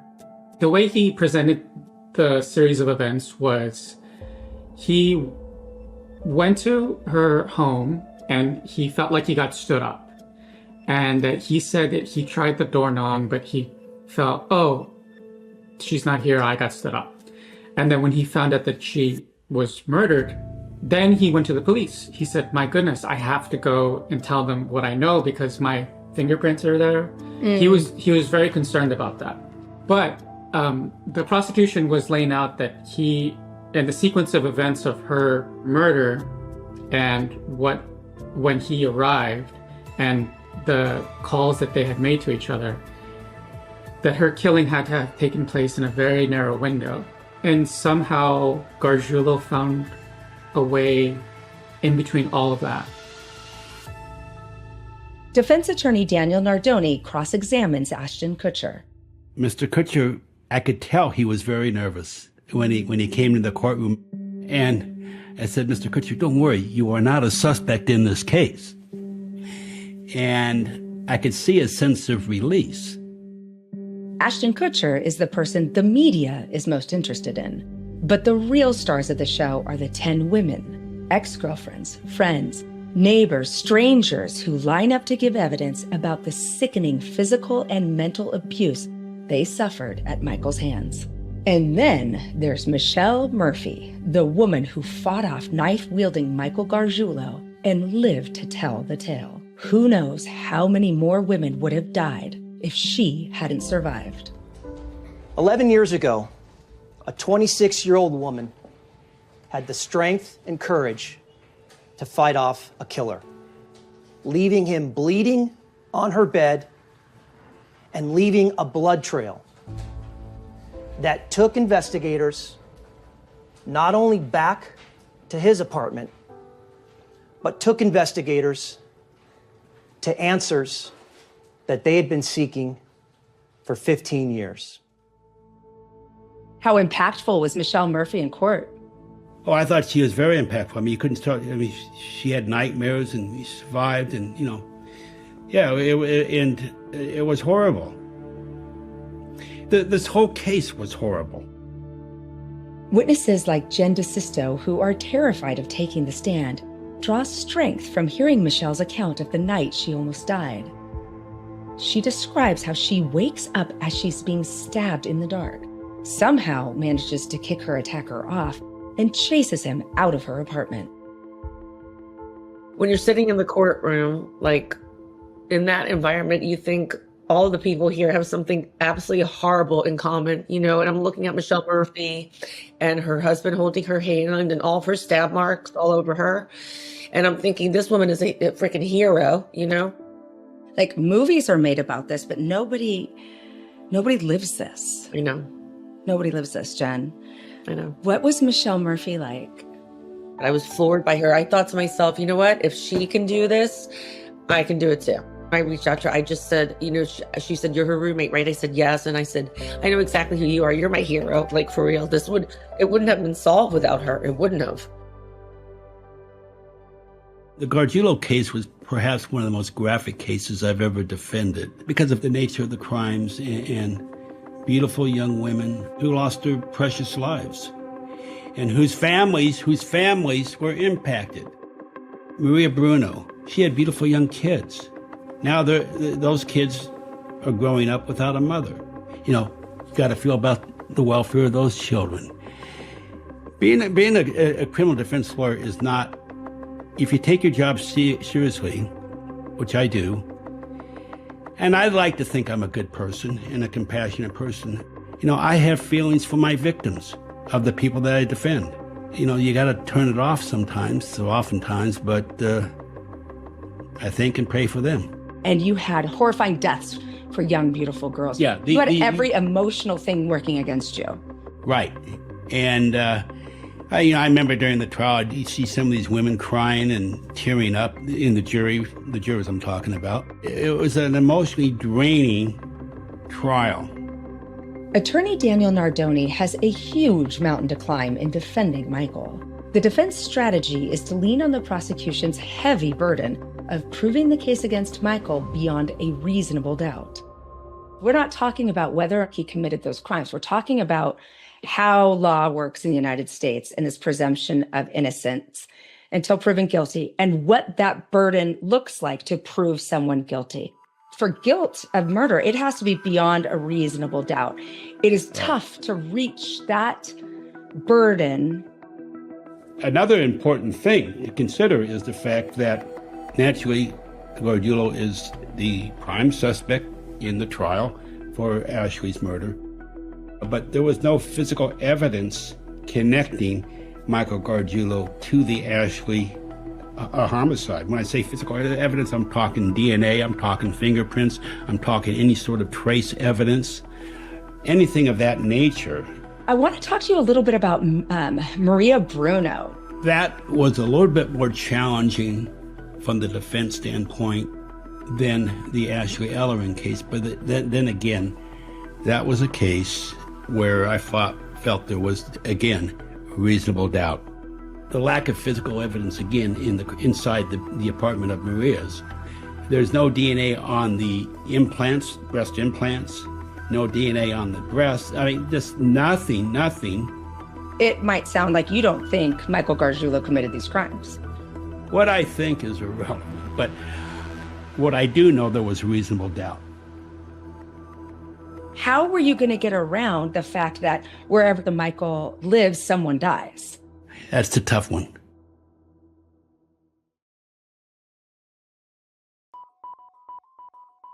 The jury takes 3 days to find Michael guilty on all counts. Journalist Nathan Solis is in the courtroom for the verdict.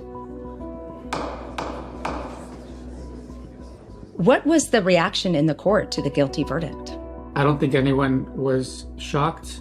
There was some family members. A woman was in the room and she let out an audible gasp. She just gasped. She was relieved or shocked or happy. But for the most part, I don't think the press corps was surprised. But everyone else seemed kind of aside from those victims, relatives, or family members, everyone else was pretty stoic, including Michael Gargiulo. Michael Gargiulo did not respond. He didn't show any emotion. His body language didn't change. He just kind of sat stone-faced and was blinking a lot. Then we get to the riskiest part of the trial for Michael, the sanity phase. These proceedings are crucial. If he's found not guilty by reason of insanity, Michael could be committed to a psychiatric hospital instead of prison. But if the strategy fails, which is likely, then he could be sentenced to death. Defense attorney Daniel Nardoni. What's basically saying, okay, you found him guilty, but he isn't guilty because of insanity, not knowing right from wrong during the commissions of these crimes that you just a week ago found him guilty of. The psychologist for the prosecution, Dr. Robert Shug, explains what the defense will have to prove to establish Michael's insanity. Insanity in the United States is a very specific question involving state of mind at the time of the offense. That's very important. It's not the state of mind at the time you're talking to the person. The question is, at least in the state of California, did they have a mental illness that at the time of the offense prevented them from either not knowing the nature and quality of the act, so not understanding their behavior, or B, not understanding or appreciating the wrongfulness of that behavior. So it's a very sort of elegant type of question, but a very difficult question to answer. Michael's defense team argues that no sane person could have committed such heinous crimes. Their expert clinical psychologist, Dr. Vian Castellano, claims Michael suffers from dissociative identity disorder, or DID, which used to be known as multiple personality disorder. This diagnosis, if true, might mean Michael could be judged criminally insane. We wanted to talk to Dr. Castellano about Michael's case, but we didn't hear back. Dr. Robert Shug explains what DID is. When we think about dissociation, it's basically, in the fundamental sense, kind of a detachment from reality. Think about this too. If you have a long commute in bumper-to-bumper traffic, have you ever gotten home and thought, how the heck did I get here? And that's a very sort of attenuated form of dissociation, right? Which we all do. It's normal. As you kind of go up in intensity, theoretically, it's believed that it occurs in response to a trauma. And it's the mind's way, if you will, of backing away from the severity and intensity of that trauma as a survival mechanism. What can happen as we sort of go up on a continuum of dissociation in severity is you can have people who dissociate frequently and for extended periods of time, for hours and perhaps even days, to the point where there is this altered, distinct personality state, if you will, where they lose large amounts of time when they're in this other personality state. Michael and his family refused to see Dr. Shug, who is hired by the prosecution to assess Michael's mental state. Looking at the entire case file and conducting his own interviews, Dr. Shug doesn't think Michael has DID, which is a very rare disorder. Instead, he concludes that Michael has antisocial personality disorder, which is very common among criminals. Generally speaking, they basically have a pattern of disregard with relative to lawful behaviors and the rights and welfare of others. So they're really not interested in doing what's right, whether that's defined by the law or whether that's defined by, interpersonally in terms of harming others. And so we're looking for patterns of breaking the law, that's first and foremost, of a deceitfulness, so lying and manipulation, someone who might be impulsive, someone who's irritable and aggressive, and perhaps is involved in physical altercations, domestic violence, patterns of these sorts of behaviors, someone who has what we call a reckless disregard for the safety of others, so individuals who drive impaired or engage in other sorts of behaviors that put others at risk. Someone who is consistently irresponsible. This could be financially, this could be not being able to hold down a job, this could be any number of areas where they just don't honor obligations. Finally, someone who lacks remorse, doesn't appreciate harming or hurting or mistreating or stealing from other people.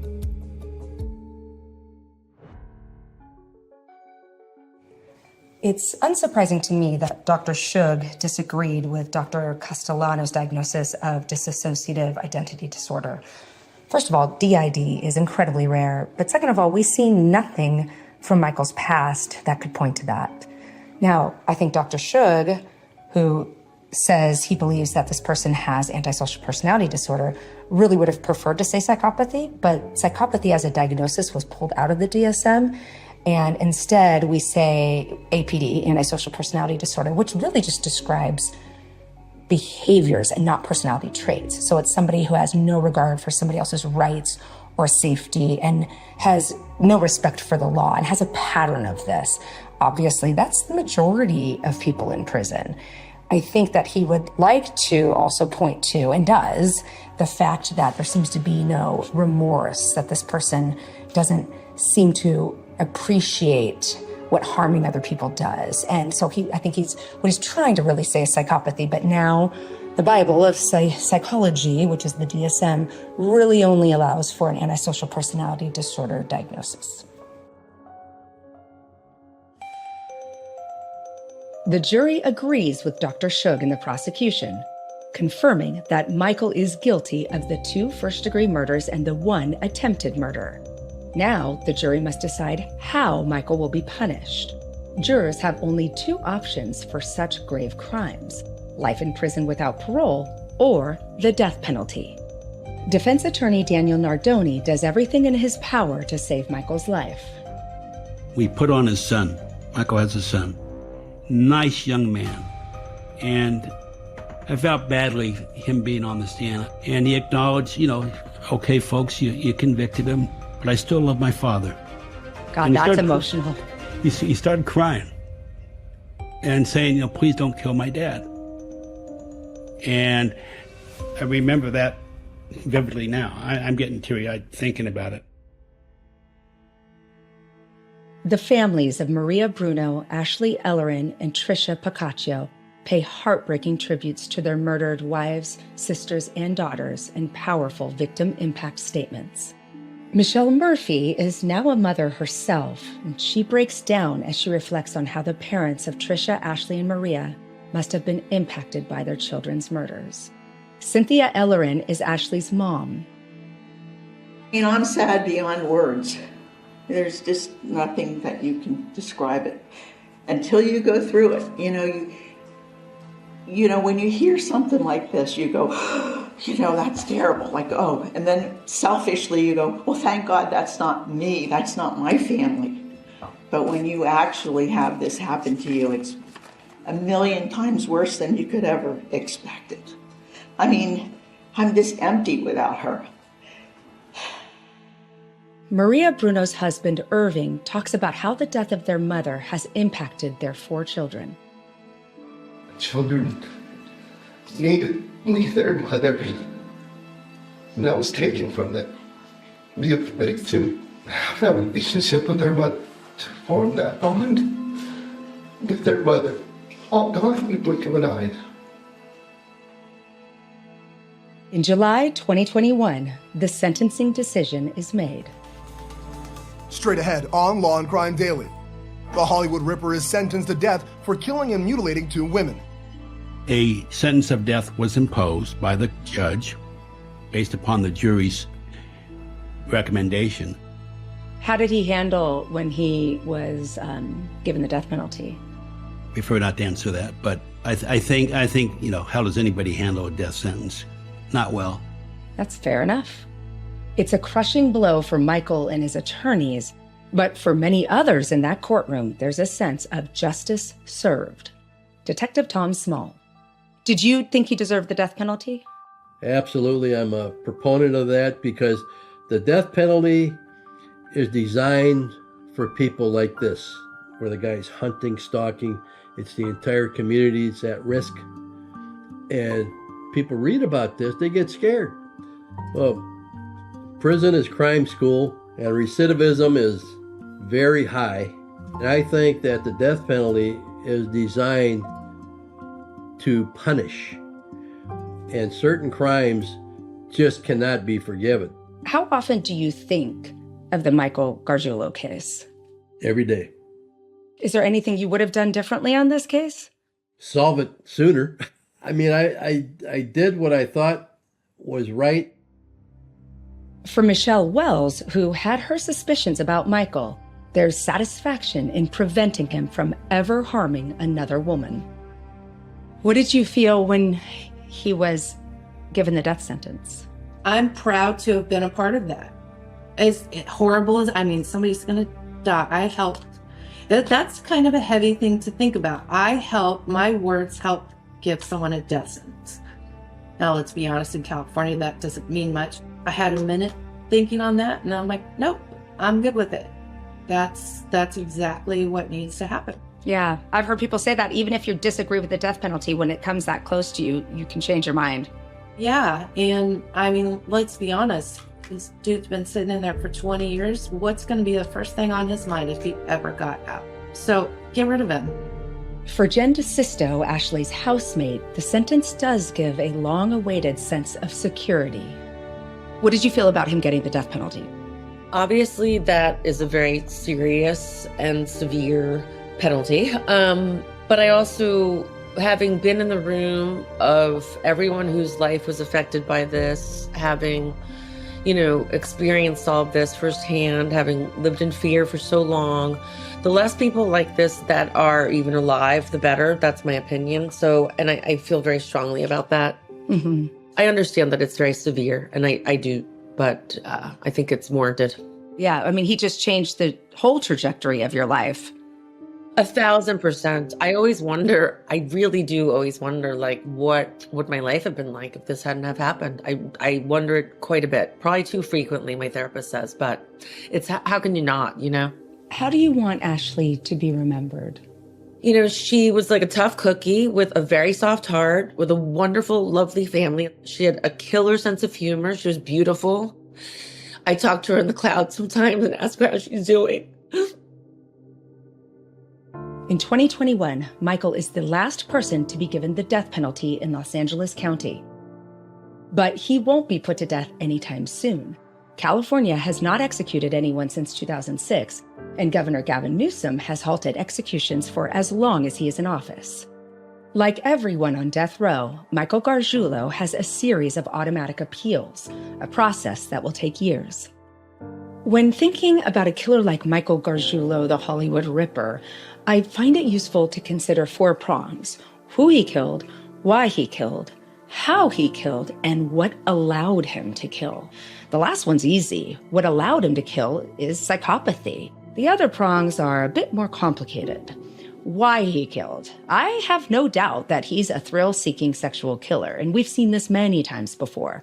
There are men and women who derive sexual pleasure from the act of killing, some to the point of even achieving orgasm while killing. So he kills because he gets off on it sexually, and he's able to do that because he's a psychopath. In my estimation, Michael has traits of both a predatory stalker and an incel, before the term incel was even a thing. So, like many predatory stalkers, Michael's interests in a target is always a stranger, and the motivation for the attack is sexual in nature.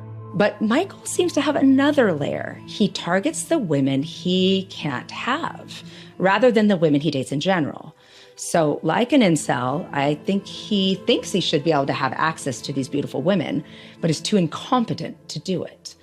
And unlike an incel, he does get to have sex with women, but not the ones he really wants. I believe it's consequential that his attacks occurred right after his victims had had sex. In the case of Ashley and Maria, it's a lustful rage that someone enjoyed what should be his. So to recapitulate, he covets what he can't have, then he stalks his prey, hunts her down, and then has his own type of sexual encounter with her. The more violent, the more he gets off on it. In my research for this series, one of the most disturbing findings, aside from the brutal murders themselves, is how people have talked about these women, as if their behaviors could have somehow brought these killings on. And I think that's just a cowardly coping mechanism, and it's born out of fear that this could happen to them or to their own daughters. But let me be crystal clear. There is nothing that led to or could have prevented Michael's deadly mission. These women were innocent. Ashley Ellering and Maria Bruno were tragically robbed of the rich, valuable lives which lay ahead of them, and Michelle Murphy's life was changed forever. In 2024, Michael Gargiulo was extradited to Illinois to stand trial for Tricia Paccaccio's murder. Regardless of being found guilty or not guilty in Tricia's case, after that trial concludes, Michael will be sent back to prison in California to complete the 2021 sentence.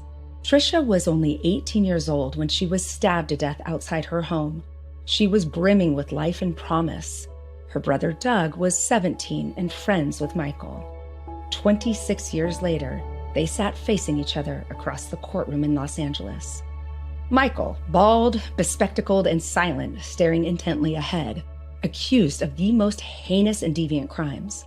Doug, an articulate, successful surgeon in a well-cut suit, remembering and paying tribute to his beloved sister. She was such a great person. Everybody liked her. She never made an enemy that I could find in the school. She was always kind and nice to everybody. Nobody was beneath her, and it showed in everything she did. She was going to go to college and do big things, I'm certain of that. Will Doug, his brother Tommy, and their parents, Rick and Diane, finally see justice for Tricia? As of today, a date for Michael's trial in Illinois has not been set. There's no death penalty in Illinois, so whether guilty or not guilty, the case will make no material difference to Michael. If he isn't executed, he still will never be freed. But it will make all the difference in the world to the Paccaccio family, who may finally be able to get justice for Tricia. Mind of a Monster, The Hollywood Ripper is produced by Arrow Media, a Fremantle company, for ID. The network executive producer is Meredith Russell. Arrow Media's producer is Maggie Latham. Editor is Holly Griffin.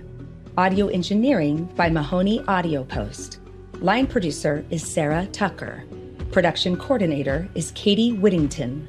Senior assistant producers are Maddie Delaney and Amelia Gill. Assistant producer is Sam White. Edit producer is Andrew Passy. Senior researcher is Yasmin Bowen. Junior researcher is Jamila Balogan. And archive producer is Ryan Hogan. Arrow Media's series producer is Linda McCarthy, and executive producer is Stuart Pender. Michael Gargiulo voiceover by Tim Vent. Michael Gargiulo's Cellmates voiceover by Andrew Winson and Bo Marie. I'm your host, Dr. Michelle Ward. You can follow our show wherever you get your podcasts, and we'd love it if you could take a second to leave us a 5-star review on Apple Podcasts.